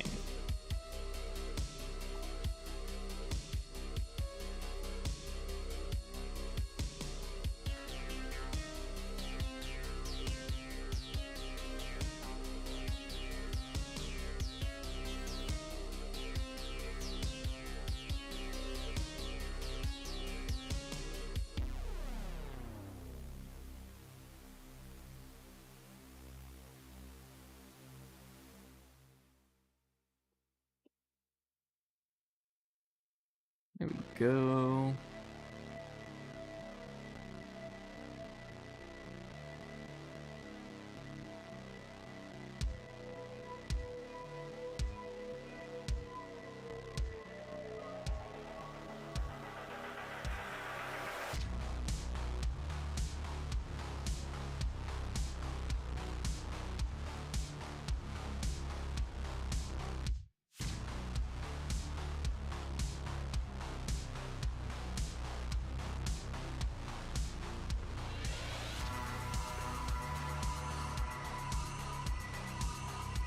Oh, I need an indentation amount.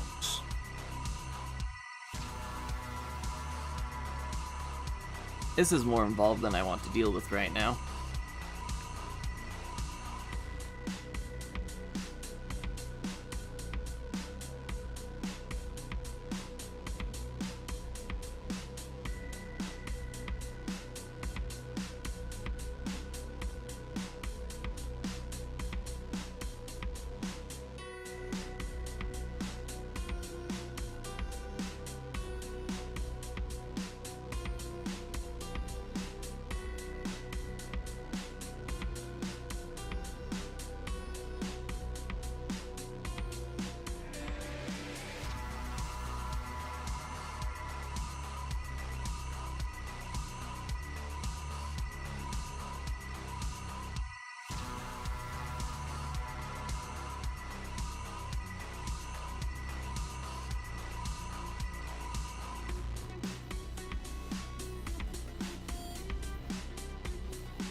Format if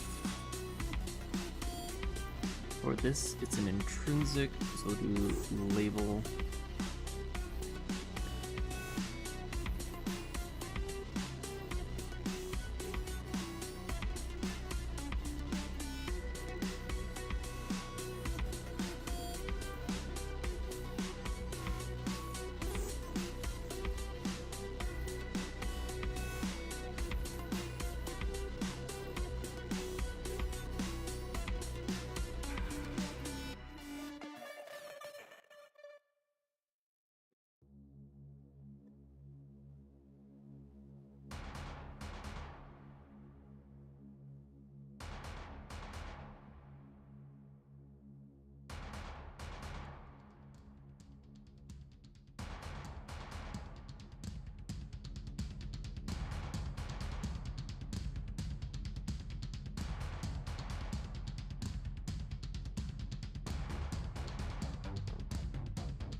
yeah, it should be it.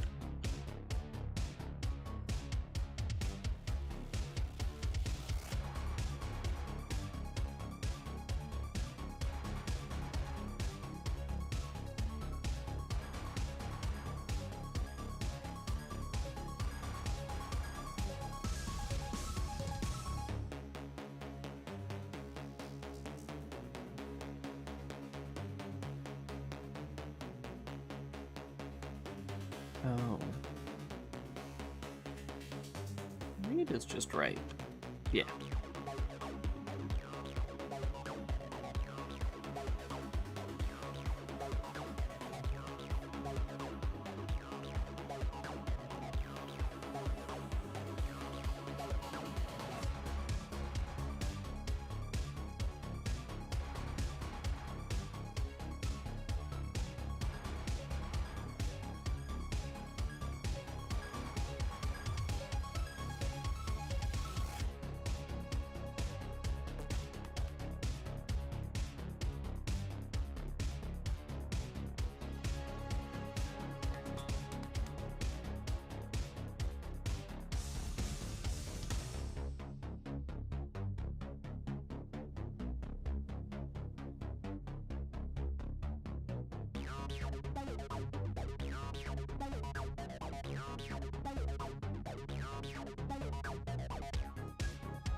Can I take?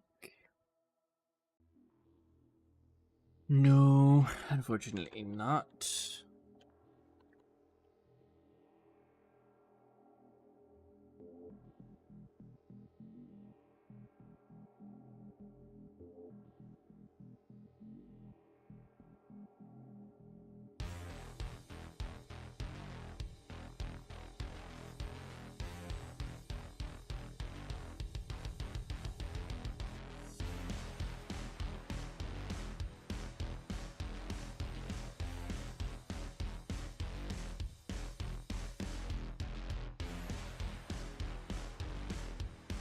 So there's Brane.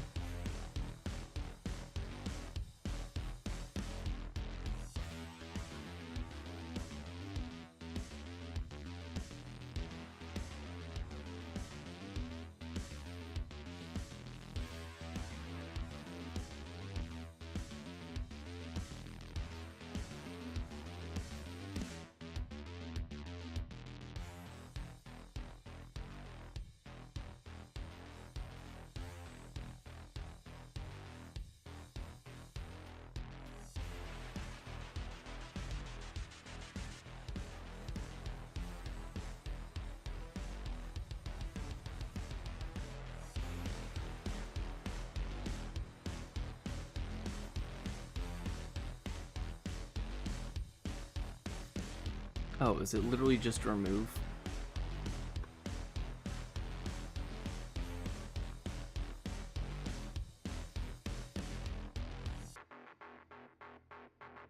It is. Okay.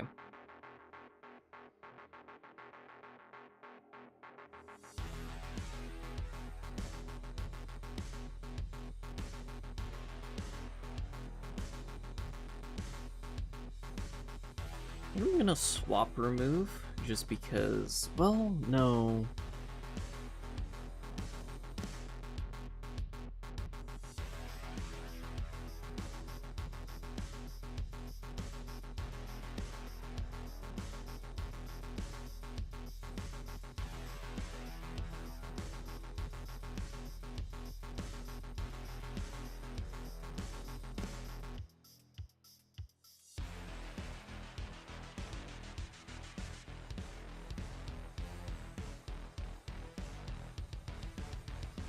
Oh wait, this is the wrong one. I was thinking this was take.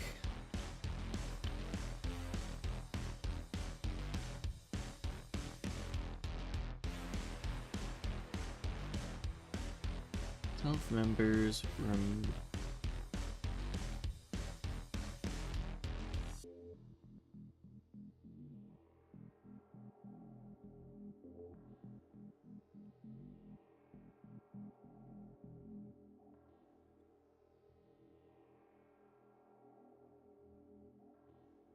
Self key index.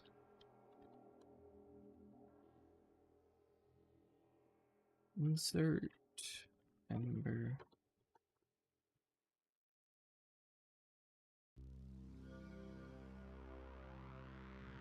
Member label clone.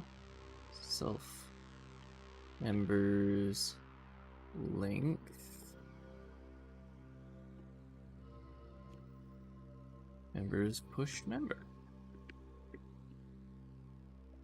Then right now I'm just doing stuff that I think I'll need.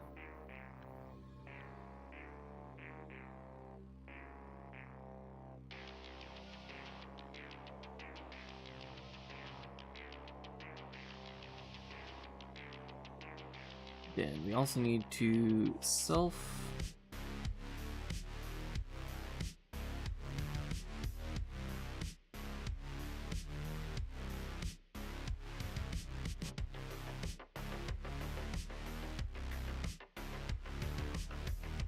key index equals self key index.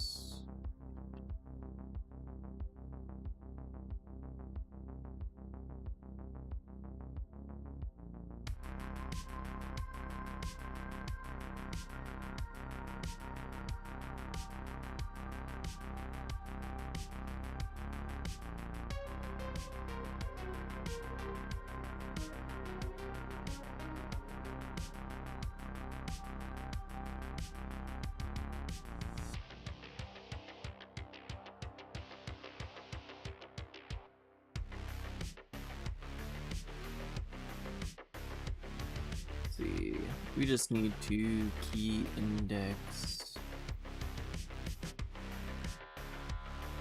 move label.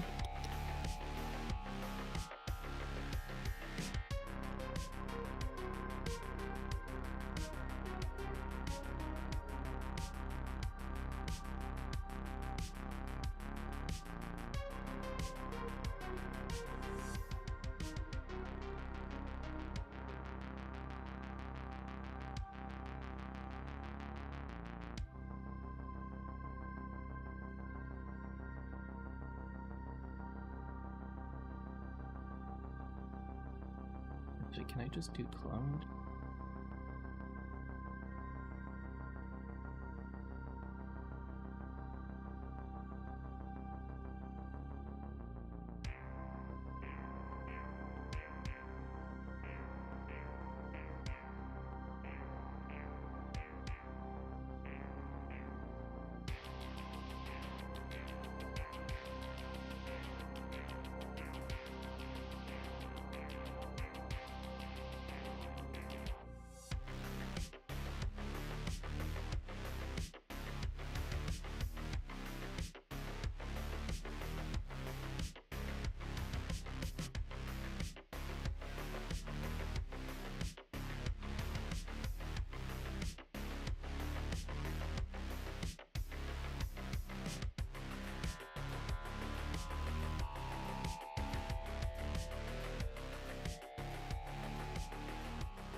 There we go. That should handle that correctly.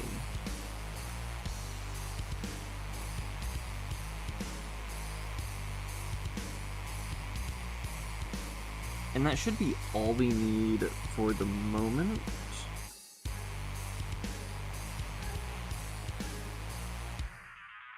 To fully interact with objects the way we want to.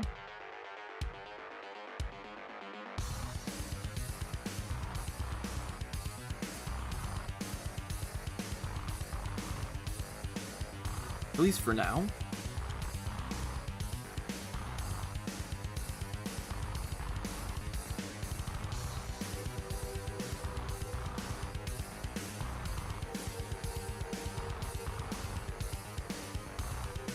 For the immediate time being.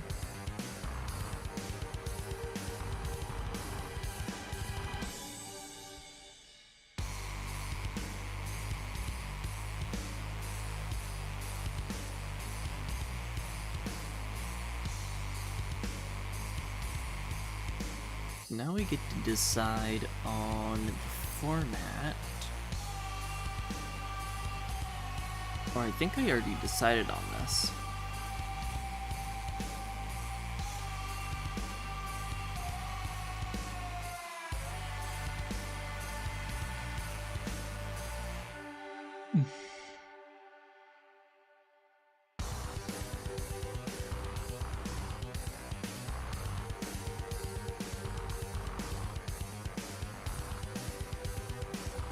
Did I?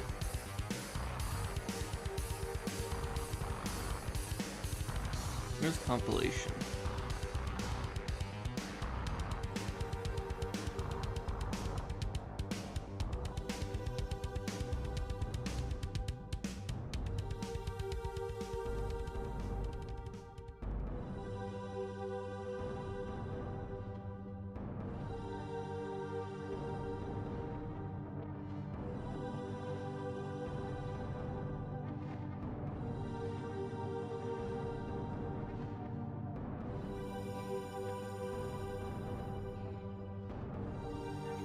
Okay, so there's...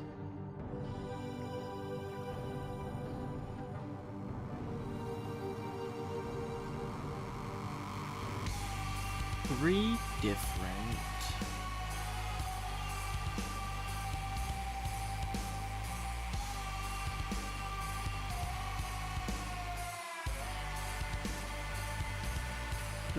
compile operations.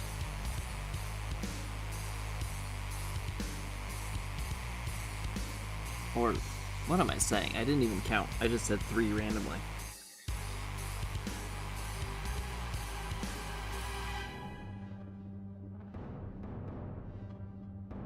How am I going to define enums?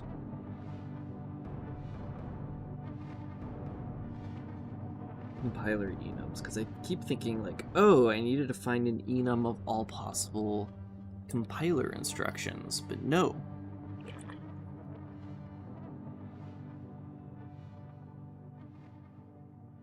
That would be compile definition.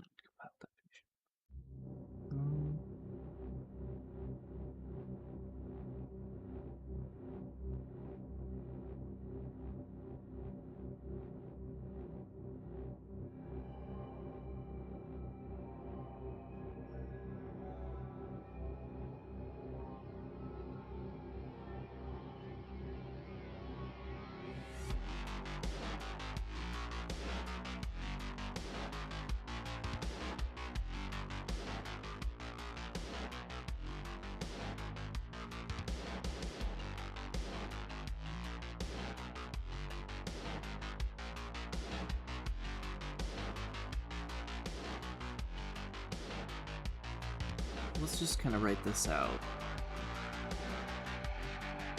Switch or match on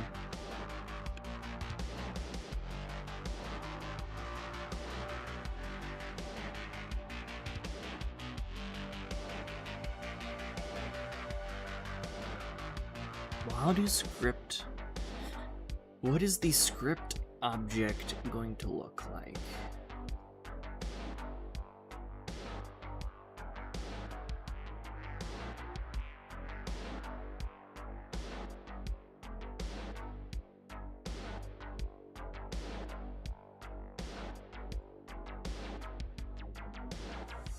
We need to define a couple compiler objects since, you know, we don't have enough of a language to bootstrap yet.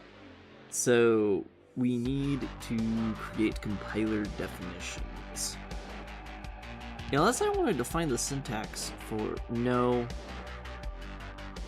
Wait a second. I could literally make Rust macros that use the interpreter.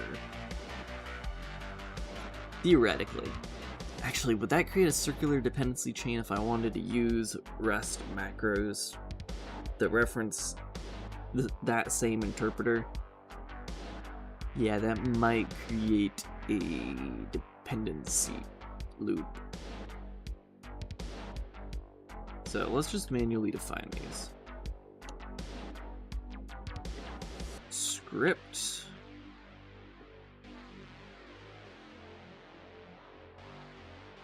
And then this needs to be code. And this is going to be of type JSON.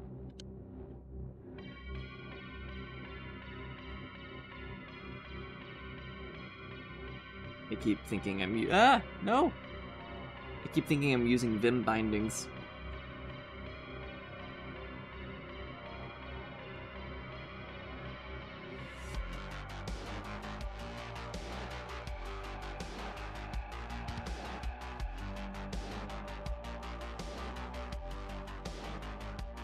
Do we need a script name?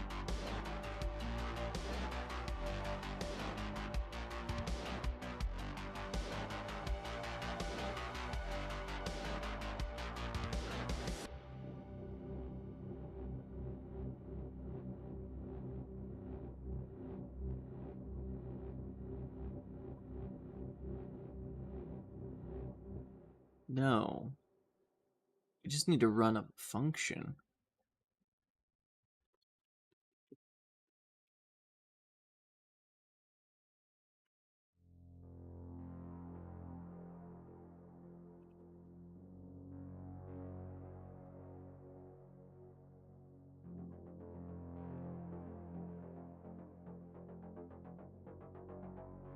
Functions don't need a name, they're just like a closure. Because a function is labeled, a function does not have a label. So what we need is the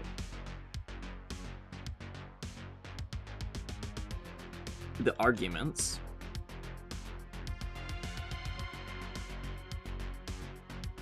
Arguments or okay. This is a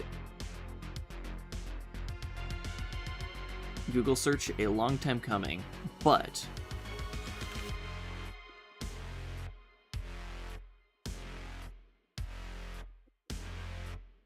what's the difference between parameters and arguments?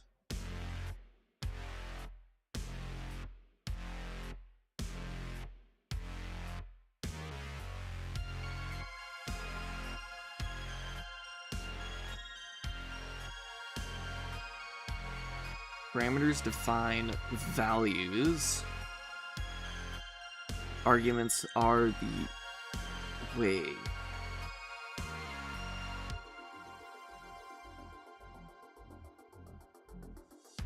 So parameters are the definitions for the arguments. Okay, I've been using those two terms interchangeably for years. But parameters are the definition of what arguments to be passed. Got it. So what I want here is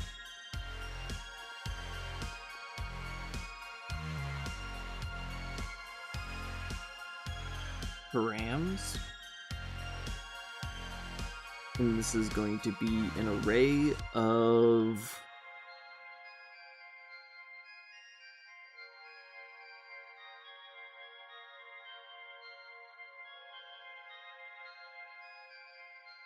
the same picture. By all accounts, they look the same.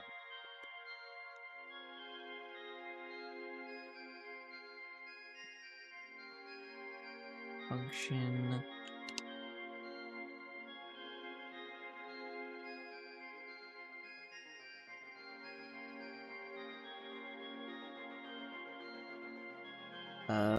Let's actually call this a label.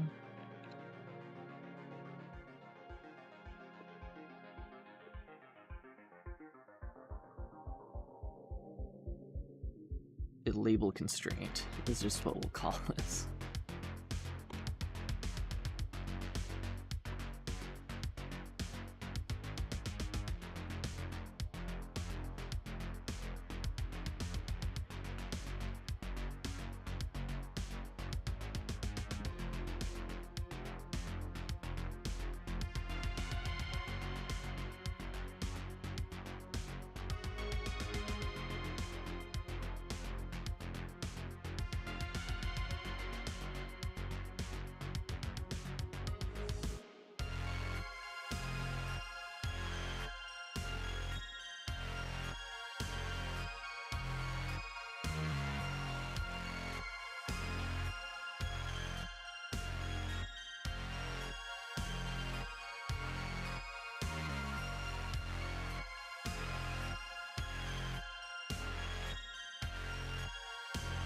We have a label.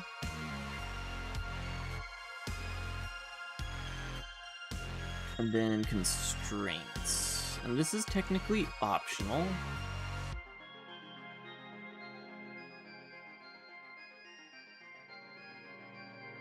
But I don't know if I want to do it as optional. How many more allocations do I create? I don't think I create any more allocations by just having it be an empty array. Constraints.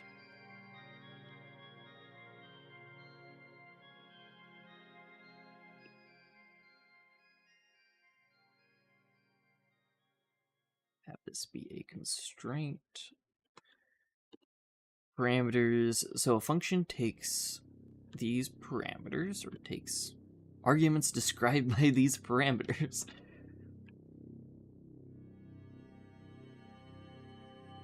And then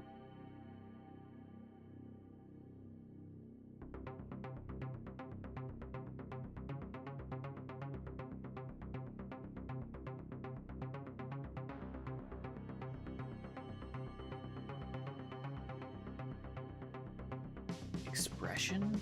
What do you call the part of a closure that describes the behavior of the function? Alright, thank you for sticking around while you could.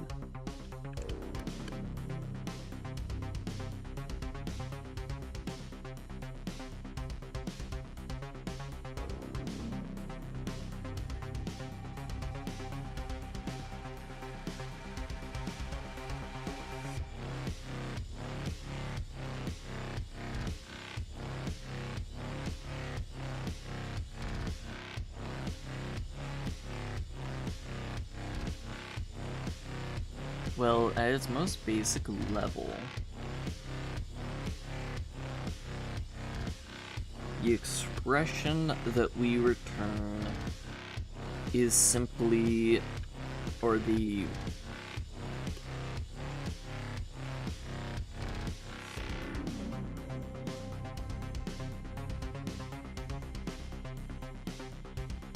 because it's pure functional, we just take in a compiler value.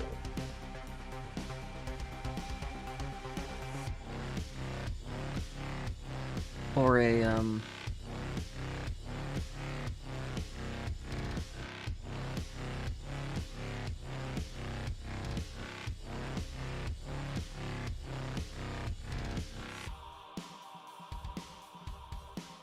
compiler operation.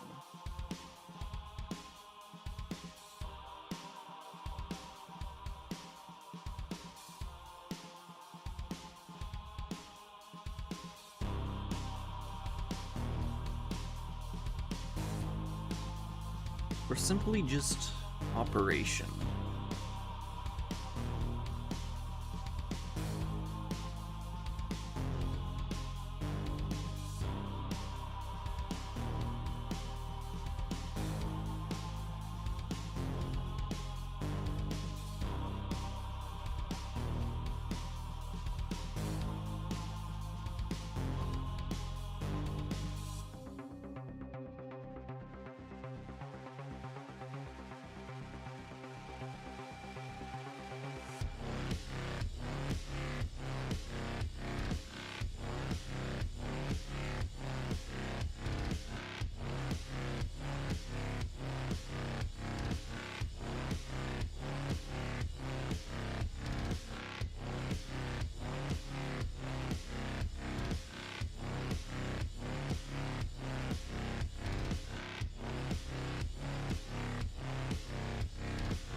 I really want to make a Rust macro that lets me define constraints.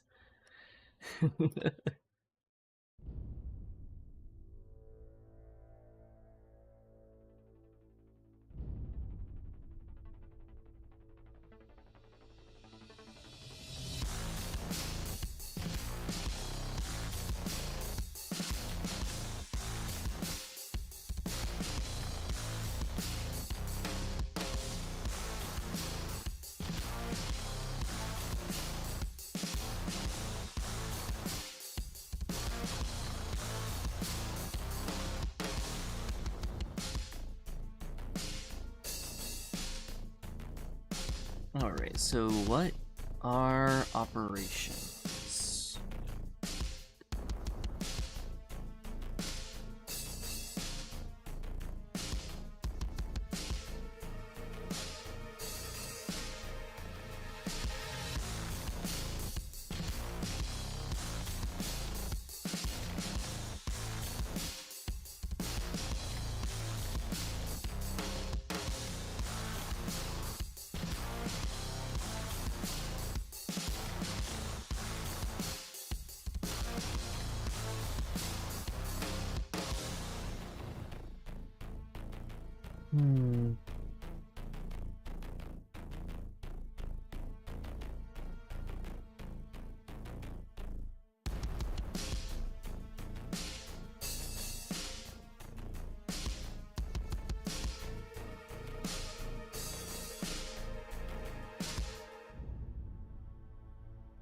operations are technically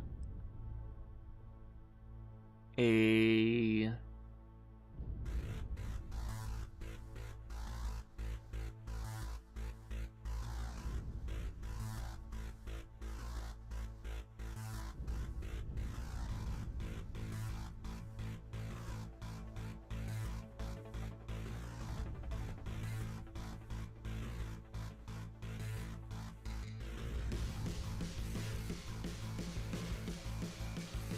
I'm just deciding how I want to handle intrinsic functions.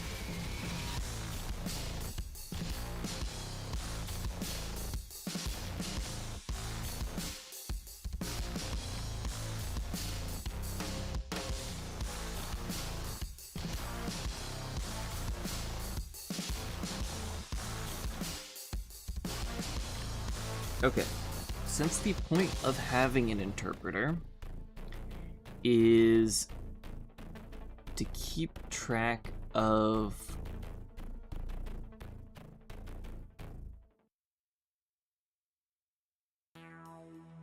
labels and stuff, is the point of it to keep track of labels? Or is that the parser's job to keep track of the labels?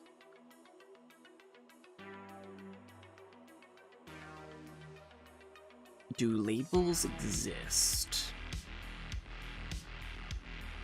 In the case of objects, yes.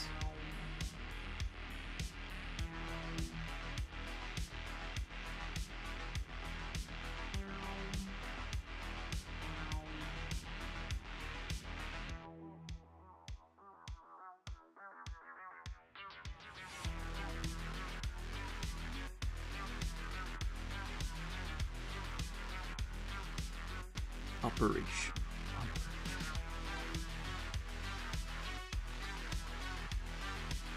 Since this is an unevaluated function,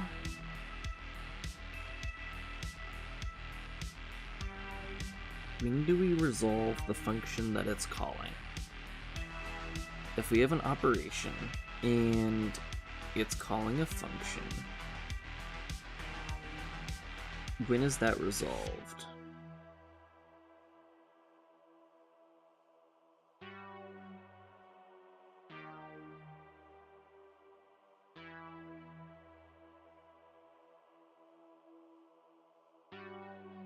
It's when we attempt to execute it in the compiler, isn't it?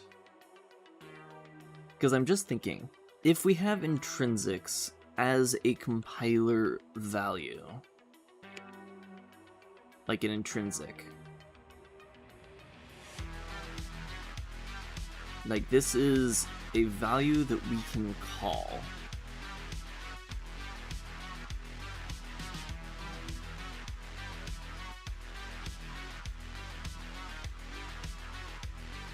Then all of a sudden, operations are just intrinsics and their arguments.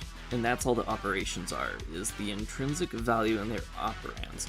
But that means that the interpreter would need intrinsics already there.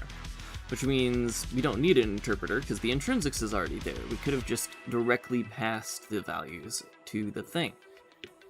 So I don't think intrinsics live in compiler values. In fact, I don't think functions exist in compiler values at all outside of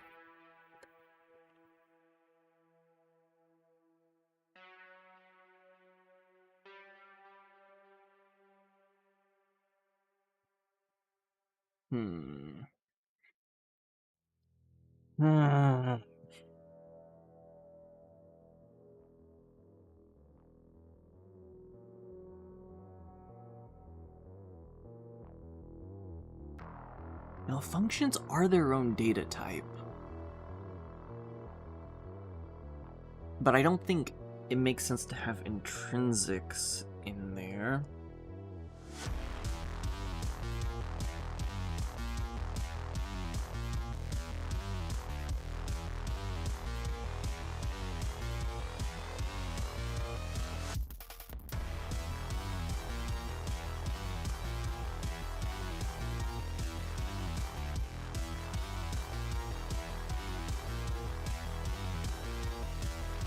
Does it make sense to have functions as compiler objects, as their own type?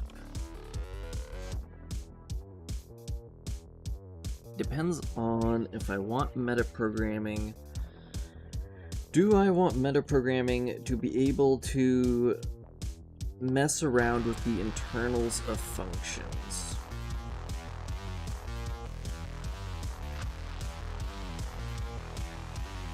I don't know if that's useful.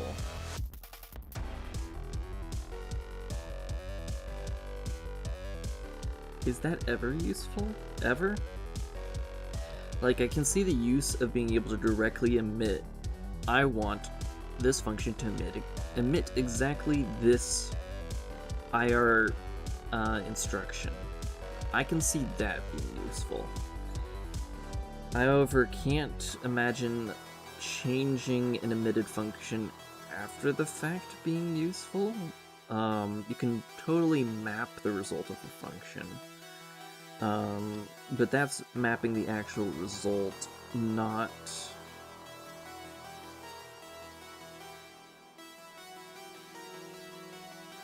yeah. So therefore it doesn't make sense for functions to be defined by an object. Instead,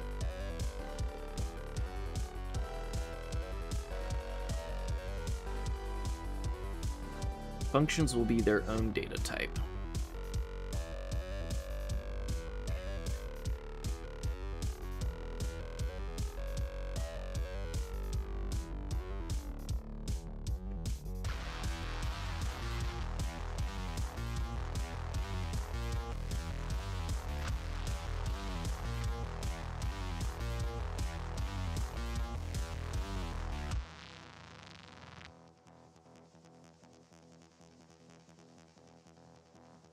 And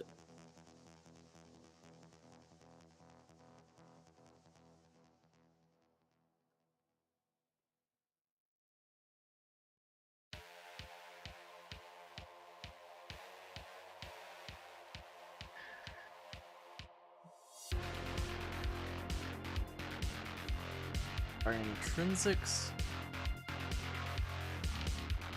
Where do intrinsics live?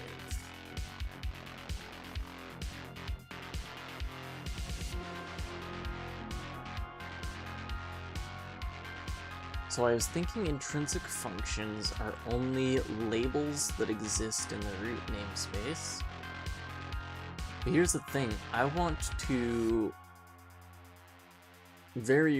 only very rarely do I want to return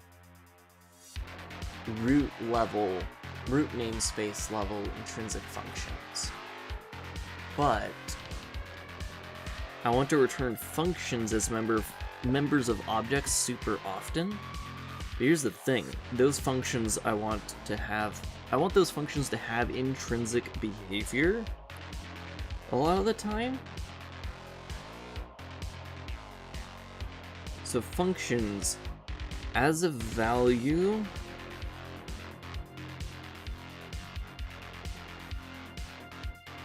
so we need functions as value and functions as reference. So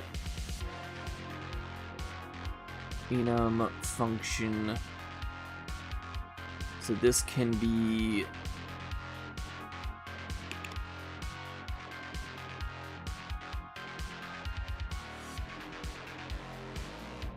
functions can either be a closure or they can be an intrinsic.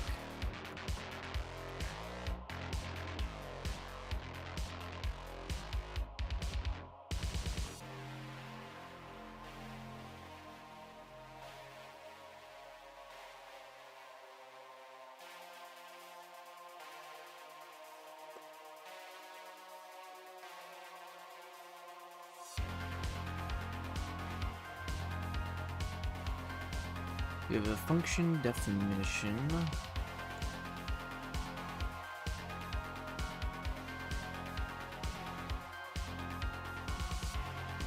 And this function needs to have parameters.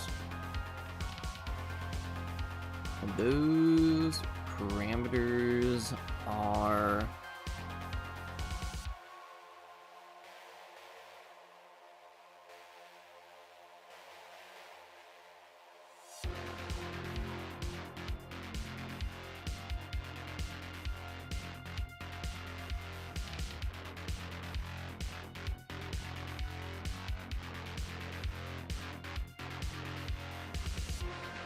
those parameters are an array, because I want these to be exposed to the compiler.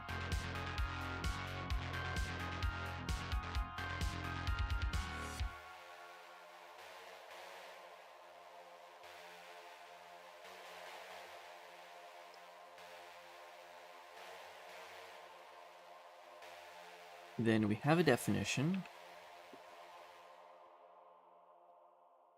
which is this. And in the case of a closure, no, an intrinsic,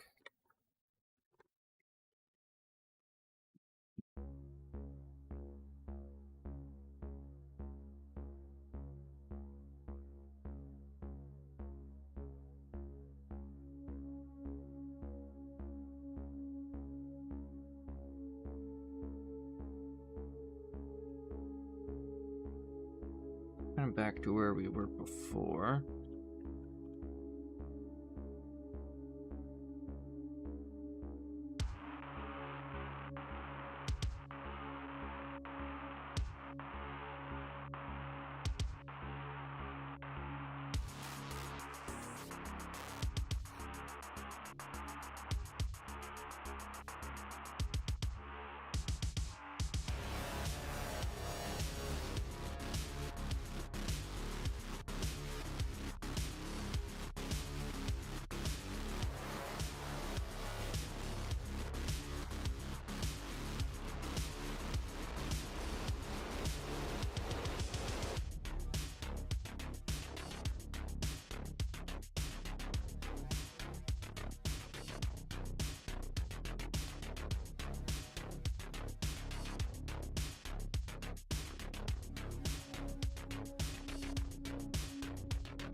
So we have our parameters. We have our... the way to actually call this function. Right, I was waffling because debug...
Okay, yeah.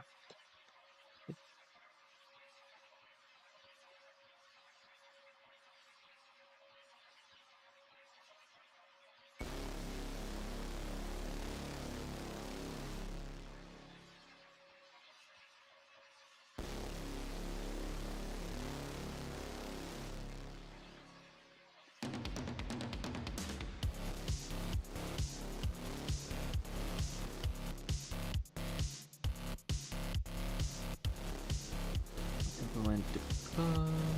So let's do that.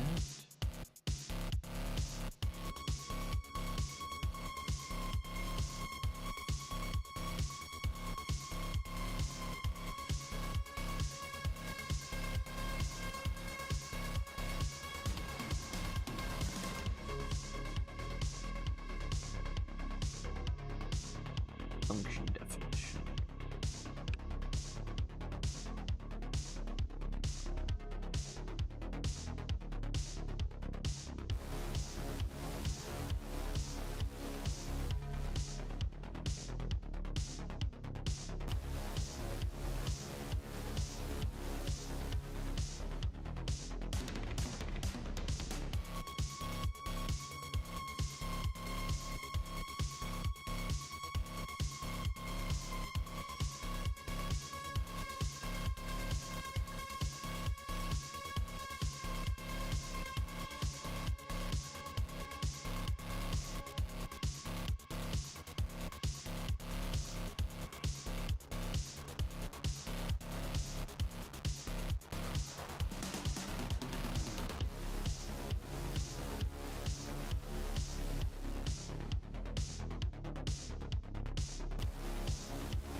Params.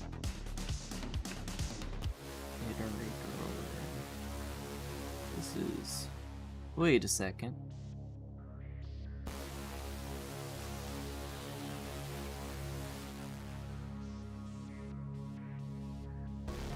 Array will implement debug.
Oh.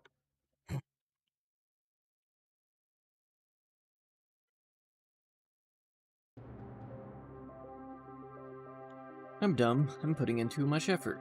Match. Self.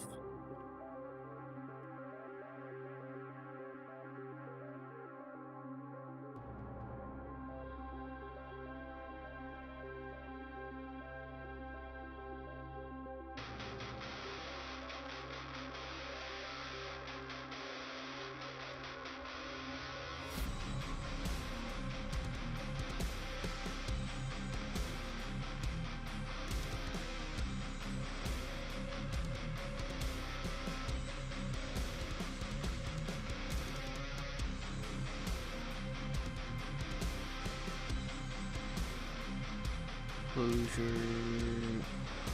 Closure. I guess we get to define what this looks like. So this is where we put the operations. Here's the thing. It is a list of operations.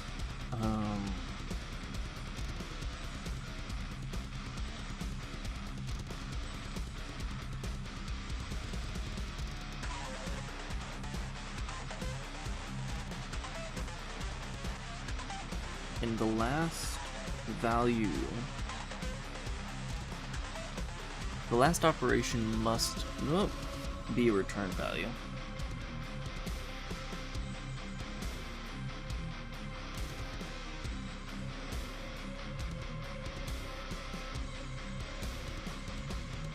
Or I guess I haven't defined the syntax of closures other than, oh, Rust, last value without a semicolon, totally is the return value. Which I guess works. Yeah.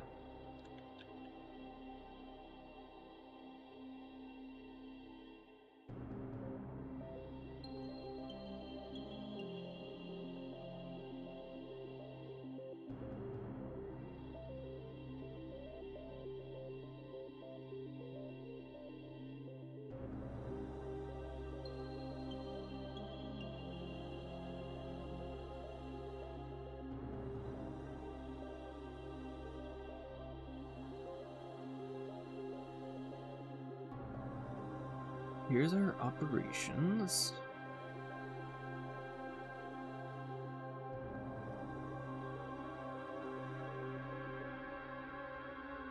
So now we need to define the compiler operations.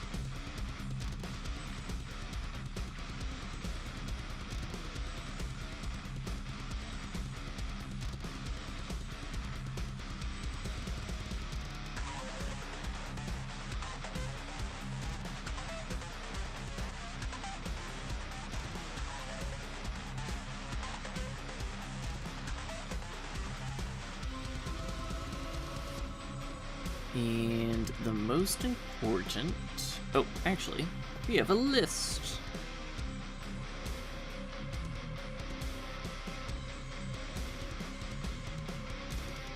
Import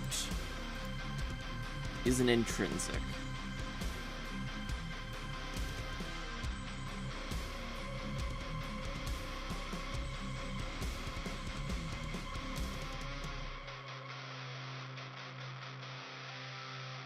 Compiler operations.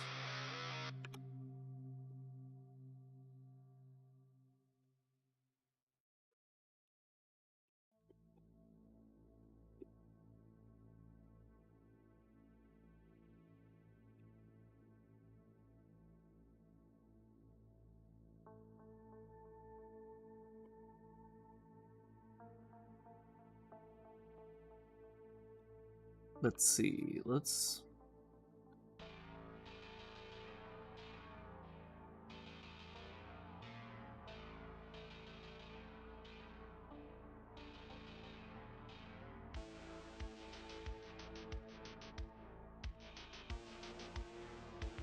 I don't like the thing that can only happen once getting mixed in with everything else.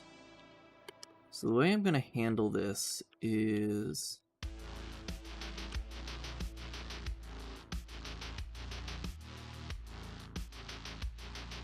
compiler value must be defined.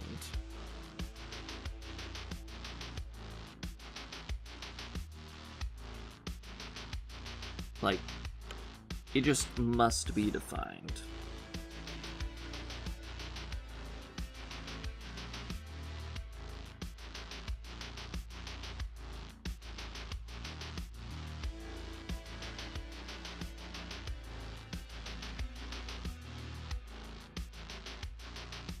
So any of these operations can be completed before we get the value, which may be a label referencing one of the previous operations. Hmm.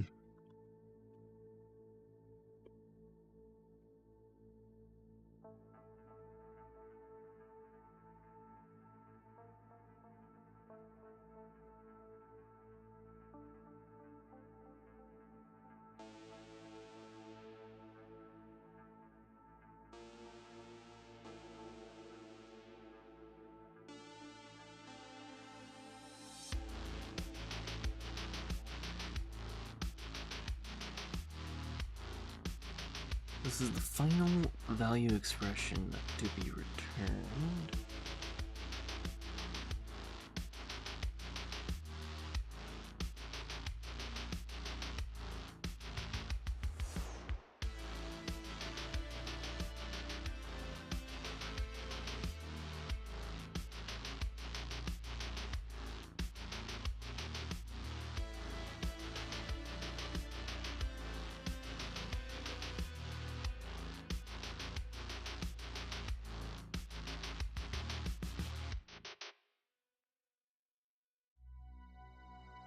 Okay.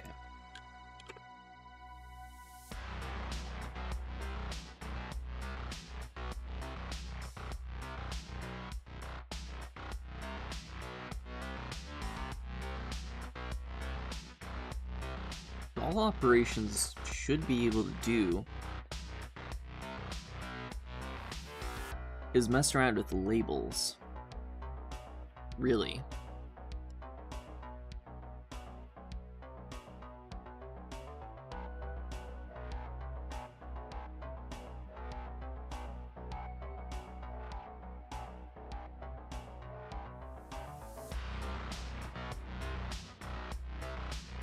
We'll call it operations.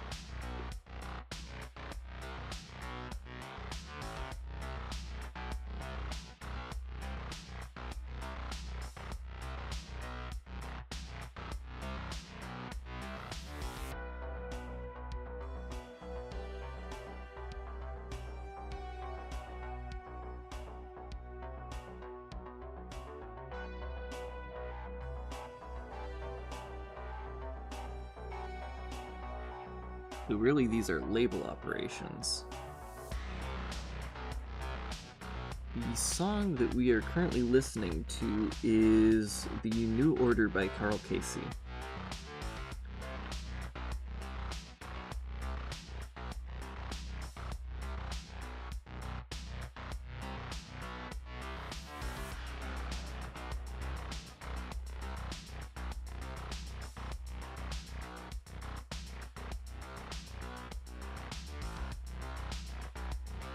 One right before this? One right before us is... All of this music is by Carl Casey, WhiteBatAudio.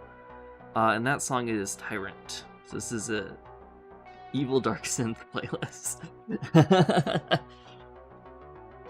Is literally the name of it.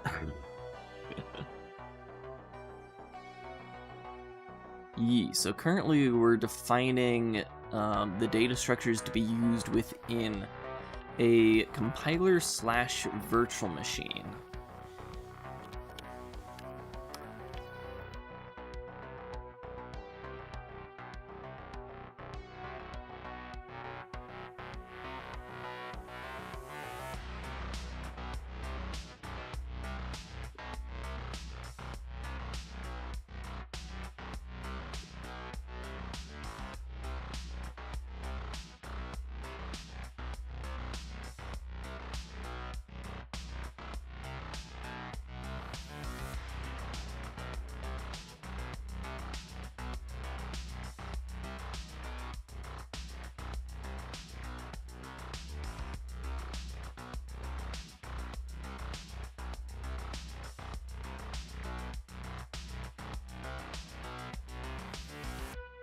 building a structure.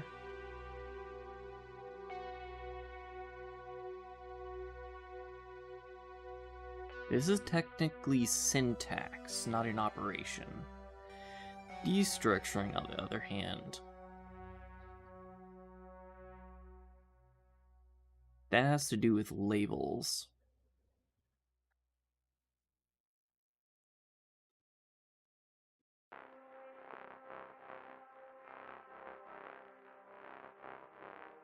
So destructure.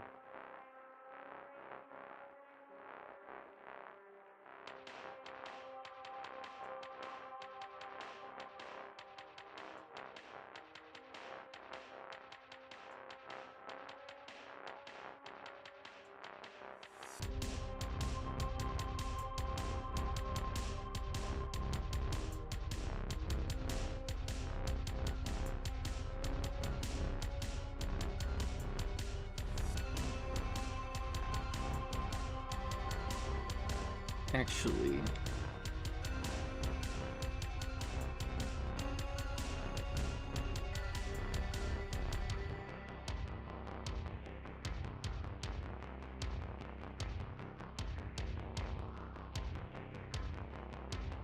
a call, the result of a call is a compiler value.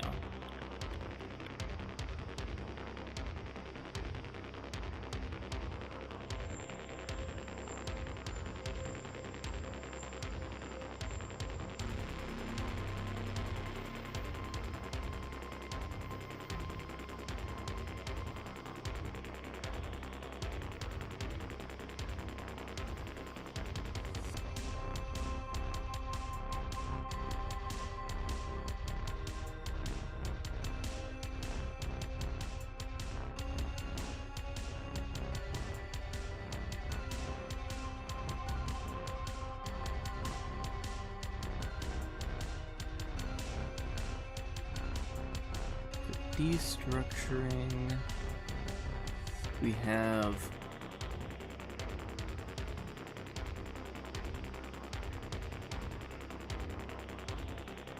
member labels.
Allocator API. Option string allocators not satisfied. What's that supposed to mean?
Oh.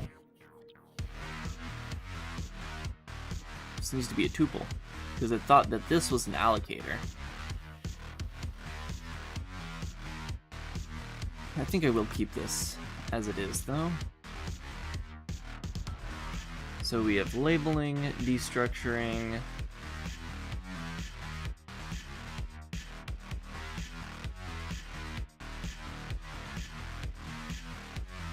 a match is of value.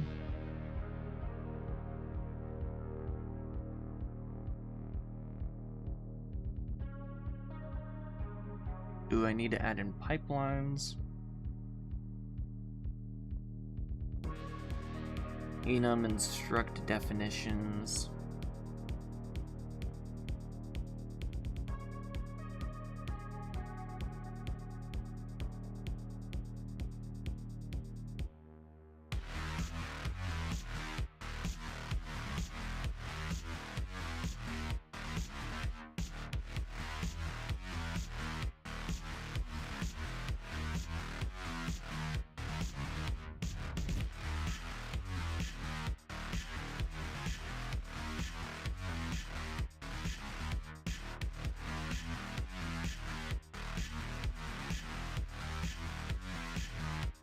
I'm just thinking about the debugging. When I do enum instruct definitions, what I'm doing is I'm creating constraint functions. That's technically what I'm doing, but I'm thinking like if somebody puts in a constraint, it would go like, oh, like an invalid constraint. Or if they tried to use a constraint function somewhere else, they could run into issues of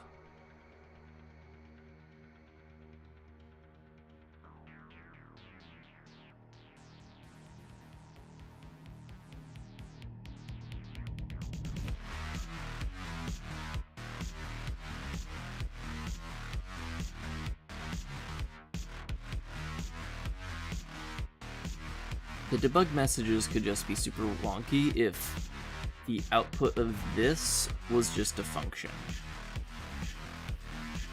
That's really all I'm thinking.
Are there any other label operations at all?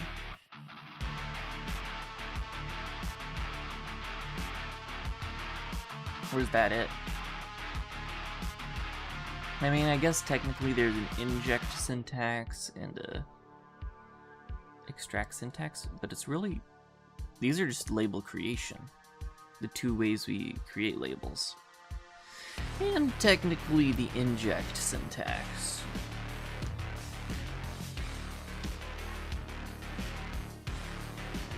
And I'm still a little bit iffy on if I do want to keep that or not.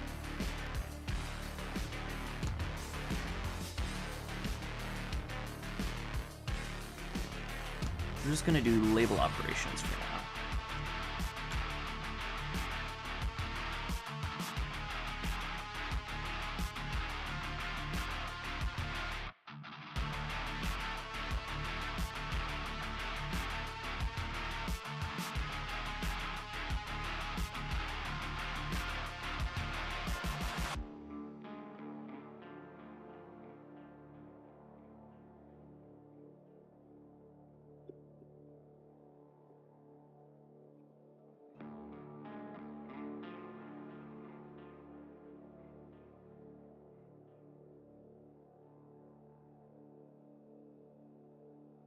How did I define match expressions?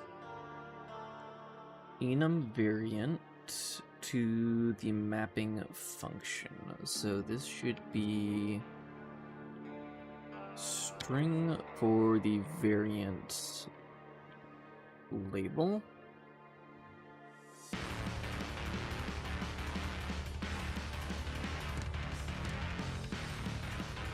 And the function to run.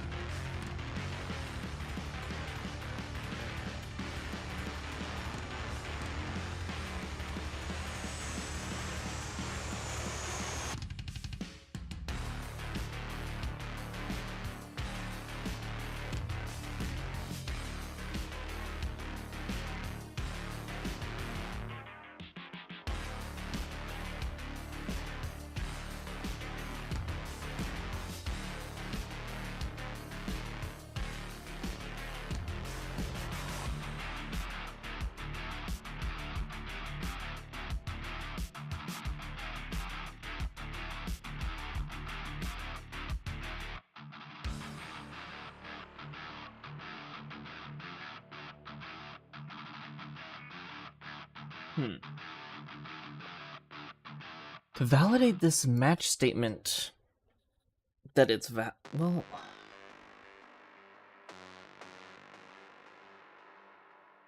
since the compiler is dynamically typed, I don't actually need to validate this.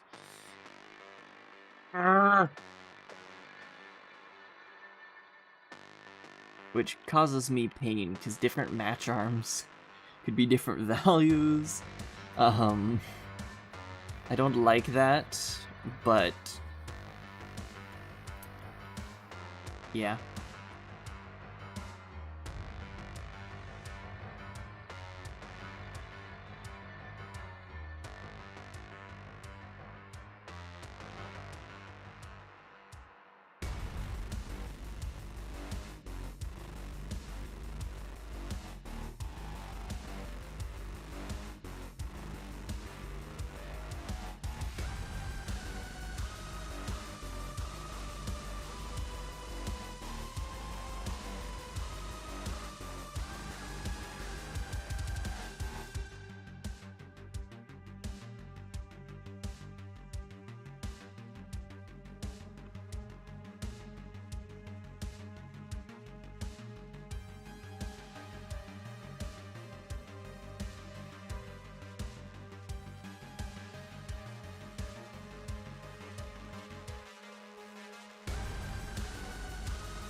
Wait, couldn't this just be an object?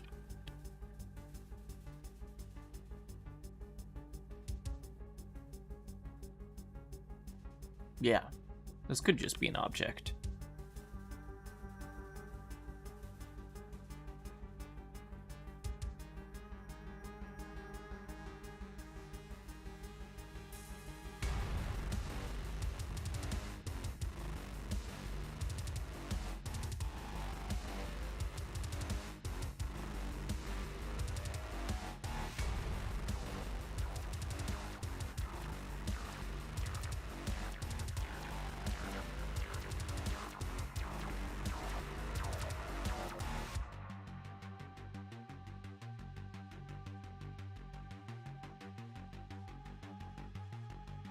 for this first version, I'm not going to worry about path expressions or path values at the moment.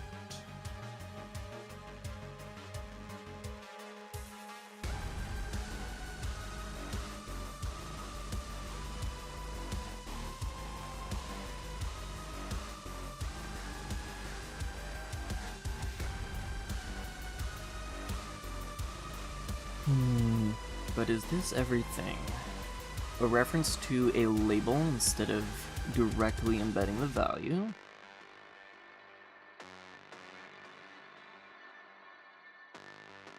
A number constant?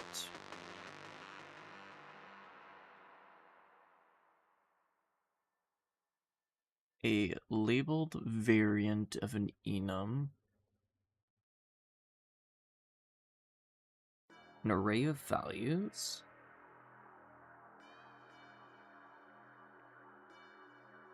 An object? A function? A call to a function? And matching?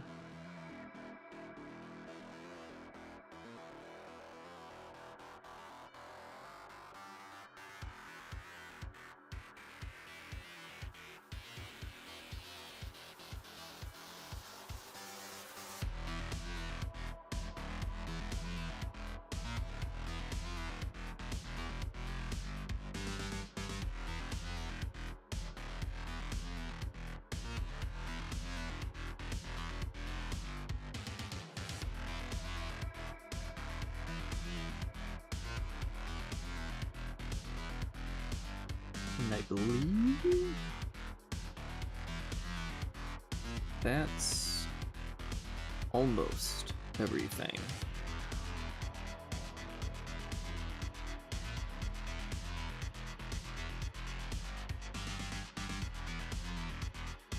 Because we're forgetting one thing.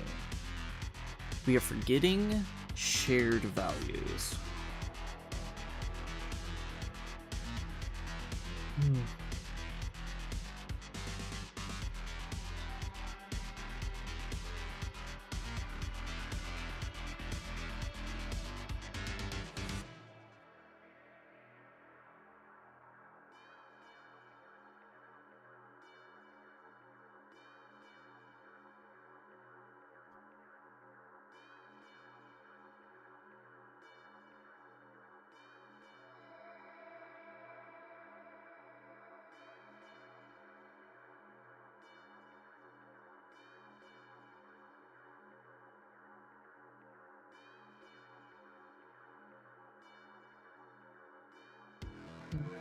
Value become compiler valued kind.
Indeed, we are.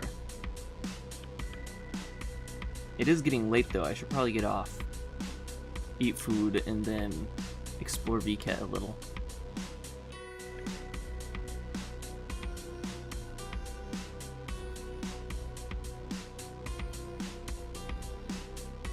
But like, I know where we're going, so I'm like absolutely flying on this code right now.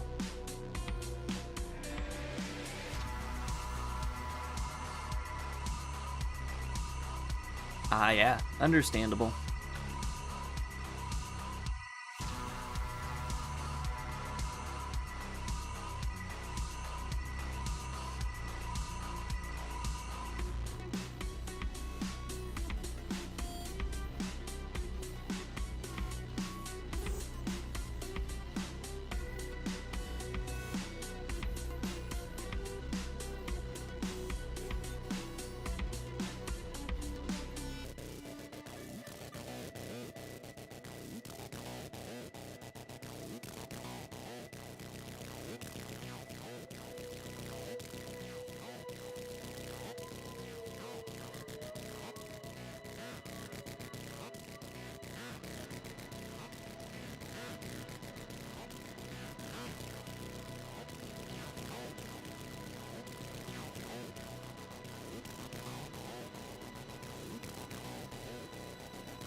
Oof.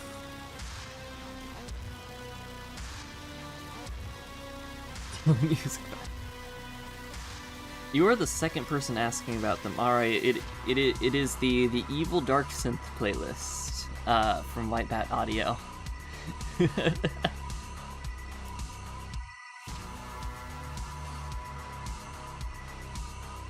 I'm evil.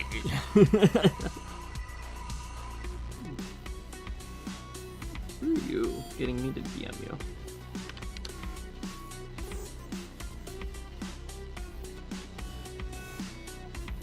Alright.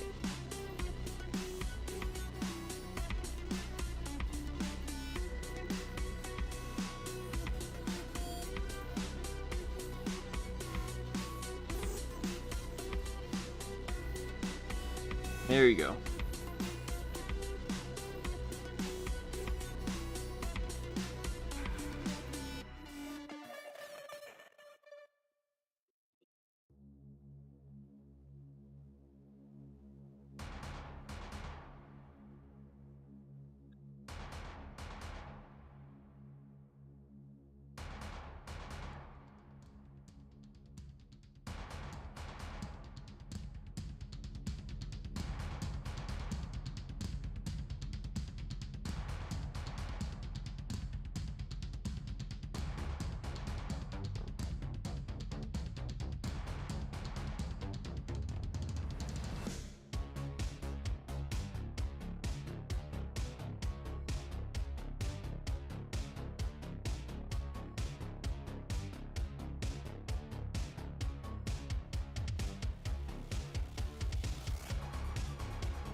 Here we go.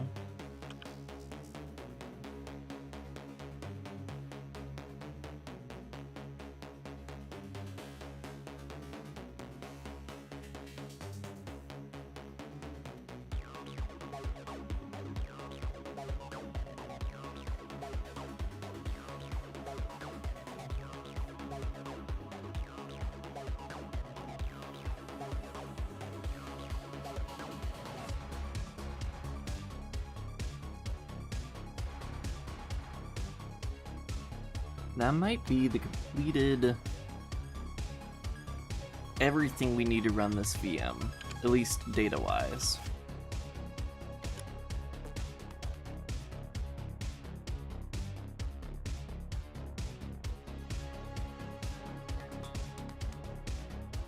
Run a quick cargo check.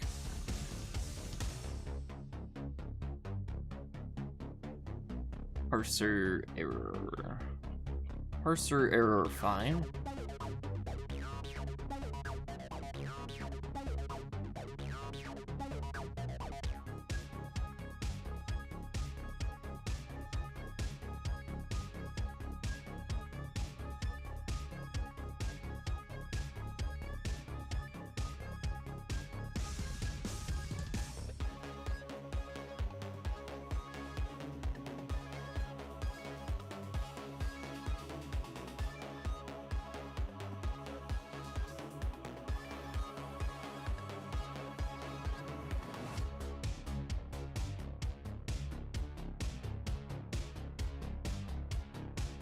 Oh, there's the ping.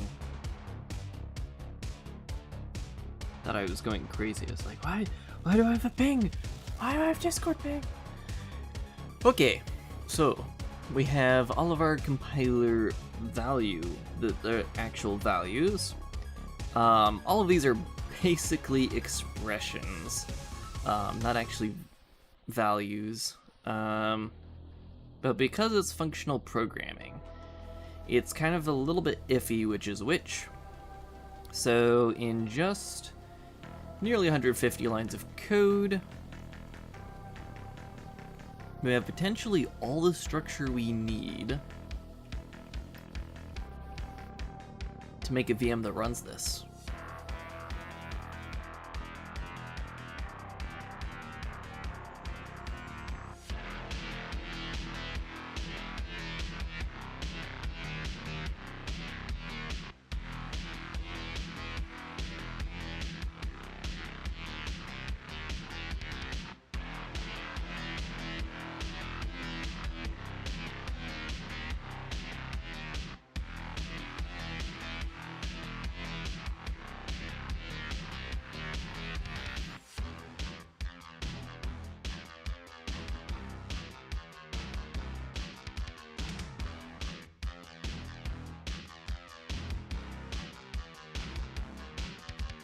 Eventually I might need to turn this into a full AST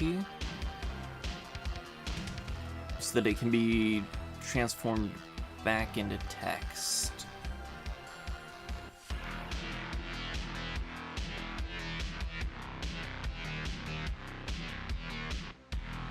Or I'll actually define an AST that gets turned into these. We'll see.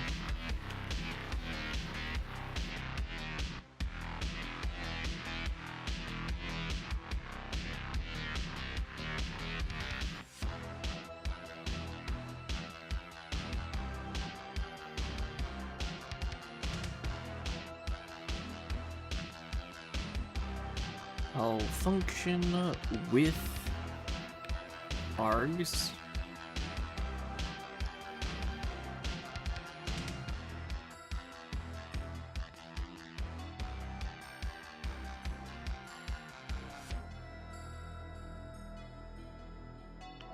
Which I'll just have as a slice for now.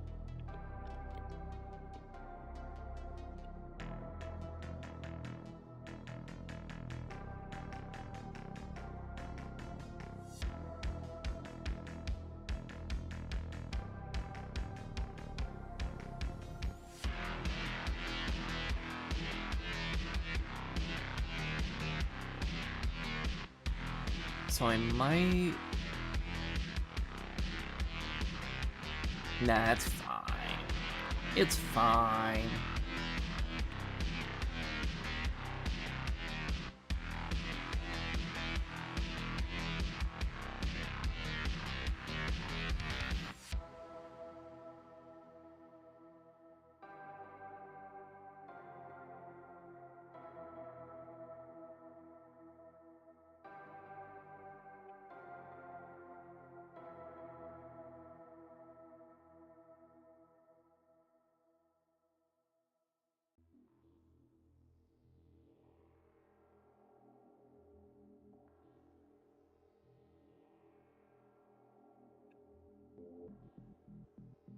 I don't need to constrain this to be a function anymore.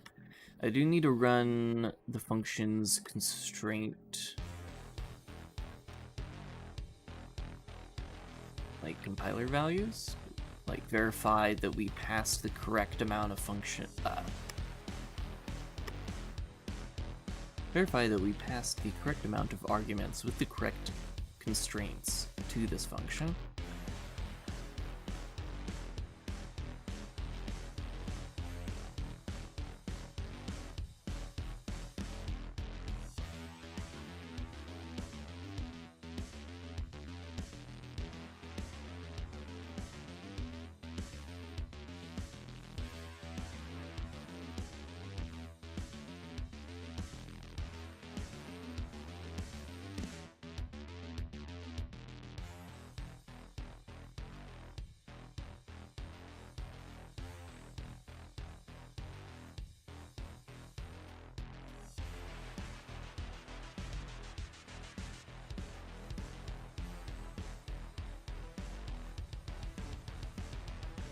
Alright, this is probably where I should leave off for today. It is getting pretty late. But yeah, we made a lot of progress today and we're actually in the code now. So let's commit what we have so far.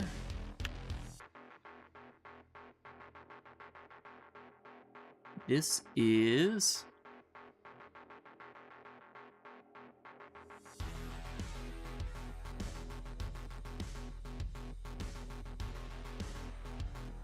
is define compiler data types.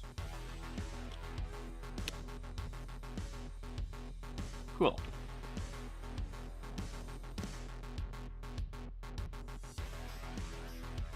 So all of that, except that one last change, is now pushed. And I'm going to sign off for the night. And I will see you when I see you.